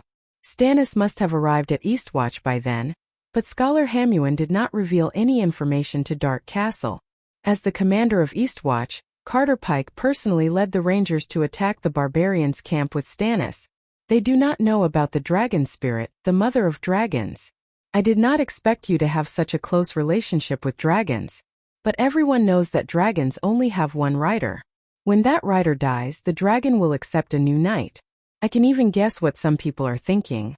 If they kill you and let someone more familiar with the bloodline of a true dragon inherit your dragon, the conflict and killing of Westeros will be reduced by 90%. The Targaryens have an irreconcilable blood feud with 5 of the dukes of the 7 kingdoms. Old Yamant said bitterly. Killing you is equivalent to saving the Westeros. Killing you is a righteous act. Dany, let's go. Leave tonight. No, leave now. You've completed your mission. Dany was silent for a long time before she asked, after I leave, what about the barbarians? Let Sir Barristan stay. He is your captain of the Kingsguard. He can sign the sacred contract on your behalf. Dany was struggling. Rationally, she agreed with old Yamant's suggestion to leave immediately. Also, There was a voice in her subconscious that reminded her that there was something important waiting for her in Ursos. But she was still worried about the threat of the other ghosts. She did not want to leave just like that. After a moment of hesitation, she said, Stannis and his 1,000 men will not be able to stop the army of other ghosts. I will take the barbarians to the forest tomorrow to look for the ghouls. When we catch the ghouls, I will leave immediately and have the night watchers send them to the King's Landing and to the Old Town. I will ask the nobles of the 7 kingdoms to end the war and support the wall. Will it be dangerous? We can ask Stannis's men to do it, the old scholar said worriedly. I will ride my dragon there. Besides, I also want to evaluate the abilities of the other ghosts. After chatting for a while, Guylan, the stupid bull, called for Ymont in the yard. Master Ymont, there is not enough milk of the poppy flower. Night Demon with a hole in his stomach is waiting for you to stitch it up. I will be right there, Ymont replied. He then reminded Dany again, do not go out after dark. It is hard to guard against a sneak attack. Jon is getting busier these days. He has no time to help you guard the gate. I will ask Guylan to take his place. If there is anything you need, ask him to do it. He dragged his old body to the door. Before opening it, Ymont turned around and reminded her, I almost forgot. From now on, do not accept food from anyone. If you want to eat, you can wait for Sir Barristan to return. The White Knight knows this better than I do. Do not go to the hall for dinner. I will arrange for someone to send it over. Sigh, there are so many bastards in the shallow pond. Even the allied forces of the free cities did not annoy me this much. You have a dragon. You have an absolute advantage on the battlefield.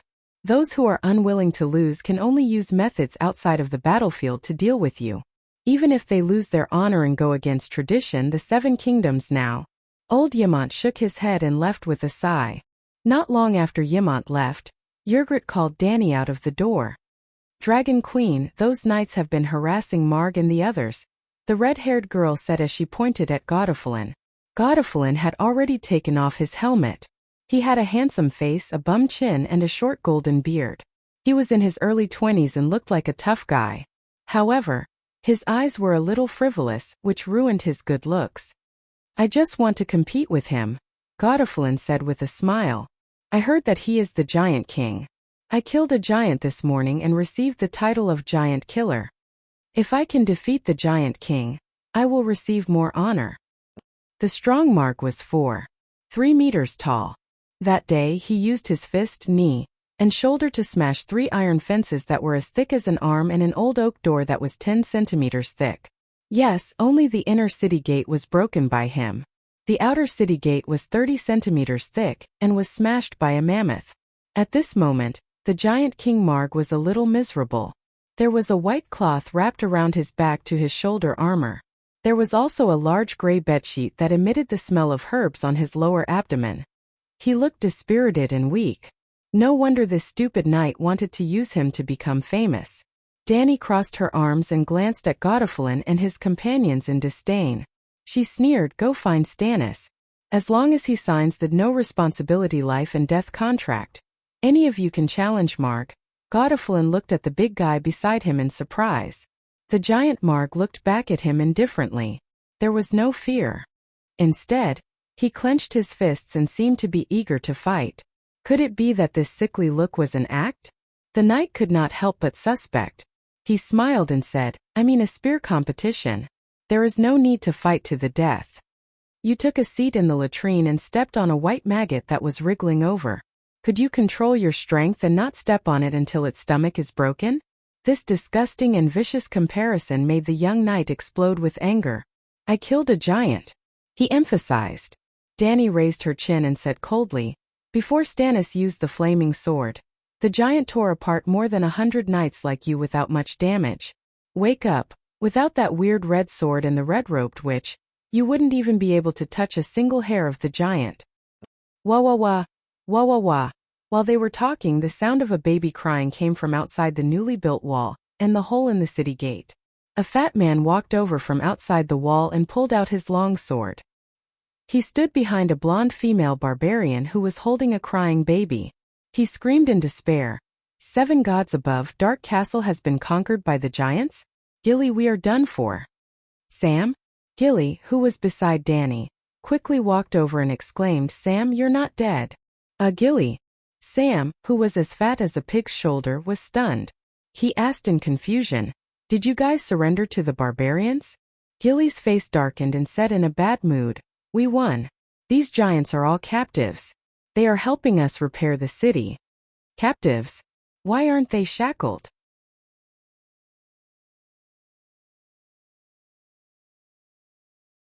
Chapter 3:12. On the other side, John and a tall girl walked out of the city gate.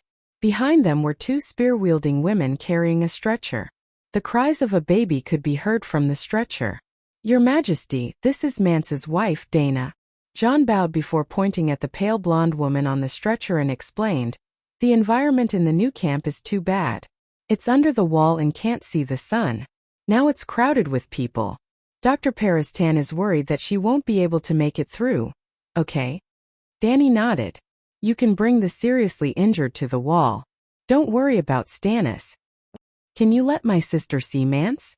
The tall girl looked straight at Danny. You're Dana's sister? I'm Whale. Whale was the prettiest and cleanest savage girl Danny had ever seen. Her thick, honey-colored hair fell to her round breasts, but they were not oily or clumsy. They were soft as silk in the wind. Her face was white and clean, and her white fox fur coat was not stained with much dirt. She was not like Ygritte, who had lice crawling in and out of her greasy hair. Her neck was covered with layers of dirt. Her face was often washed, so it was very white. However, her body below the neck was greasy and dirty because she had not washed for months. Hey, giant killer! Danny shouted at Gordy Fallon. Mance's wife gave birth to a son. Go and bring him out. Let the family have some fun. Mance led more than 1,000 cavalrymen to fight against Stannis. But he could even kill 400 giants. Why would he be afraid of a group of savages who did not even have iron weapons?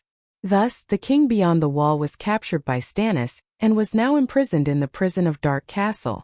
Half of the clan leaders who had negotiated with Danny that day were also dead. King Stannis is going to sacrifice Mance to the Light King tonight. He won't let him out. Gordy sneered. You're just a soldier. You're only responsible for passing the message. Danny waved her hand and said in a casual tone, Go and tell your king that either he sends Mance out, or I'll let the giants take him out. I'm a knight personally appointed by the king. I'm not a soldier. Gordy was so angry that his butt and chin were trembling. In front of the queen, you are just a small soldier. Gaudi held back a mouthful of blood, gritted his teeth and said, You swore that you would not stir up internal strife among the 7 nations at the Great Wall. If you dare to snatch our captives, you will have violated the sacred oath. Wow, you even know about this. It seems like you guys know about my negotiations with the barbarians. I just heard it from the night watchman. We didn't know you were negotiating with the barbarians, Gordy said, his eyes flickering. I'll pass on the message, but the king might not agree. With these words, the square-faced knight ran towards the command tower opposite the king's tower. The other knights also dispersed and left the courtyard. I didn't expect the infighting between the southern kings to be so serious. The king of Blazing Redheart was afraid that you would gain the power of the free people. Knowing that the agreement was about to be signed, he purposely attacked our camp and destroyed the trust the free people had in you. Wa'er's gray eyes flashed with mockery. Yes, you can despise Westeros as much as you want. Our civil war is endless and the 7 dukes are in conflict. The old king on the Iron Throne is addicted to wine and women, and the young king is still a child. The lords with real power are addicted to the game of power, and the people are poor. The people of the country have no way of making a living. As the big-breasted girl held her head high and smiled elegantly, Danny changed the topic and said, But this kingdom that has fallen into the abyss only needed to send a destitute lord who was banished from the center of power to lead 1,000 people to penetrate the camp of 100,000 barbarians. Even the king of the barbarians was captured. What are you so proud of? In this era, no matter how bad the nobles of the 7 nations are, they can't be worse than you barbarians. Wara pursed her lips, her face pale. The baby on the stretcher started crying again. Although Jon agreed with the queen, he also pitted Wa'er's situation. He pulled the fat man who was staring blankly at Blackie and Little White over and introduced him to Danny. Your Majesty, This is Samuel Tarley, the affairs officer of Dark Castle. He has seen other ghosts and even killed a white ghost. Not a corpse ghost, but a white ghost. Sam had a round face like a piece of fermented dough, and a pair of cowardly gray eyes. Your Majesty, your dragons are so powerful. I've always wanted to see the Megalosaurus since I was young. I didn't expect them to suddenly appear in front of me today. Fat Sam stuttered. I've seen your father and brother. Danny looked at the sausage that looked like it was about to burst out of its casing. She laughed and said, Your brother Dickon is a brave knight. Not long ago, he showed off at the Old Town's Honey Wine River tournament. Dickon. Fat Sausage's gray eyes suddenly welled up with tears. He's always been so brave and good at fighting. I haven't seen him for years. He's married. She's the daughter of the Mouton family in Nuquin City. I even saw your father at King's Landing. Old Tarley was so arrogant. He led 1,000 armored soldiers to massacre the great cathedral of Baylor. Danny continued.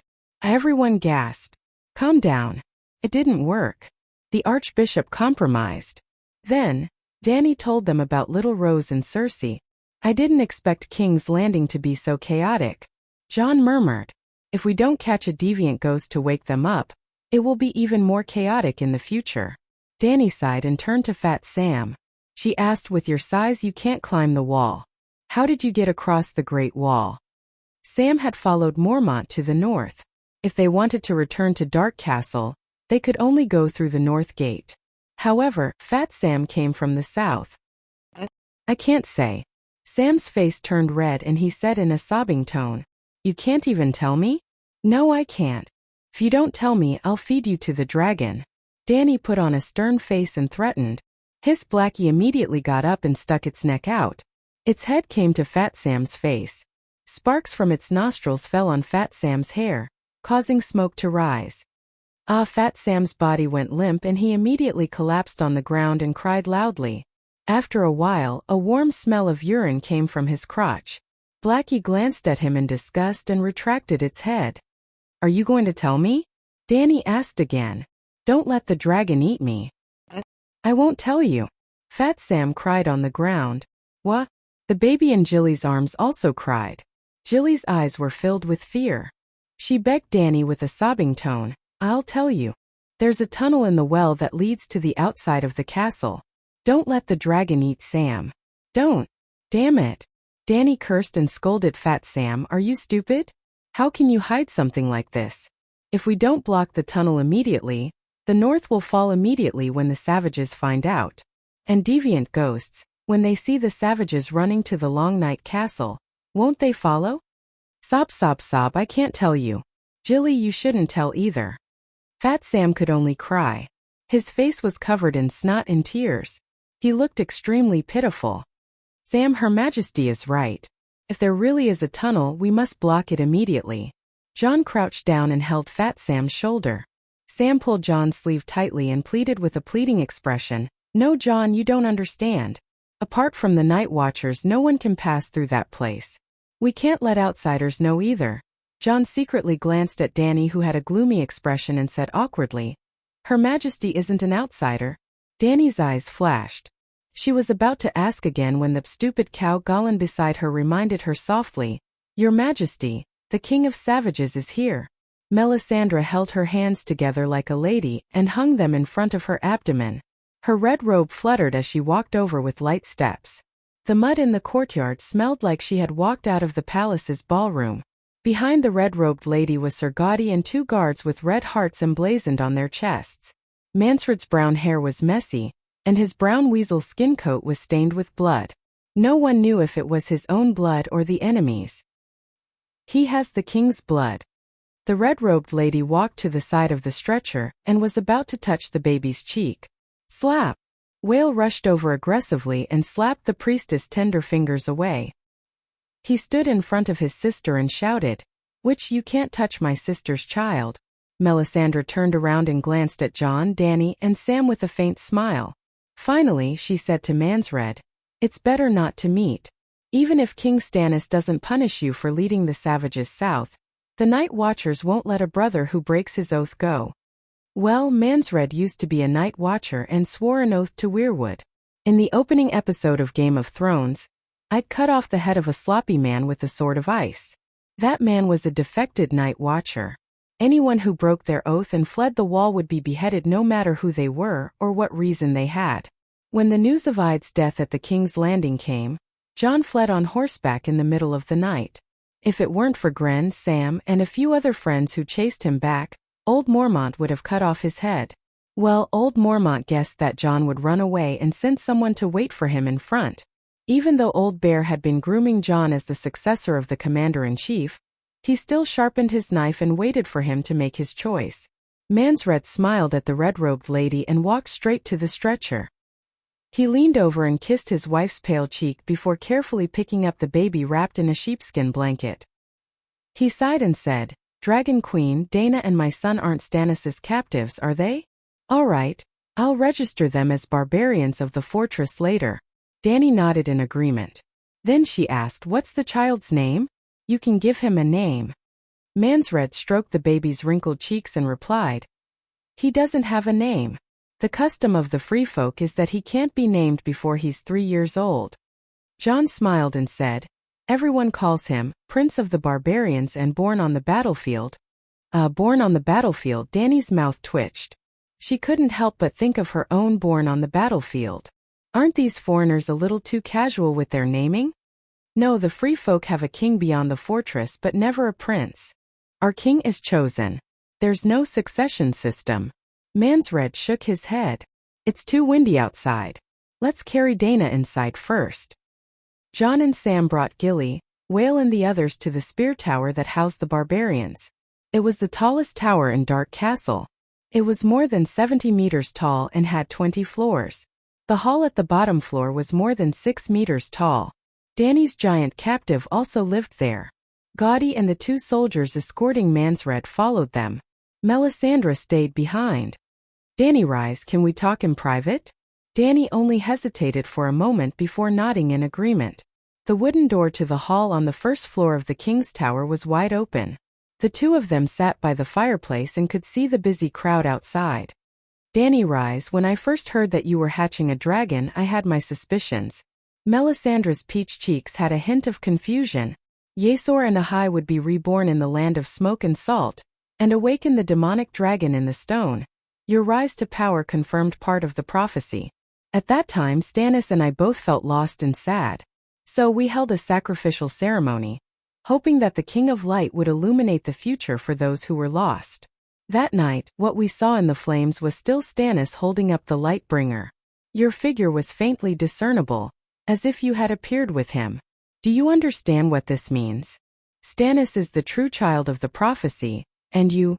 Melisandre looked at the expressionless Dany and bit her red and full lower lip. You might be his lover. Fuck. Dany gritted her teeth. Squid.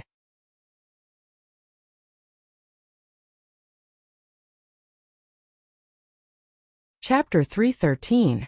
Melisandre stared at Dany and said, "It's very likely that you're the wife of the child of prophecy. Melisandre, you're the 3rd Shadowbinder I've met. You're the most powerful sorceress, but you're also the most conceited prophet."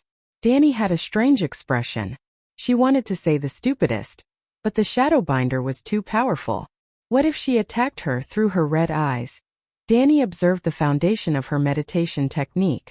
Dany had a feeling that she was shrouded in a world where flames were the sky and shadows were the ground. Her wizard power was 10 times, no 100 times stronger than her own. This was terrifying. This red-robed priestess was most likely a demigod. However, the demigods of this world were a little weak. Dany did not back down. She mocked. "Do you think a true dragon would marry a grasshopper from the ground? King Stannis is a true dragon, not a grasshopper." Melisandre frowned. "He's a grasshopper after autumn. He won't be able to live for long. Actually, from the moment he killed Renly, he had no chance of ascending to the Iron Throne. In the Kingdom of Knights, no Westeros would accept a kinslayer as their king. Look at the history of the 7 kingdoms. Targaryen was the rightful ruler. His family believed in the 7 gods, and he had several Megalosaurus as his military force. However, The marriage between a brother and a sister caused a rebellion that lasted for more than a decade. Even when Meg rode Balerion and burned the Great September of King's Landing, the church and the knights did not submit. Stannis is not popular, and he converted to the Light King. He doesn't have a dragon, and his kinslaying is 10 times worse than the marriage between a brother and a sister. Who in the 7 kingdoms would support him as king? The red-robed priestess hesitated and said, Stannis is not a kinslayer. The news has spread. Lady Catelyn saw Stannis's shadow slit Renly's throat open with her own eyes. Dany waved her hand and said with certainty, that kind of magical scene is very mysterious to most Westerosi, but I have a few Shadowbinder friends who have seen them use blood witchcraft to control their shadows. I'm not the only one who knows. Many people in Essos have guessed the truth. There is only one truth, and everyone will see it. The red-robed woman said calmly, the night is coming, and only Stannis can save the world. Do you believe your own words? In this world, individual strength is limited. No one can save the world alone. Dany sneered. If he hadn't ambushed the barbarians' camp this morning, he might have been the savior of the world. But now he has ruined his last hope. Why do you say that? Melisandre frowned and asked doubtfully. Melisandre, you're just a mage, you don't understand politics. Stannis is a good general but not a true strategist. Dany sighed and slowly explained, you should know about the agreement between me and the Savages, right? At least you know that I'm negotiating with the Savages, right? After hesitating for a moment, the red-robed woman nodded in agreement. My guess is that Stannis doesn't want the negotiations to succeed, lest I obtain the power of the barbarians. This time the red-robed woman didn't make a sound or move. She didn't admit or deny it. But you've forgotten one thing. The barbarians can help me, but you can also take them for your own use. According to the lease agreement, the barbarians only have 2 choices. One is to follow me to the other side of the narrow sea and take down a piece of land for farming, and the other is to stay in the north and guard the Great Wall. The risk of going out to sea is too high. There are many who desire the warmth of the south, but there are very few who can make the decision to leave with me. If Stannis can join the agreement as the second king, he can get a large number of soldiers to help him conquer the south. You'll allow him to take away your men? The red-robed woman asked doubtfully. This is the difference between Stannis and me. Dany sneered and asked, if Stannis is the one who has 2 dragons, what would he do? First of all, he won't come to the Great Wall again. Taking down the Iron Throne is his primary goal. Second, even if he comes to the Great Wall, he won't negotiate with the barbarians. He'll ride his dragon and burn the camp. Finally, when I bring 1,000 men to disrupt his plans, he won't hesitate. He'll ride his dragon and burn the 1,000 men who don't carry heavy crossbows. You and he are still looking at the problem from the perspective of the warlords of the 7 kingdoms, but I'm thinking of integrating all the forces at my disposal to solve the other ghost crisis. Of course I have the dragons, so I'm confident. But even if they know that the other ghosts are real, Roose Bolton, Waldfrey, and the others won't put any effort into the Great Wall. If Stannis can bring the barbarians down south and unite the north, I'll be happy to see it happen. At least, he's always thought of himself as the savior who dispelled the long night. If the north falls into his hands, the strength of the Ghost Resistance Alliance will increase. Melisandre sighed inwardly. She began to regret and feel a little depressed. She didn't foresee this possibility in the flames. It's not too late now. Stannis has defeated the barbarians and captured the king of the barbarians. As long as Mansred submits to him, it's too late. Dany interrupted her rudely. I have the dragons, but I didn't burn the barbarians' camp. Therefore, the rational barbarians will always have some trust in me. Now that Stannis has messed with me, even my trust has been reduced by more than half. Will the barbarians be convinced by him? As for Mansred, the king beyond the Great Wall, you don't understand the customs of the barbarians. Their king is elected, similar to the Archon of Volantis, but his power is far less than that of the king. The red-robed woman indeed didn't understand the customs of the barbarians, but she didn't value the power of the mortals. Therefore, she only regretted for a moment, and then returned to the main topic. Dany, rise, you're a woman and you'll have to marry. Marry Stannis and fulfill the ancient prophecy. It's the best choice for you and for this world. He has a wife. Queen Celis is a loyal follower of the Lord of Light. In order to fulfill the Savior's prophecy, she will be willing to dissolve her marriage with Stannis. Does Stannis know about your plan? Dany asked calmly. I'll persuade him. In order to save the world, he's willing to make any sacrifice, Melisandre said seriously.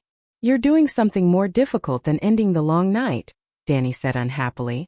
Didn't you leave Slaves Bay and come all the way to the wall to stop the other ghosts? First of all, he may not be the child of the prophecy. Second, I don't think the reincarnation of Yazhur and Ahai can really save the world. If the world has fallen to the point where it needs to be saved by ghosts from thousands of years ago, then let the other ghosts destroy it. Finally, destroying the other ghosts and ending the long night is for a better life. But marrying Stannis is more disgusting than dying at the hands of the other ghosts. These words were so vicious that even Melisandre, who had been calm all this time, had an unpleasant expression. You can't change your own fate, Dany Lilith. Two flames rose in the red-robed woman's crimson eyes, as if she could see through a person's soul and fate. The claws of the ES god have already targeted you. Your dragons can't help you, your witchcraft can't help you, you're unsullied, and the guards of the Mother of Dragons can't help you. What do you mean? Dany felt her hair stand on end. A bone-piercing coldness was about to wake her up, and she immediately felt like she was shrouded in fog. Reciting the name of the Lord of Light might be of some help to you. The red-robed woman sized her up with a strange gaze, stood up, flicked her sleeves, and elegantly walked out of the hall and left. Dany had an idea. She went back to her room to pick up her backpack, walked out of the door, rode on Big Black and called out to Little White. Amidst the cries of the knights, Big Black jumped up and flew toward the south. The sun moved west, and the sky was gradually dyed red. Shadow Leopard's fur cloak was like a flag, flapping in the wind. After flying for more than an hour, Dany patted Big Black's back, and her body changed from crawling to sitting up straight. The black dragon was connected to her mind, and it slowly circled above a pine forest. The sunset left a layer of golden powder on Dany's white cheeks. Taking out a glass candle from her backpack, Dany's witchcraft power surged, and a silver-gray ball of light started to flicker at the top of the candle. She was activating Kashi's soul coordinates. However, Kashi did not respond. Dany was not discouraged. It was very likely that it was early in the morning on Lightning Island, and the shadow-binding knight was most likely sleeping. After trying for more than 10 times, finally 15 minutes later, Dany's consciousness entered a silver-twisted tunnel. In a trance, she arrived at a spacious and dark underground palace. It was even darker than the underground palace she saw last time, and the space was also much narrower. She could see a low and rough rock ceiling. 3 meters away was the wall, and there were ancient and abstract murals carved on it. Kashi sat cross-legged on a soft wooden couch, staring at her with its eyes. I've looked for you at least 30 times in the past half a month. Why didn't you respond? 30 times? I didn't receive any mental waves from you. Dany was confused. Half a month? Has it been half a month since we last met? Kashi's tone changed, and it asked anxiously, where are you? Westeros. The last time I contacted you in the old town. Your memory has deteriorated. Have you forgotten? Dany was confused. Someone blocked our connection. Kashi said in a gloomy voice. Hey, what are we doing now? You're different. The dragon is with you, right? No one can block your witchcraft, but I was blocked by that person, Kashi said seriously. I'm not kidding. I've been trying to contact you for the past few days. Dany stopped smiling and said in surprise, this? Who blocked you? A great wizard who's 10 times, no 100 times more powerful than you and me. Melisandre. Dany blurted out, gritting her teeth. I finally met her face to face. As you expected, her magic power is 10 times more powerful than mine. I'm almost sure that she's a demigod.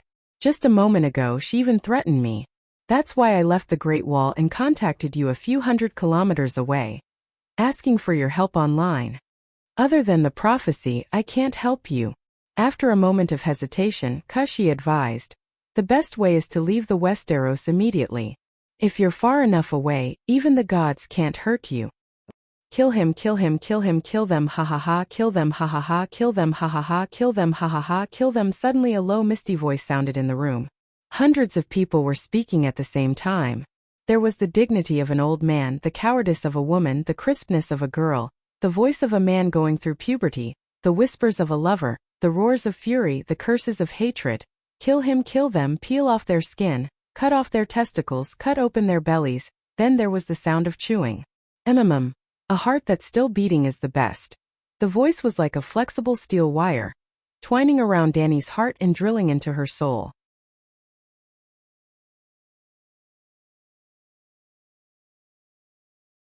Chapter 3:14. 7 Layers of Hell. When the strange voice came into contact with the 9-colored whirlpool in her sea of consciousness, Danny suddenly woke up. She looked around nervously and asked anxiously, "Kueishi, what is this?" Kueishi sat cross-legged and didn't say anything. "Hey Kueishi?" The shadow-binding soldier didn't respond at all, as if it was dead. Suddenly, Danny had an epiphany, and the main consciousness left in her body immediately entered the dragon spirit state. Soul attack. Scram. An invisible wave of air spread out from Danny's body on the dragon's back. The spiritual projection on the Thunder Island also opened her mouth, causing ripples on Kueishi's wide crimson robe. Kueishi left a soul fragment on Danny's right wrist, and the soul attack fell on the soul in her body through this fragment. The shadow-binding soldier's body trembled slightly, and wisps of visible black fog drilled out from under the red lacquer mask. The black fog twisted into various half-human, half-beast forms in the air, and finally, with a pop sound, it exploded and disappeared in the grotto. "You now understand the drawbacks of the forbidden spell soul coordinates, right?" Kueishi gasped and said intermittently. Danny nodded with a complicated expression. "I can attack your body through the soul fragment on my wrist." Witchcraft that played with souls was really dangerous, especially when it played with one's own soul. Since Danny could attack Kueishi with the soul fragment on her wrist, Baristan, Darkstar, and Faceless could also attack her with it if they mastered the soul attack technique. "It can also help me drive away the curse of the evil god." Kueishi stared at Danny with a complicated expression and sighed. "Megalosaurus is really the pinnacle of the material world, so powerful. Usually when the curse breaks out I have to spend half a day to suppress it. But now your Megalosaurus only roared once, and the evil god's power in your soul was completely expelled. It's not just the roar of Megalosaurus, it's the dragon roar witchcraft that Blackie and I combined our souls." After explaining, Danny was worried again. "You were targeted by the evil god in the underground palace of the Thunder Island?" "I just touched the edge of the evil god's whisper and my soul was captured. One night a week ago, the queen of the Thunder Island killed Countess Rose, who was sleeping beside her, without warning. She even used her nails to cut open her stomach and ate half of her internal organs while lying in a pool of blood. Regarding this, King Bogan was worried. I had no choice but to speed up my exploration of the underground palace. In the past few days, I've already sent 100 or 200 palace guards to the underground palace into a frenzy." Danny's attention was diverted. She asked curiously, "A countess is sleeping beside the empress? Doesn't your centaur mate sleep with you too?" Kueishi said calmly, "It's not the same. A countess isn't a maid. She doesn't need to serve the queen. I didn't do anything strange to Iri or Jaisai." Danny hurriedly refuted. "Who knows? All right, let's stop talking. How is your situation now? Are you in danger?" Danny asked seriously. "The favor of the royal family is very important, but I won't joke about my own life." Danny tilted her head and thought for a while. Then she said, "How about this? Every night from now on, I'll roar at you from time to time. You don't have to light the glass candle to project your spirit. You just need to use the soul fragment on my wrist to cleanse your soul." Kueishi frowned and looked at her sincere face. She had mixed feelings. She nodded gently and said, "Thank you." Danny was also very happy to be able to help the big boss that she could only look up to in the past. She put on a serious face and warned her, "You have to take it easy. Even the dragon's aura has its limits. You'd better solve your own problem first." Kueishi also noticed the change in her tone. She rolled her eyes and said angrily, "I predicted that you may be in great danger. The red crow fell between your eyebrows, your mother's vision was blocked, and her child was quietly taken away by a white wolf. I don't know what it means, but it obviously indicates that something bad will happen to you. The child was taken away by a wolf? Danny frowned and pondered. Could it be that her cheap son was taken away by a wild wolf? No, the child was taken away because the mother's vision was blocked. If I'm the mother in the prophecy, I can't see the child, and it doesn't matter if my vision is blocked. But the thing that blocked my vision is the red crow, and the crow fell between my eyebrows. Danny suddenly broke out in a cold sweat. Why did I forget this? She muttered with a pale face. What? What did you think? Kueishi asked hastily. The red crow. Someone once warned me that it was a forest witch who was proficient in prophecies. She also said that the red crow fell between my eyebrows, but I didn't notice it, Danny said with an unpleasant expression. Then do you know what the red crow represents? Kueishi asked again. I'm not sure, but... Danny raised her head and looked at Kueishi. She asked, do you know about the three-eyed crow? I don't know. A green prophet? Kueishi exclaimed. The strongest shape-shifting person? Yes. The green prophet is the person with the strongest soul talent in the transcendent world. Damn it. I understand now. Kueishi's expression changed. She suddenly understood and was worried. She said anxiously, a green prophet with the codename Red Crow has his eyes on you. A trace of his spiritual will sneaked into your soul realm, and is subtly influencing you. Where are you now? Exact location. At the Great Wall of the Northern Region. I plan to... Deviant Ghost. Danny said hesitantly. I remember clearly that you didn't plan to go to the Great Wall, Kueishi said coldly. Indeed I didn't. But I saw news about deviant ghosts in the City of Knowledge. Do you know about deviant ghosts? Kueishi said seriously, what does that have to do with you? You have always been steady. Why are you so reckless this time? It's possible that your will has been distorted. But you said that the great wizard Valeglia is the strongest transcendent in the world. Even the gods stay away from them. Danny did not want to admit that she was being manipulated like a puppet. What you have is only the basic meditation technique. You don't know any of the secret techniques of the great wizard, Kueishi reminded her. I have a dragon. A dragon can protect me from magic damage. A dragon is not a god. Danny, no matter if my guess is correct or not, it is not wrong to be more vigilant. Kueishi's tone was unprecedentedly serious. After a long silence, Danny asked in a muffled voice, what should I do? Leave the Westeros immediately? No. If her will was really influenced by the Green Prophet, she might change her mind before leaving the Westeros completely. Or worse, I'll teach you a spell to sacrifice Lalo.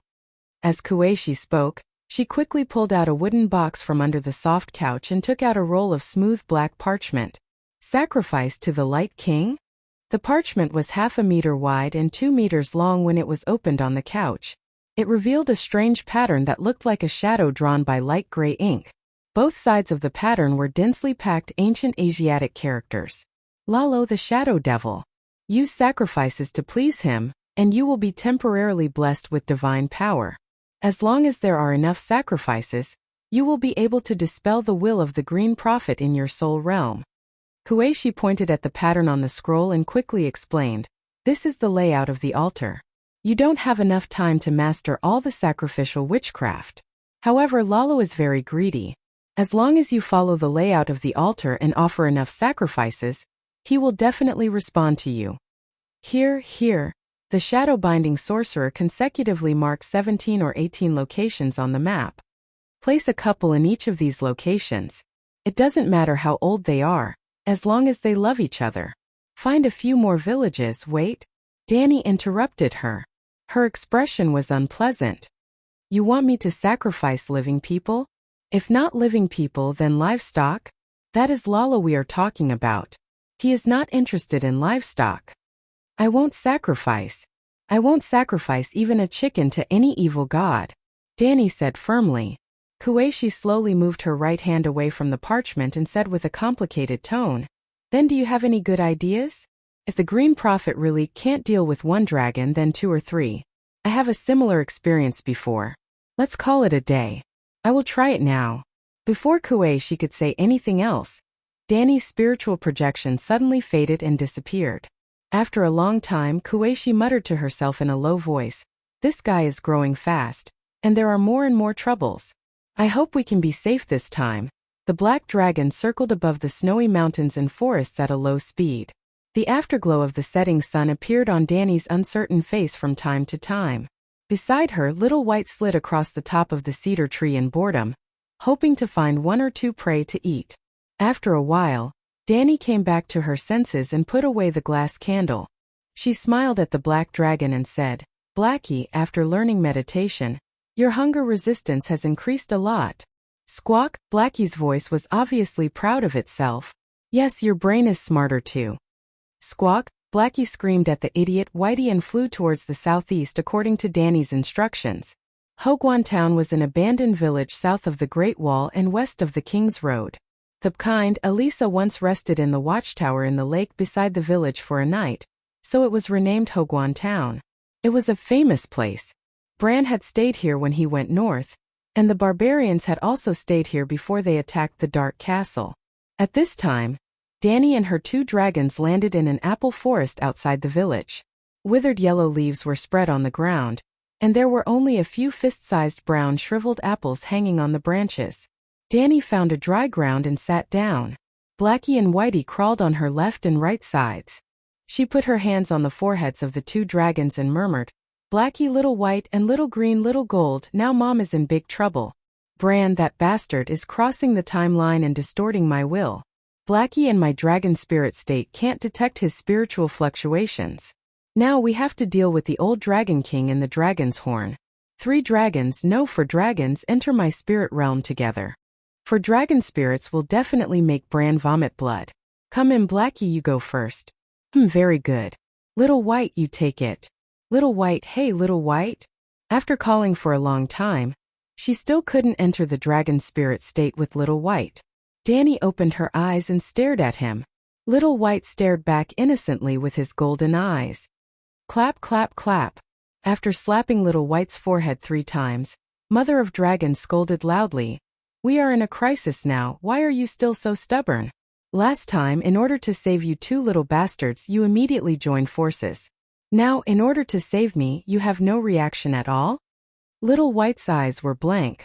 On the other hand, Blackie's blood lake-like eyes flashed as if he had made a difficult decision. Boom! Danny, who was scolding Little White, suddenly froze, and a bloody flame rose from her body.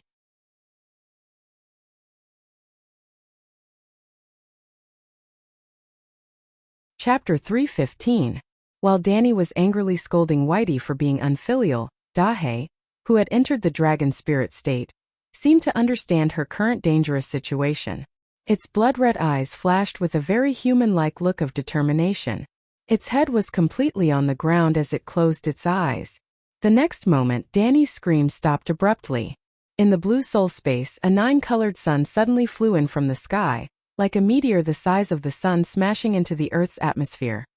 Logically, such a huge star should not be able to enter Danny's sea of consciousness, just like a 1-liter bottle of mineral water could not hold 2 liters of water. If it was forcefully stuffed in, the small bottle would definitely crack. However, Danny did not feel like she was being torn apart at all. Instead, she felt as comfortable and warm as lying on a garden lawn in spring sunbathing. Then, she realized that the 9-colored sun was Dahe's 9-colored wizard power vortex. Dahe took the initiative to send its wizard power vortex into Danny's sea of consciousness and quickly approached her own 9-colored meditation runes. It was as natural as a traveler returning home. It was as natural as Danny's meditation vortex spitting out Dahe's illusory vortex. The huge 9-colored vortex that covered the sky merged into the small vortex without any hindrance. One big and one small. The wizard power foundation of Dahe and Danny was like the soul of the dragon spirit state, perfectly combining together. In an instant, terrifying wizard power spread out from Danny's body. She was like a fire elemental black hole. The fire elemental in the universe automatically drew close to her, so much so that a layer of blood-red flame-like fire elemental coat appeared around her wizard power materialization. Danny looked down at her hands covered by the blood-red elemental coat. She clenched her fists and murmured, "I can ignite this world." Boom! 2 meters away, an apple tree with many branches suddenly burst into flames, as if a barrel of gasoline had been poured on it and ignited by a lighter. The second level of fire control was to gather fire elemental to ignite natural substances. Once Lisbon had exhausted all his wizard power and was sweating profusely. However, he could only ignite a small flame on Tyrion's beard. Even half a day ago, Danny could only light candles, kerosene lamps, and firewood remotely. At this moment, just like Melisandre, he could ignite a 4 to 5 meter tall apple tree with just a glance. I'm actually this strong. Benevolence, responsibility, glory, faith. Benevolence, responsibility, glory, faith. Benevolence, responsibility, glory, faith. The blood rushing up from the terrifying increase in strength calmed down a little, and Danny heard the low chanting in her ears. It was like a chorus. A man with a loud voice was leading dozens, or even hundreds or even thousands of young boys and girls. They were singing along with the man with their childish and crisp voices, singing a holy song deep inside Danny's soul. Go to the north, go to the Great Wall. You have responsibilities there. Go to the north, go to the Great Wall. Help the people there and show them your kindness. Go to the north, go to the Great Wall. Glory will be with you. Stay in the north, stay in the Great Wall. The people need you. Protecting the people of the 7 nations is the Queen's only faith. The low chanting in her ears kept repeating. It was like a recorder, like brainwashing a prisoner. It was like thin and tough silk, winding in circles around her heart, forming a thick cocoon. The whispers of the ancient gods? Not bad. I fell for it unknowingly. Danny lowered her head and laughed softly. The blood-red fire element coat around her rose with raging flames, twisting into the appearance of a roaring megalosaurus above her head. Scram! Wizard power suddenly exploded, and a circle of scarlet air waves spread out in all directions with Danny as the center. Crash! The broken branches and withered leaves of the apple tree seemed to have been kicked at the roots. It shook violently, and the fallen leaves on the ground flew outwards. Boom, boom, boom. There were even a few withered fruit trees that rose with orange-yellow flames, burning with popping sounds. Caw, caw, caw, caw, caw, caw. Danny's silver hair was scattered, and continuous black and red shadows flashed through her bright red eyes. A crow with blood-red pupils and black feathers struggled to fly out of her eyes, like a cormorant flying out of a calm lake. One after another, her pair of pupils seemed to be connected to another world. Crows the size of ducks flew out of Danny's eyes in a flock, forming a line. Caw, caw, caw, caw, caw, caw. Superman's eyes shot out red-hot lasers, and Danny's eyes shot out a black line formed by crows. In just a few blinks of an eye, hundreds of crows flapped their wings and flew in circles in the dusk-gray sky. Caw, caw. Whitey raised its head and screamed angrily. As the crows flew out of her eyes one by one, the whispers in her ears became fewer and fewer. It was like thousands of lit candles on a dark and vast land. Although the fire was small, it had always been incompatible with the land. At this time, the candles were extinguished one by one, and the world returned to its dark and deep state. Danny felt an unprecedented peace and freedom. Huff, huff. She gasped for air, and tiredness was like a tide, attacking her body and mind in waves. Caw, caw, caw. Before Danny could make her next move, the crows that were circling in the air suddenly exploded one by one. Like illusions, the black crows silently exploded into a cloud of thick smoke, like a blob of ink dripping into a basin of clear water. Gradually, more than 2,000 crows exploded, and the gray sky was dyed black into a huge face. The face mask was as big as a football field, with a nose, a mouth, and eyes. What caught Danny's attention was that it only had one right eye that was flashing blood-red light. Danny, rise. The black masked face spoke, and it was exactly the same as the voice of the leader in the whispers. Without a doubt, Danny immediately believed that this guy was the mastermind behind the scenes. But when did Bran become blind in one eye?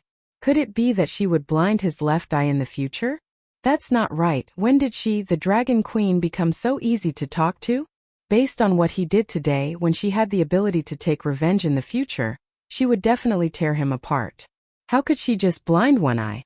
Or Bran would be evenly matched with her in the future? What state are you in? Even if he was curious, the one-eyed black face's voice was as cold as the cold stream outside the Great Wall. Never seen a pay-to-win player before? I'm in a cheat state. Danny sneered and retorted, who are you? The Green Prophet? Cheat?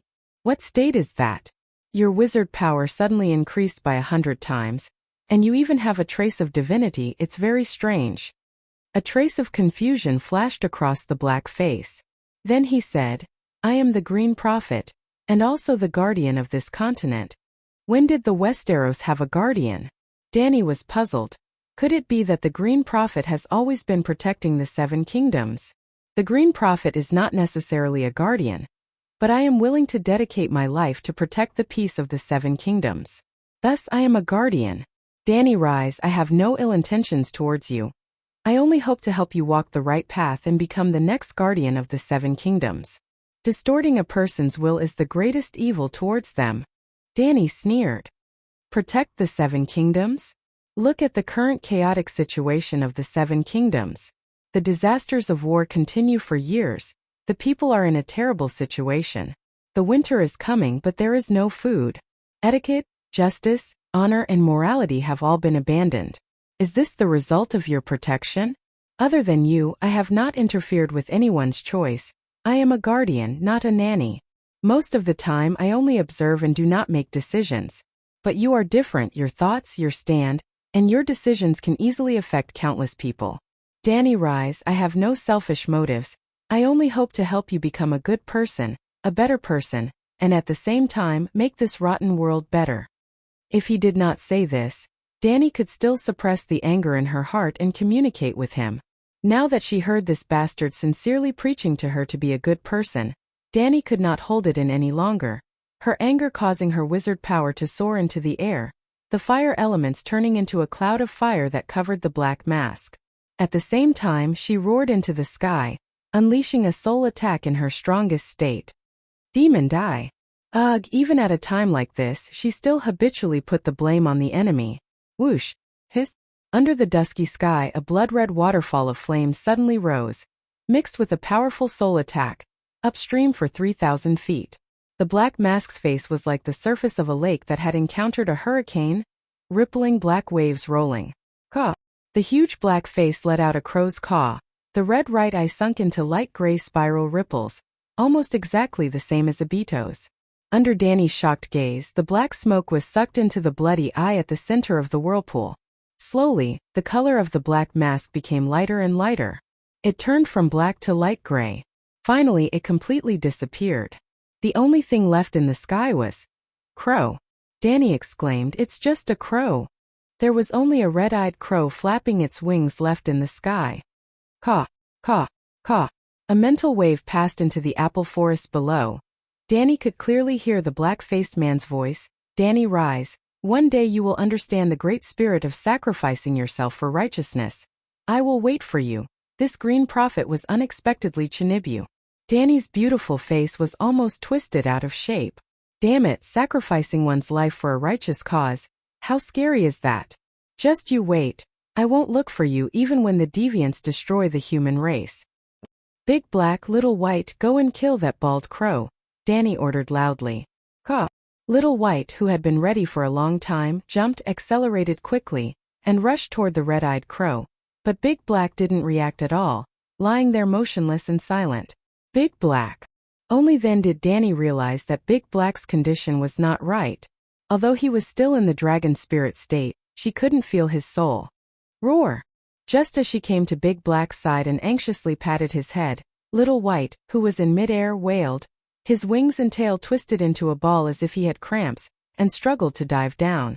The next moment, there was another soul in Dany's sea of consciousness, Little White. Previously he couldn't get it, but now he came uninvited. In the blue soul realm, Dany looked at the panicked white dragon with a wooden face. You idiot, your body was controlled by someone again? You need my help? Caw. Little White cried out in grievance. Without saying anything, she transmitted her mental power in the dragon spirit state. Little White understood what she meant, and she also understood Little White's current state. The green prophet's soul had entered Little White's sea of consciousness, intending to subdue the white dragon like a shapeshifter controlling an animal companion.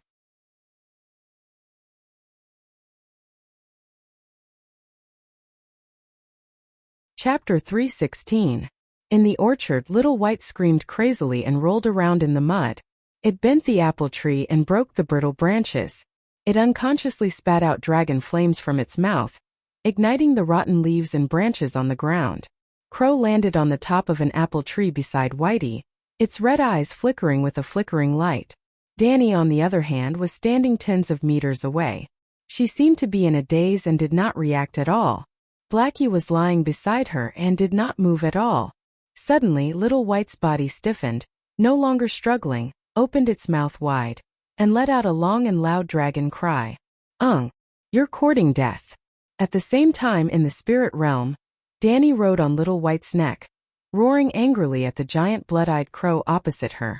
With the experience of the three dragons working together to deal with the old Dragon King and the Dragon's Horn, Danny easily combined the power of Blackie and Little White, entered Little White's sea of consciousness, and attacked the Green Prophet's will. Oh, it was strange Blackie was not there, but he did participate in the second-level dragon spirit this time. It seemed that he had completely merged with Danny's soul, and was one step further than when he was in the dragon spirit state. Caw-caw once again out of Danny's expectations, the crow was like an eagle in the eye of a storm, facing the soul attack of the second-level dragon spirit state. Although its wings were messy, its body was stable, and it was still soaring. Damn it, the Green Prophet's soul is even more tenacious than the old Dragon King and the Dragon's Horn. Danny's face was pale, and she patted Little White's neck, shouting, "We are true dragons are invincible. Rush up and tear it apart." Caw-caw, Little White howled, and quickly flew towards the red-eyed black crow. What surprised Danny was that she originally thought that the two giant beasts, one dragon and one crow, would pounce on each other and kill each other. Who would have thought that when she and Little White crashed into it, the red-eyed black crow was sent flying backwards with its feathers flying all over the place. The two were not on the same level at all. The crow was crushed. His soul is tough and his will is strong, but his body is not big, and his attack power is far inferior to the Megalosaurus. Danny suddenly realized and was very surprised. Shapeshifters specialized in the Tao of the soul, and had high resistance to soul attacks. That was why they were immune to her soul attacks. They even sneaked into her soul realm and used the whispers of the ancient gods to distort her will. However, the combat style of shapeshifters was not suited for close-quarters combat, and they did not have any complicated spells. In just a short while, Little White had bitten the crows until their black feathers flew everywhere. Blood splattered all over the sky as they cried out repeatedly. Danny was also constantly using fire control techniques, turning the battlefield into a fiery hell, burning the crow's feathers and limbs. Of course, the black crow also retaliated. Its claws and long beak continuously scratched out bloody scales on Whitey's body, creating bloody holes. However, blood and fire came from the same source. Blood contained fire and fire gave birth to life. The fiery hell that Danny summoned was very destructive to the crows, but it was a holy treatment for Little White. The dragon's blood, scales and flesh were burned in the flames, turning into energy to replenish the white dragon's deficit. On the other hand, the crow's torn feathers, flesh, and limbs turned into black smoke in the flames, disappearing into Little White's soul space. The battle was obviously developing in the direction that Danny was going to benefit. Caw-caw, the black crow cried out miserably, and a man's voice came out, "We don't have to fight to the death, Danny Liz. Dragons have 3 heads, you are only one of them. No, they are my children, no one can take them away." Danny roared. A dragon only has one dragon knight, and a dragon knight cannot control more than one dragon. You should know this better than I do. The gods asked you to bring the 3 dragons back to the human world, and each dragon is not superfluous. Fate has its own plans for them, let go. Not even the gods can take what is mine. If a human dares to reach out, I will kill. If a god dares to reach out, I can kill a god. Danny looked up to the sky and laughed. Anyway, I have killed more than 1 or 2 gods.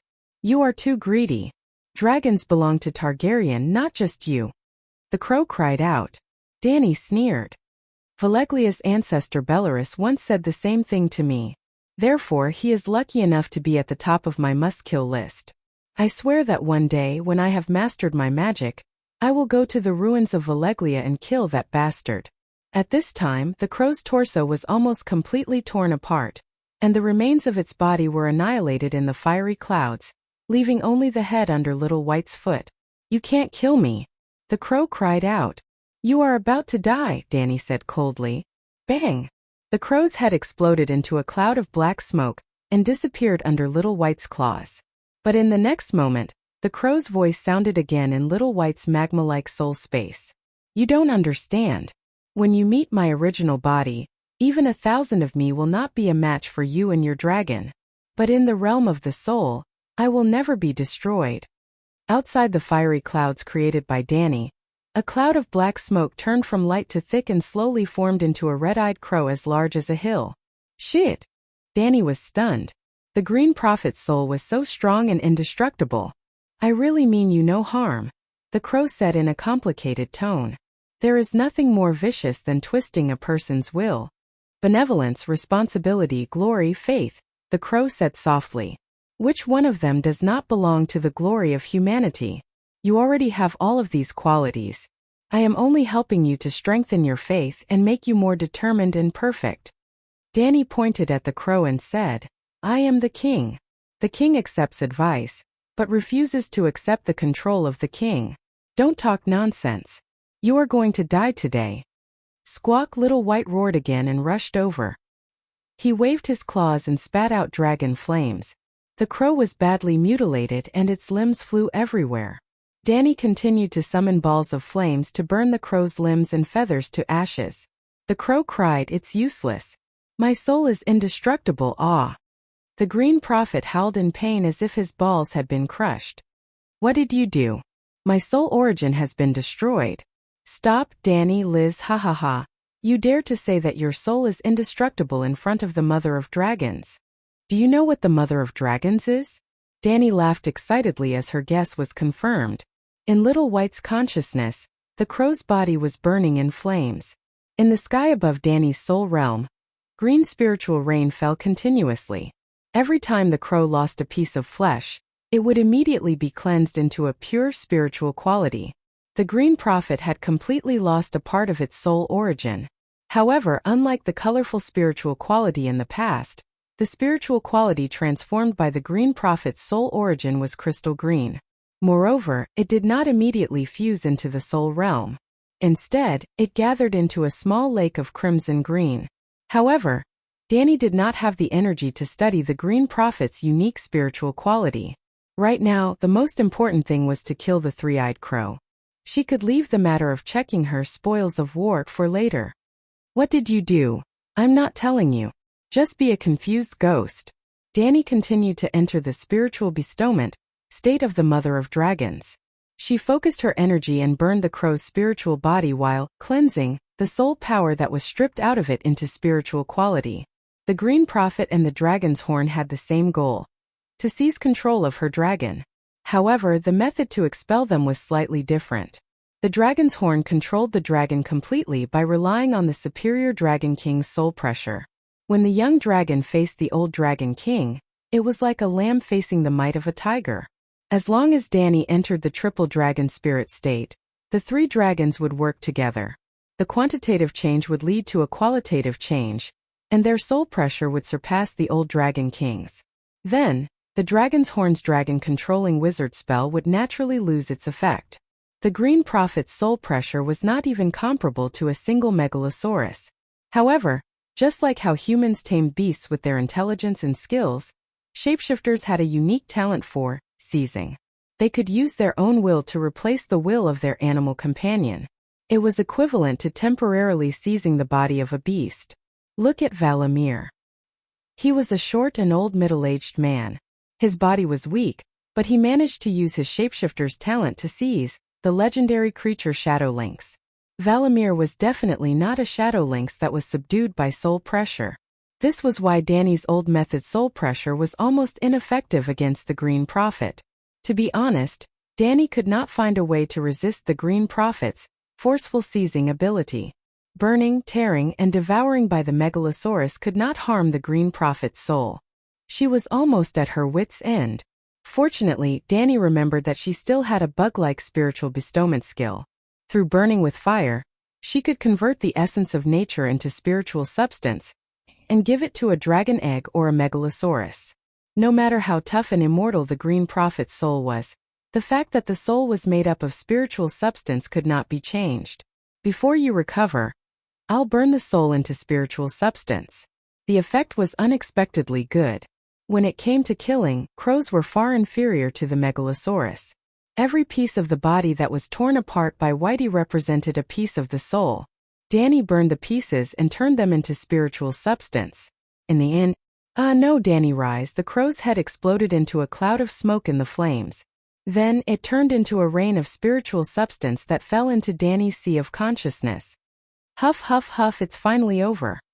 Even though she was a spiritual body, Danny could not help but gasp for breath due to exhaustion. But this guy doesn't seem to be Bran. The current Bran should not be this strong, nor should he be this old, unless he crossed the river of time and stood in the future to talk to her in the present. However, this guess was too exaggerated. If he could cross the river of time and distort her will, he would rather save Rob and Ide. It was obvious that the difficulty of changing the Dragon Queen's will and the resulting karma far exceeded that of changing Rob and Ide's decision. He was most likely the Bran's white-bearded grandpa. In the future, he would pass down his lifetime's worth of skills to the lame little Bran, making the poor little boy the strongest shapeshifter in the world. Of course, at the same time, he would also pass on the white-bearded grandpa to Bran. This was not a common plot in fantasy novels where he would leave a cute and beautiful granddaughter to Bran. Instead, it was faith and will. Perhaps it could not be considered a possession, but his personality and worldview would be completely reconstructed. Squawk, Whitey intimately came over and rubbed Danny's stomach with his head. Hurry up, this is a rare opportunity. Before the dragon spirit state ends, hurry up and follow me to learn the meditation technique. Danny pulled Whitey away from the Megalosaurus's magma-like soul space in an instant and came to her own soul space in the serene blue planet. Big Black, it's over. Just as Danny was about to separate Big Black's meditation vortex, a thought came to her mind. If I send Whitey into this huge 9-colored vortex now, then the meditation technique of me, Big Black, and Whitey, will we be able to achieve a perfect three-way fusion in the future? Just Big Black alone is already close to becoming a super god. If we add Whitey and even 5 dragons working together, then Whitey, hurry up and go in.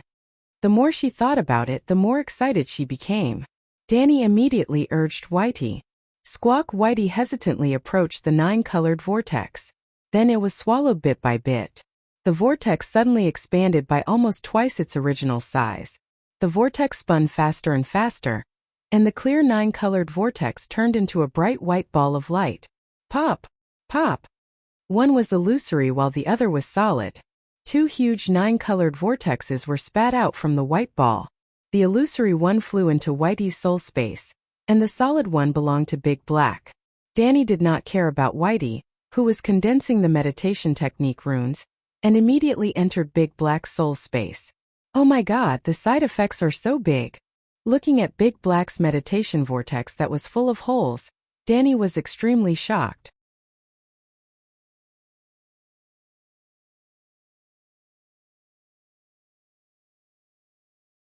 Chapter 317. Blackie was in a very bad state.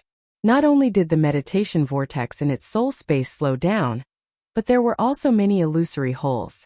In reality, its body was also severely injured. Although it was not injured, it was bleeding from its 7 orifices. Its body was also much weaker. Its blood-red dragon eyes that were as big as wine cups lost their divine light. Its broad wings and strong hind legs could not even support its body. It was a bit like a drunkard whose spirit had been emptied. Blackie lay on the ground for a while. Blackie stumbled and stood up. Its body tilted and broke an apple tree. Danny hurriedly went to support Blackie's big head. Squeak, Blackie weakly squeaked and then closed its eyes to meditate on the rotten leaves. The sky was dark green. Danny exhaled a mouthful of white air. Stepping on the rotten soft ground, she carefully searched the forest. Finally, she found a dead crow on a branch with 2 rotten apples hanging on it. What a big crow. I wonder if the Green Prophet is dead. She held the crow and looked around. It was as big as a wild duck. It was slightly warm to the touch. Its mouth, nose, and eyes were bleeding. There were no 3 eyes on its forehead. Even the 6 forms people had 5 pets. Danny did not believe that the Green Prophet only had 1 crow. According to the plot of the last season of Game of Thrones, Bran seemed to have inherited the white-bearded grandpa's thousands of crows. How did such a big crow get into my sea of consciousness? Dany was puzzled. She put the crow close to her eyebrows. She could smell the smell of bird feces like a chicken coop. It was definitely real. A real crow that needed to eat, drink, and defecate. Squeak, squeak, squeak. Suddenly Whitey put its head over and squeaked anxiously. What's wrong? Can't get used to the new wizard vortex? Dany threw the crow aside and held his forehead as she asked concernedly. Squeak, squeak, squeak. Whitey put its head on her forehead and touched her nose. It was so sour that tears came out. Dany hurriedly dodged to the side and covered her nose. Softer, softer. What do you want to say? Hiss. Boom. Little White's head twisted from side to side, and it was unusually irritable. It even spat out a mouthful of dragon flames at the fruit tree beside it. This time Dany panicked. She knew that there was an 80% chance that something had happened to Little White. Sigh, let's try the dragon spirit. As soon as the thought came to her mind, she instantly contacted Little White. A huge 9-colored vortex came crashing into her soul space, as if it had been waiting at the door for Dany and her dragon spirit. Don't be agitated, don't fuse too deeply with me. Dany was shocked and hurriedly tried to dissuade it. She didn't want Little White to become as weak as Big Black. Her worries were unnecessary. Little White's 9-colored whirlpool was not condensed at all. Only 1/3 of it was solid, and the remaining 2/3 was in an illusory state. The way Dany looked at Xiaobai changed. She said in disappointment, "Why are you so stupid? You don't even know how to copy homework from the answers." Hiss. In the soul space, Little White's golden eyes were full of grievance. Dany's heart skipped a beat. Little White's cry sent a mental wave to her. Go to my mindscape. In the next moment, Dany and Little White arrived at a dark red magma space at the same time. Wisps of light gray smoke came from the sky, the ground, and all directions like snakes. In the center of the space, they formed a crow that spread its wings and flew high in the sky. Oh, 7 gods, the Green Prophet is not completely dead yet? Dany shouted. She immediately jumped on Little White's back vigilantly and prepared to fight together again. However, when she rode closer on Little White, she was shocked to find that the crow was not a soul. It was a witchcraft rune. For example, the meditation rune of the Valyrian Grand Magus manifested as a 9-colored spiral vortex. The meditation rune of the Fire Magus manifested as a ball of flame. The Moon Chanter manifested as a clear silver moon. The Shadowbinder manifested as a bonfire of shadows. The light-colored crow in Little White's soul space was also the manifestation of a type of meditation spell. Shit, this is the Green Prophet's meditation spell foundation. Dany exclaimed in realization. No wonder Little White went crazy. He already had an incomplete meditation technique in his sea of consciousness, but he just had to copy another meditation technique from me. Meditation spells are the foundation of witchcraft. A house can only have one foundation. No wonder the Green Prophet's soul is immortal. No wonder he can control the Megalosaurus. Dany rubbed her chin and fell into deep thought. A normal person's meditation rune can only be a stable combination. Just like the 9-colored whirlpool, it can only appear as a whole. It can't be split into 9 different colored whirlpools. If it breaks, the witchcraft power will be wasted. However, the Green Prophet's meditation spell is very special. Not only can it gather and disperse at will, but the individual runes can also perfectly fuse with the soul. The runes and the soul are interdependent. As long as the runes are not destroyed, the soul can gather and disperse at will like the runes. It's almost immortal. What's even more terrifying is that the Green Prophet's meditation runes can not only fuse with his own soul, but also accept the souls of his animal companions without any resistance. Previously, these runes had been hidden in Little White's soul realm. Thinking of this, Dany could not help but feel a lingering fear. The Green Prophet's soul was too strong. If not for the fact that she had never given up on researching the spirit bestowment skill, she might have. After thinking about it carefully, she sighed in relief. As long as she could enter the dragon spirit state, the Green Prophet would never be able to control Little White. Now that the Green Prophet's soul has been transformed into a spiritual substance, only an empty shell of a meditation rune is left. How should I deal with this meditation corpse? If Little White did not have the 9-colored whirlpool, this matter would have passed without her knowing. She might not even have had the chance to find out. Learning the meditation technique also required talent. Otherwise, everyone could become a green prophet, and the test of the great wizard's inheritance would be meaningless. The Megalosaurus was perfectly compatible with Valeglia's meditation technique. This was because the Valeglia blood wizard was the most basic meditation technique that was created by imitating the operation of the Megalosaurus magic power. However, the Megalosaurus was not compatible with the green prophet profession.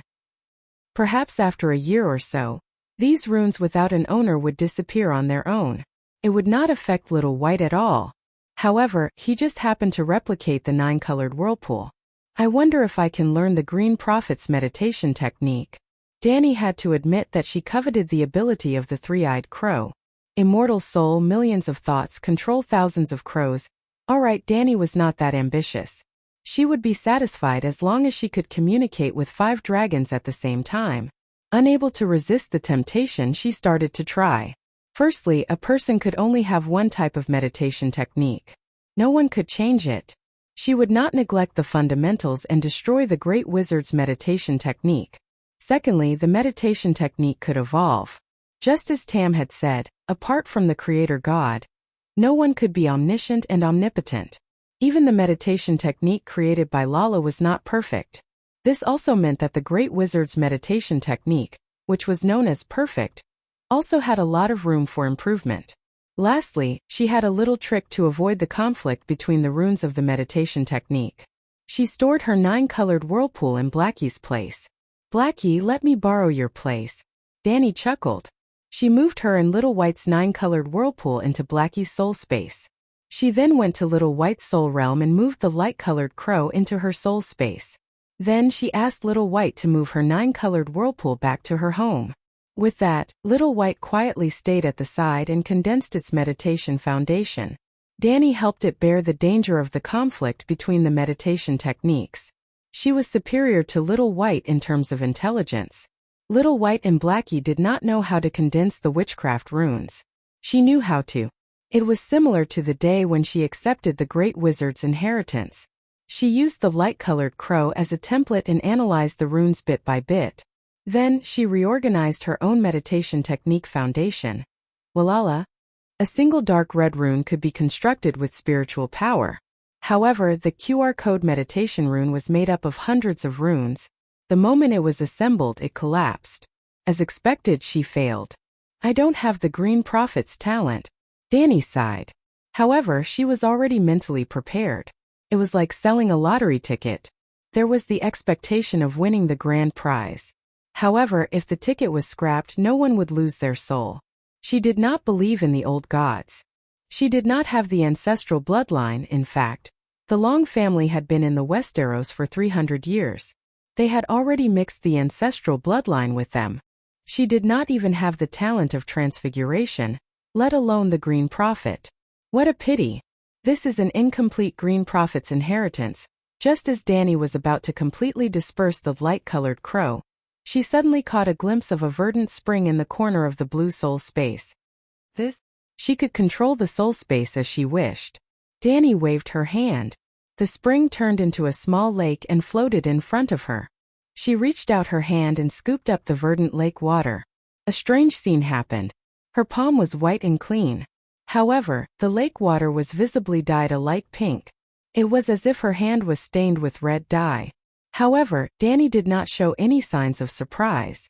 She knew that her soul was being contaminated by the ownerless soul substance. Previously, the soul substance did not automatically merge with Danny's soul and reveal its original verdant color. However, now that Danny took the initiative to extend her spiritual power into the soul substance, the ownerless soul substance did not resist at all. Perhaps because of the soul physique that came from the same source as her blood and fire, Danny's soul essence appeared red. Walala! The pink liquid in her palm fell into the lake. It was as if a drop of red ink had fallen into the lake. In a moment, the lake with a diameter of 20 meters was dyed a light pink. The water in the center of the lake protruded. Pop! The protruding liquid spread out and turned into a beautiful girl with silver hair and purple eyes. She had light pink skin. Another Danny. How magical. This soul substance clearly belongs to me. I even transformed it into a part of my soul. However, it can exist independently outside my main soul. This is like a second soul. The second primordial spirit in novels? Pink Danny looked left and right, up and down. She was amazed. The pure soul substance had been absorbed by Danny and became a part of her soul. Hence, she could project her spiritual body. However, under normal circumstances, when Danny absorbed the soul substance from the outside world to strengthen her own soul, it was like a child eating meat to grow taller. Her body would become stronger, but the newly grown muscles would not be any different from the previous ones. She would not grow a human head on her neck after eating a pig's head. The newly grown soul was also a part of the original power. There was no order. However, the Green Prophet's soul was so tough that it turned into soul substance. After being absorbed by Danny, it still retained some characteristics. Danny was not sure what characteristics this soul substance had, but it was true that it was outside of her main soul. Right now it was like eating a crow's head. Her body had also grown fat, but what was born was a second Danny's head. The two-headed monster Danny? Shivering, Danny hurriedly abandoned this terrifying thought. Two souls in one body, two souls from the same source. Does this mean that I can have two meditation techniques as the foundation? Also, this little Danny's head originated from the Green Prophet's soul substance. Then, Danny was eager to try. Her eyes shone with extreme excitement.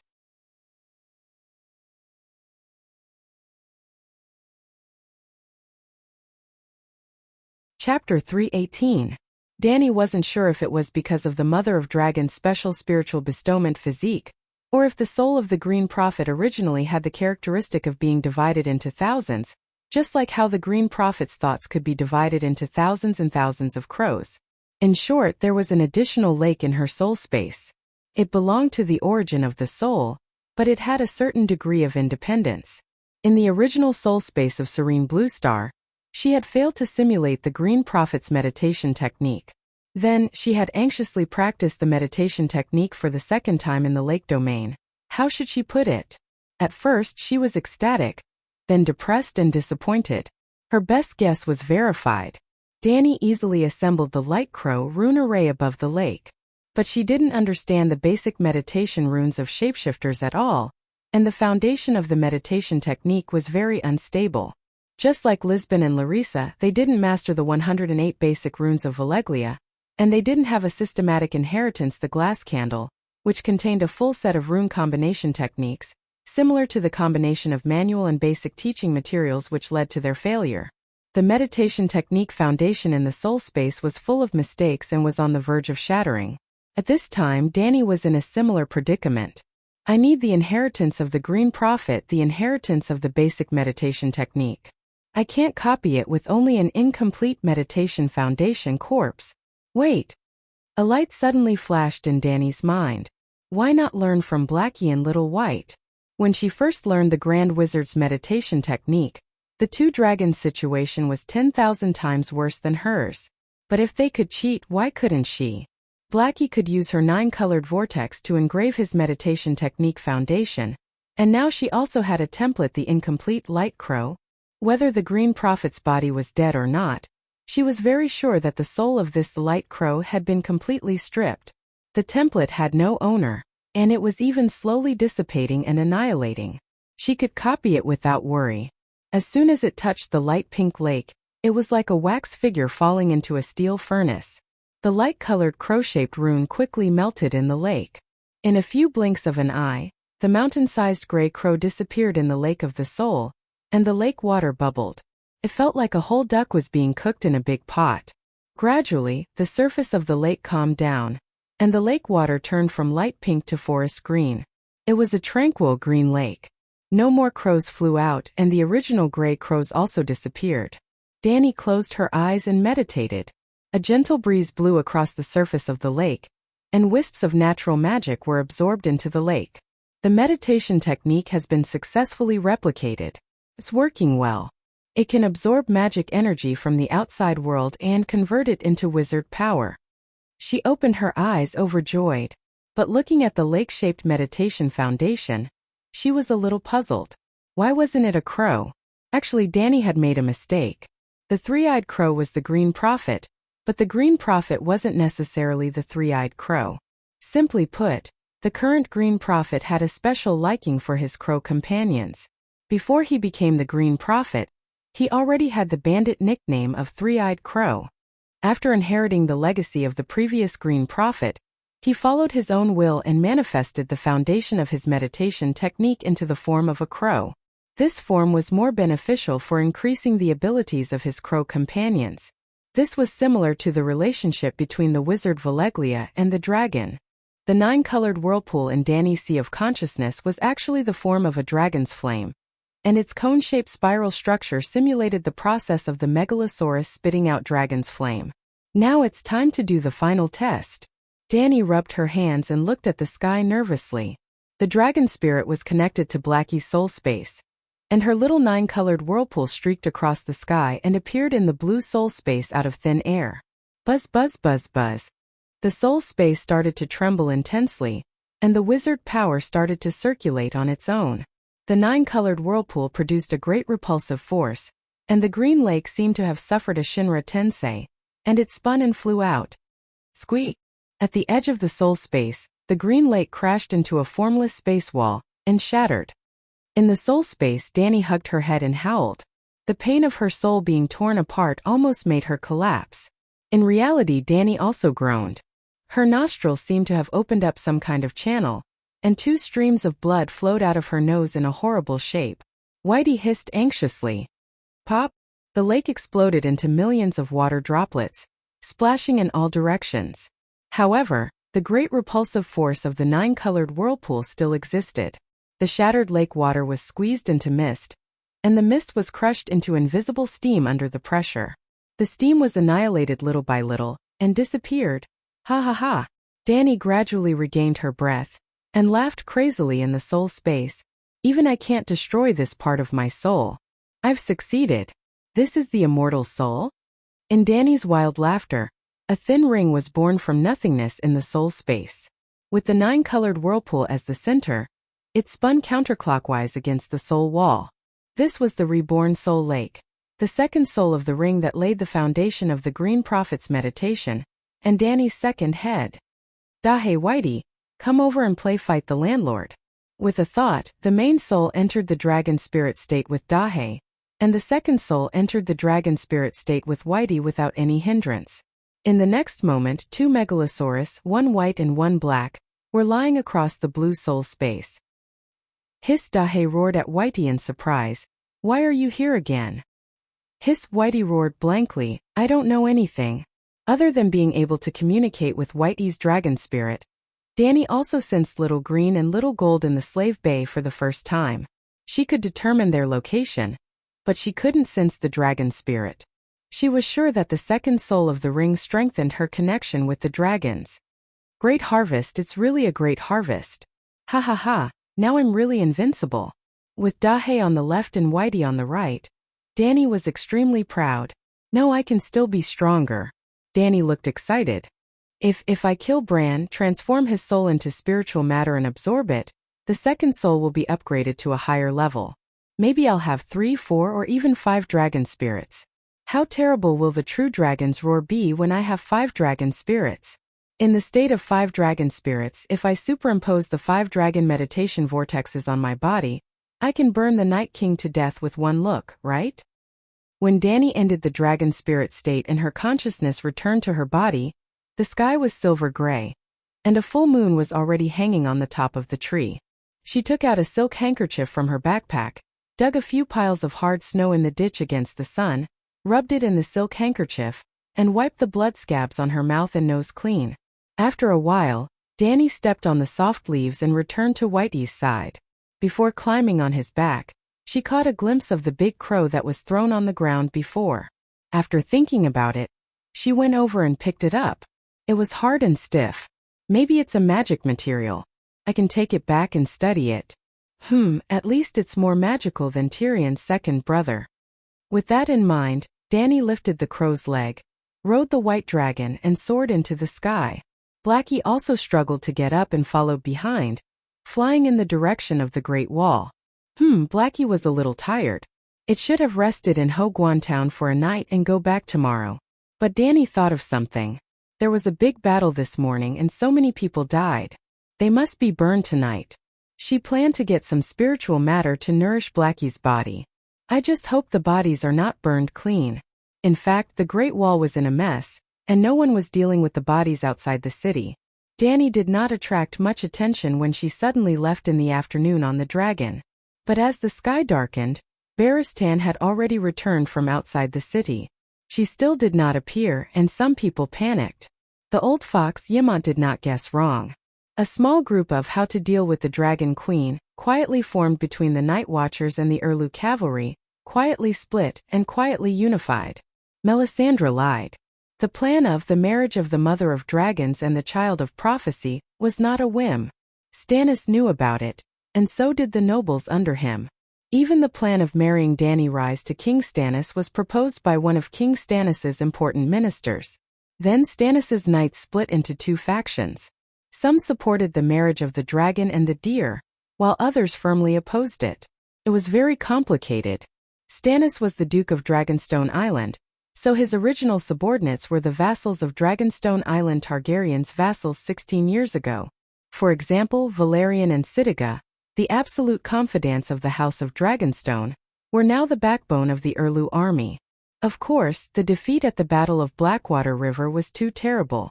Valerian and Sitiga were almost destroyed, so they did not follow Erlu to the wall. But the Duke of Dragonstone Island did not only have these two vassals. There were 7 or 8 other families that followed Erlu to the wall. To be honest, they wanted to immediately change sides and surrender to Queen Dany. It was not shameful to surrender to their old masters. Many families were still loyal and fought with Rhaegar to the end. If Count Valerian did not die, and Count Sitiga did not get captured by the King's Landing, any one of them who came to the wall would have led the nobles and knights of Dragonstone Island to the Queen as soon as they saw Dany. But the nobles of Dragonstone Island had been tortured too badly in the Battle of Blackwater River. They were too weak in the current Erlu army.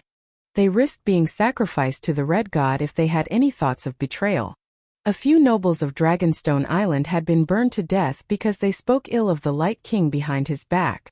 They were all afraid that the priestess could predict their betrayal. Before the news of the Dragon Queen came, Erlu had 2 political groups under his command.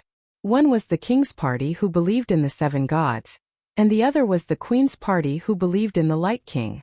After knowing that they might encounter Dany, the 2 parties split again. The King's Party of Dragonstone Island advocated for the union of dragon and deer. The King's Party of Stormland hesitated. The Queen's Party of Riverbend firmly opposed it. The Queen's Party outside Riverbend supported the union.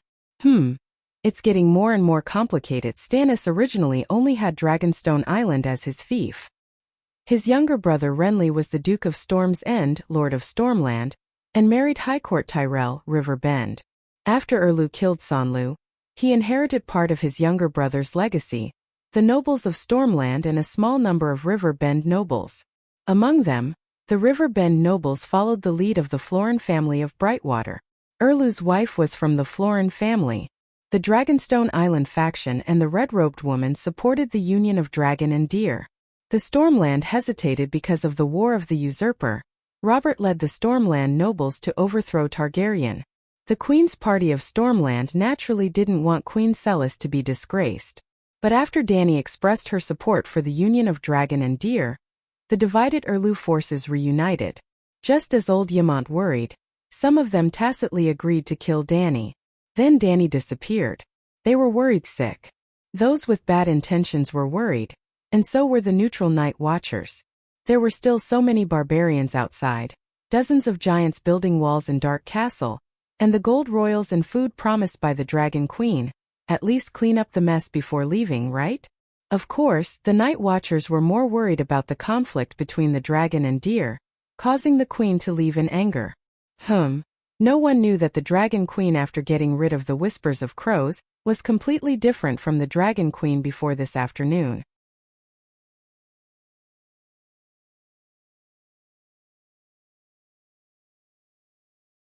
Chapter 319. Calm down, everyone. Don't panic.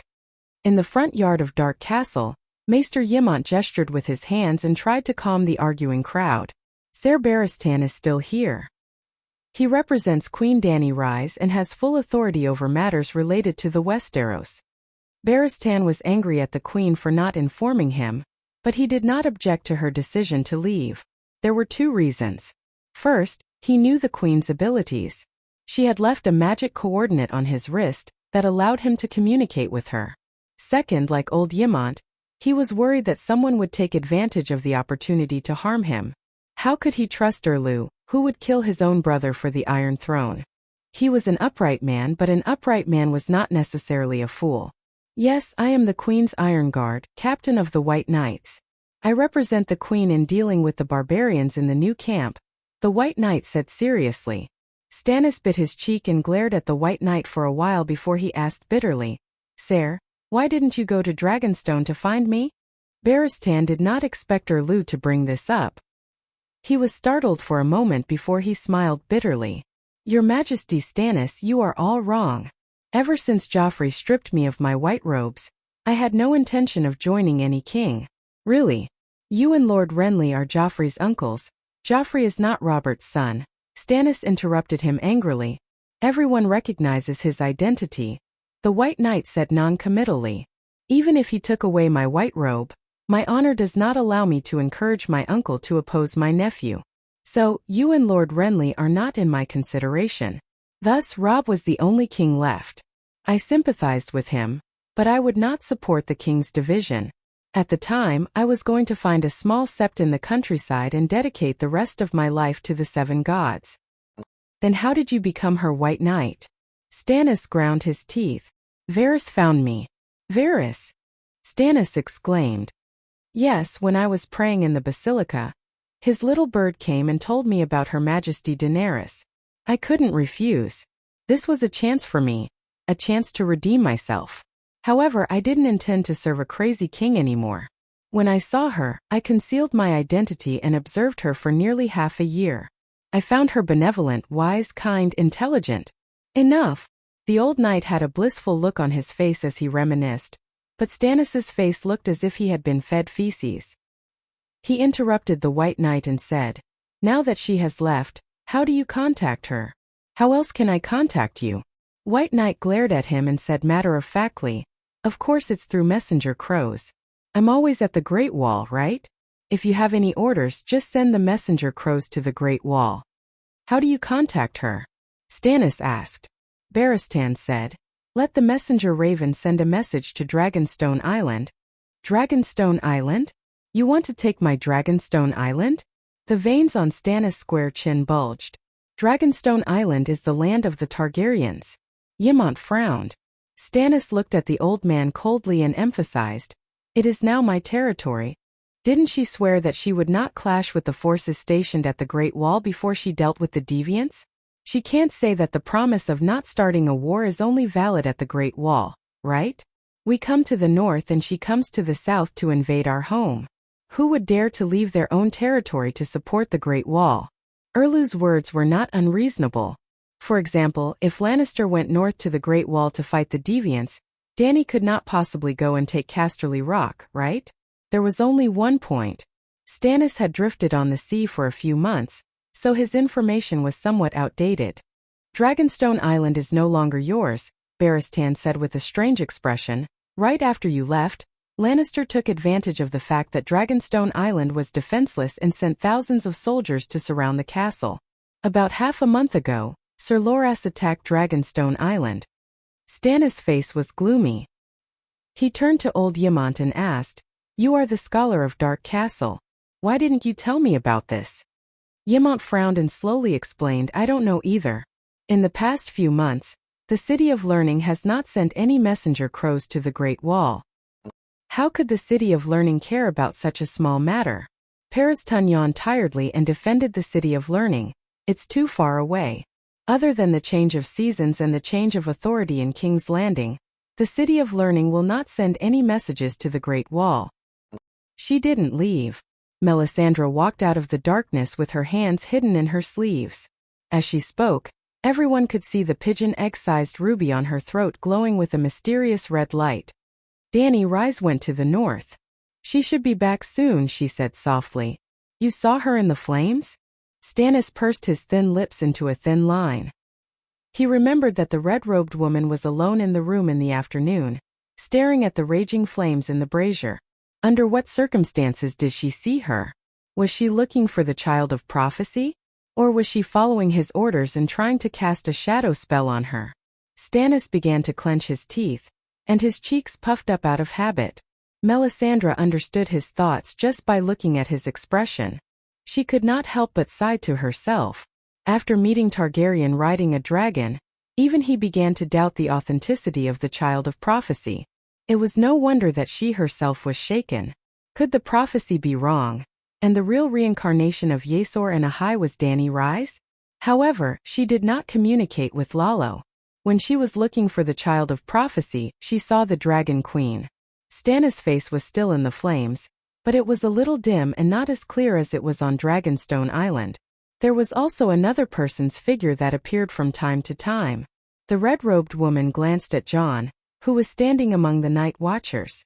She coughed softly and said slowly, I felt the aura of the dragon. She is fighting with someone, a very strong enemy. It's a fierce battle on the soul level. What enemy? Barristan asked nervously. Yes, God's servant. Yes, God has been watching her for a long time. I even reminded her in the afternoon that she might have finally noticed the crow that landed between her eyebrows, the priestess said solemnly. Everyone was confused, but they could guess that the Dragon Queen's enemy was very strong. However, there were not many who were worried about her. Instead, some of the night watchers and Erlu's armored knights exchanged looks with joy and excitement. The White Knight's expression changed and he asked anxiously, where? I'll go over now. The red-robed woman's expression was calm. She was not too concerned, nor did she gloat. She only said lightly, it's useless even if you go. The two of them are fighting on the soul level, and the battle has already ended at dusk. Yemont's blue eyes flashed with concern, and he asked in a trembling voice, who won? You said that Her Majesty Dany Rise is on her way back. She should have won, right? I'm not sure. No matter who wins or loses, there is no fatal damage to either side. It won't affect her returning to the Great Wall to rest. She should be heavily injured, right? A short knight with a mouthful of brown rotten teeth said with his eyes flashing. The red-robed woman looked at him lightly and did not answer, but the atmosphere in the courtyard suddenly became hot and heavy. It was as if a strange flame had risen in everyone's heart. The red-nosed old professor also noticed the change in everyone's mood. He could not help but frown and change the topic. Who is Esgod? Deviant ghosts? Deviant ghosts are just Esgod's servants. Hiss, a loud and clear dragon's roar came from the southern sky. Everyone, who had different thoughts, immediately stopped talking and looked up. After a few breaths, two huge black shadows flew under the silver full moon, and the sound of huge wings flapping could be heard clearly. A gust of wind blew in the courtyard, and the white dragon landed on the stone steps of the king's tower on the east in a way that did not match its body size and weight. Dragon Queen's energetic voice then came. Are you guys admiring the moon in the courtyard? The people who were looking at her with worry, nervousness, and curiosity felt awkward for a moment. Only then did Scholar Yemont come out and ask, Your Majesty, are you all right? What can happen to me? Dany asked curiously. Madame Melisandre told us that you fought with a powerful enemy in the evening, the old scholar said with confusion. Oh, I was fighting with it. Dany glanced at the red-robed woman who was looking at her curiously, raised the big crow in her hand and laughed. Such a big crow, have you seen it before? It chased me for a long time and even wanted to peck my dragon. Took me a lot of effort to kill it. I was so tired that I was sweating all over. The old scholar was stunned. The crow chased you? It even pecked your dragon?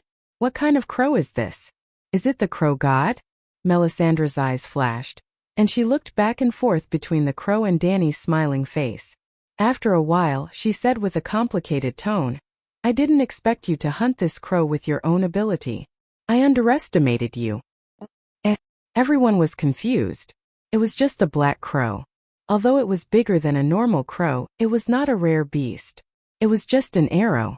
Dany threw the dead crow on the ground and urged loudly, If you have time to sit here and talk nonsense, why don't you burn the bodies of the dead?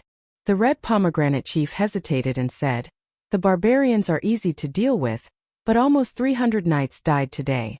Friar Sarlita is helping them to decorate their bodies. He has been busy since noon. Then transport the knights to the cellar and store them there. First, burn the bodies of the freemen and the common soldiers from beyond the Great Wall.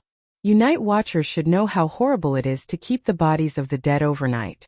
Even if we put them in the cellar, we still need to chain their ankles," John reminded. "Don't worry, the Great Wall has magic power. It can block the power of the frost god," Melisandre said softly. "A year ago, the bodies were resurrected under the Great Wall," John said with a frown. "They must have been resurrected outside the Great Wall and pretended to be corpses to sneak into Dark Castle," the red-robed woman said with certainty. Yrgrat, who had been watching from the side, walked through the crowd and carefully glanced at the white dragon. She looked up at Dany and said, "Dragon Queen, we are going to send them off? Who are you?" "Giants and freedmen. If you leave Dark Castle, you have to wear shackles," Dany reminded. Outside the Great Wall, in the empty space between the old and new camps, the barbarians built a huge crematorium. It was almost as big as a football field. The lower level was stacked with pine trunks and branches that were half a meter high. The branches were filled with half-dried leaves and weeds.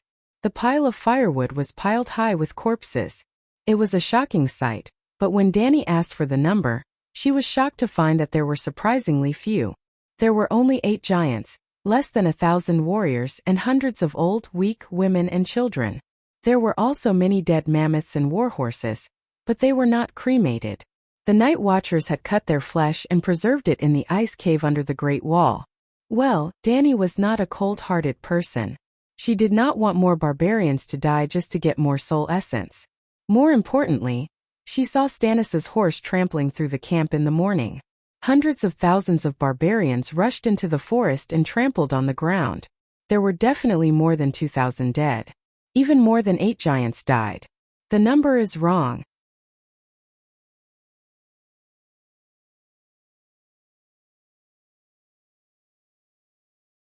Chapter 320. Thousands of people surrounded the north side of the crematorium. There were savages, giants, and night watchers to maintain order. Dany rode on Little White's back and fought at the front. Beside her were Barristan and several senior members of the Night Watchers. Stannis led the red-robed woman and a group of knights to the east corner. There were more than 200 corpses of House Lu's soldiers. The number is wrong. Dany frowned and asked Red Pomegranate, "Lord Steward, where are the rest of the corpses? The number of freemen should be around 3,000 to 5,000. It's off by half. And I saw it with my own eyes, at least 12 of them died." At noon, she had personally given Red Pomegranate the task of collecting the corpses and organizing the barbarians to burn the wood that night. She did not expect the task to be so bad. "It's deep in the woods. We don't dare to go in," Bowen Maxey said. "Why not? Are there deviant ghosts? If they don't burn the corpses, they will turn into corpses." Jon sighed helplessly and said, "I'm not sure if there are deviant ghosts, but there are many barbarians hiding in the woods." 2 brothers in black who collected the corpses had their eyes gouged out and their tongues cut out. Their heads were hung on branches at the edge of the woods. Dany's face darkened and she cursed in a low voice, "Those bastards don't know what's good for them. Do you know which bastard did it?" The Weeper, Yrgrat, who was standing behind Jon, shouted. The Weeper likes to gouge people's eyes out. When everyone looked at her, Red Pomegranate winked at Jon proudly. Jon turned his head and touched his nose awkwardly. "The Weeper is a vicious barbarian raider. I know the Weeper. Mance sent him to draw away the main forces of Dark Castle. The one who led the team to stop him was Lord Steward Maxey, right?" Dany raised her eyebrows and looked at Red Pomegranate. "You said you won the battle? You didn't even kill the enemy leader. What kind of victory is that?" "The Weeper brought 300 raiders." Red Pomegranate felt wronged. "But you also had more than 200 rangers." Red Pomegranate did not speak. Dany asked again, "Why didn't you send the barbarians to collect the corpses? They will run away." "Alas!" Dany smiled bitterly. "So, what are you going to do with the corpses in the Ghost Forest?" Jon said, "Perhaps the barbarians will burn the corpses of their own people." They all know that corpses can be resurrected. That's right, we're not as stupid as you. Yegaret nodded. While they were still discussing the corpses in the forest, Stannis and the others next door were already bidding farewell to their old friends. The night is long and danger lurks everywhere. We mortals live and die alone, at a loss, hesitating in the valley. Stannis and the red-robed woman stood side by side at the front. Hundreds of people lined up and knelt on one knee, chanting in unison, solemn and respectful. Boom!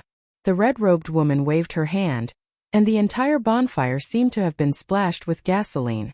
In an instant 7 feet of flame soared up, and the high-temperature wave crossed dozens of meters, blowing the hair on Dany's forehead into a mess.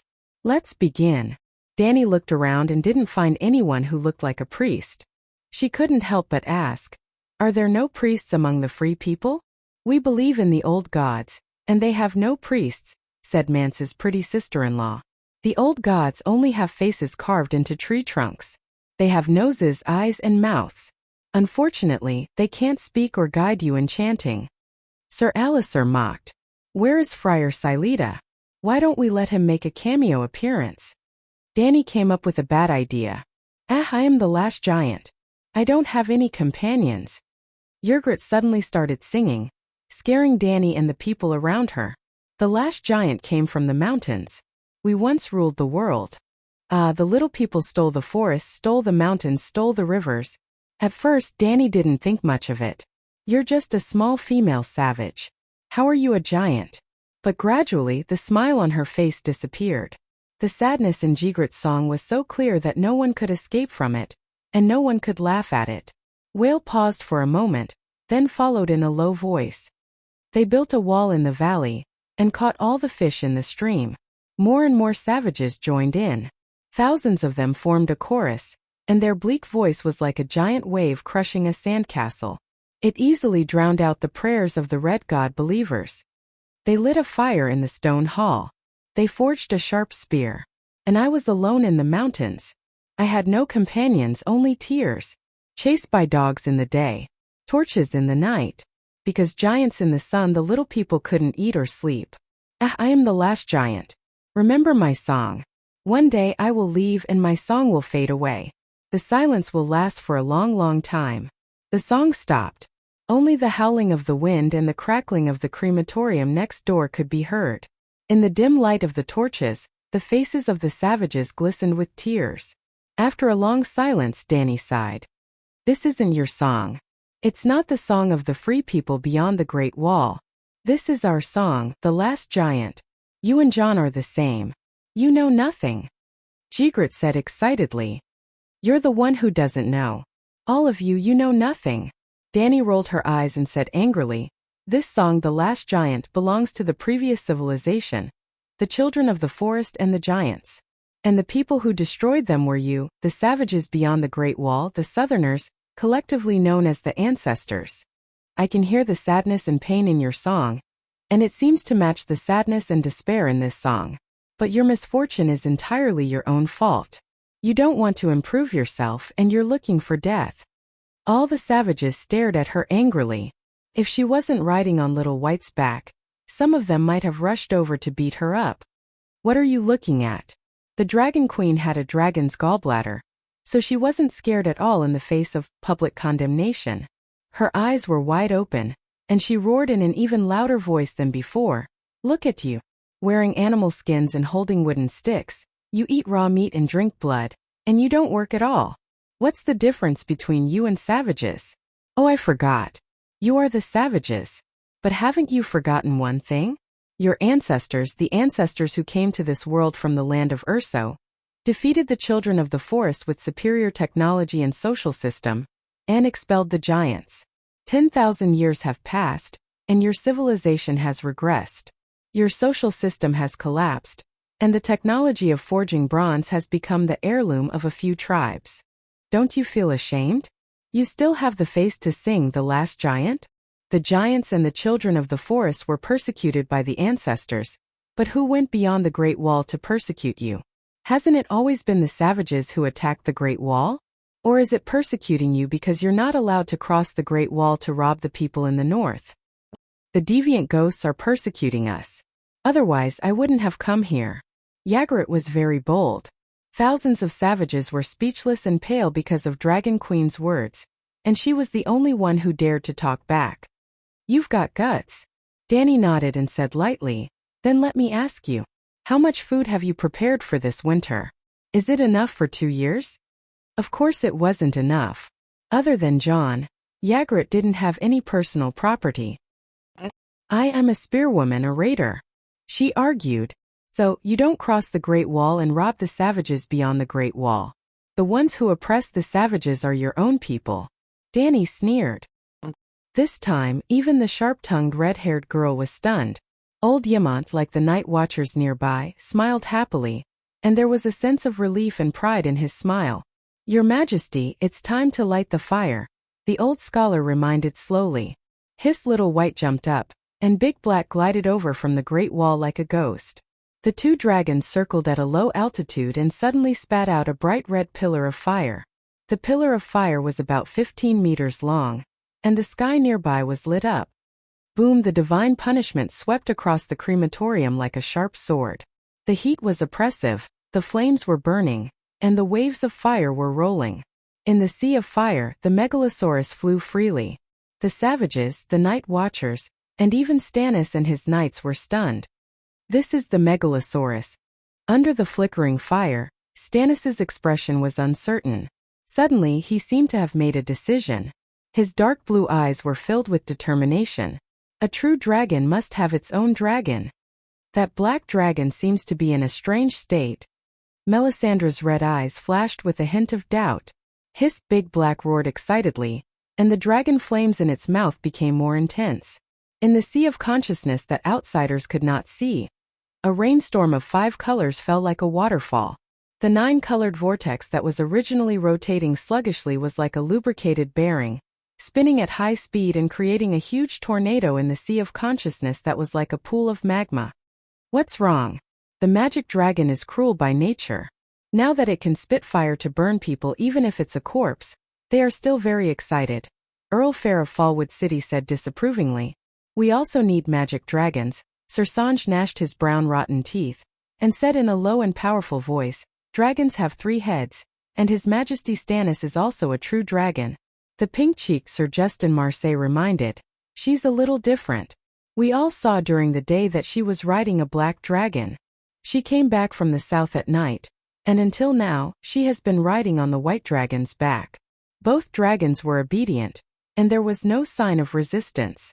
And we all know that dragons have 3 heads because a dragon knight can only ride 1 dragon, and the extra dragon must be found for another dragon knight.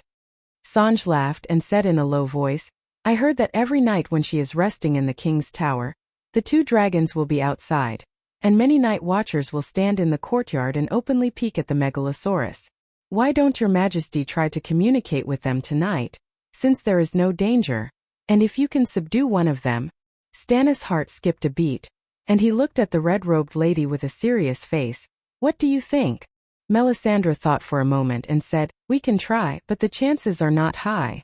You know better than me that a dragon will only recognize 1 dragon knight. Maybe her dragon is different. I heard that Barristan rode his black dragon and landed in Dark Castle. Maybe that black dragon is a cheap product that doesn't have the integrity of a true dragon. Sir Songa grinned, revealing a mouthful of rotten teeth. The red-robed lady glanced at him, and shook her head. I saw human wisdom and rationality in the black dragon's eyes. Barristan could ride a dragon because of the Dragon Queen's order. If this speculation is true then it's even more terrifying. Sir Justin Marseille's pink face turned pale. Then the blue eyes of this noble began to flicker with an unknown light. Sir Richard Hope, whose face was full of pockmarks, laughed softly and reminded softly, actually, we all know that there is a simpler and more effective way. That you're tuning into the Li Mei's Wuxia Whispers YouTube channel. We're so grateful for your support, and don't forget to subscribe to join us on this incredible journey through captivating stories. Your generosity through donations truly makes a world of difference, as it's the primary source of revenue that allows me to expand and enhance this channel for you. Thank you from the bottom of my heart for being a part of this adventure.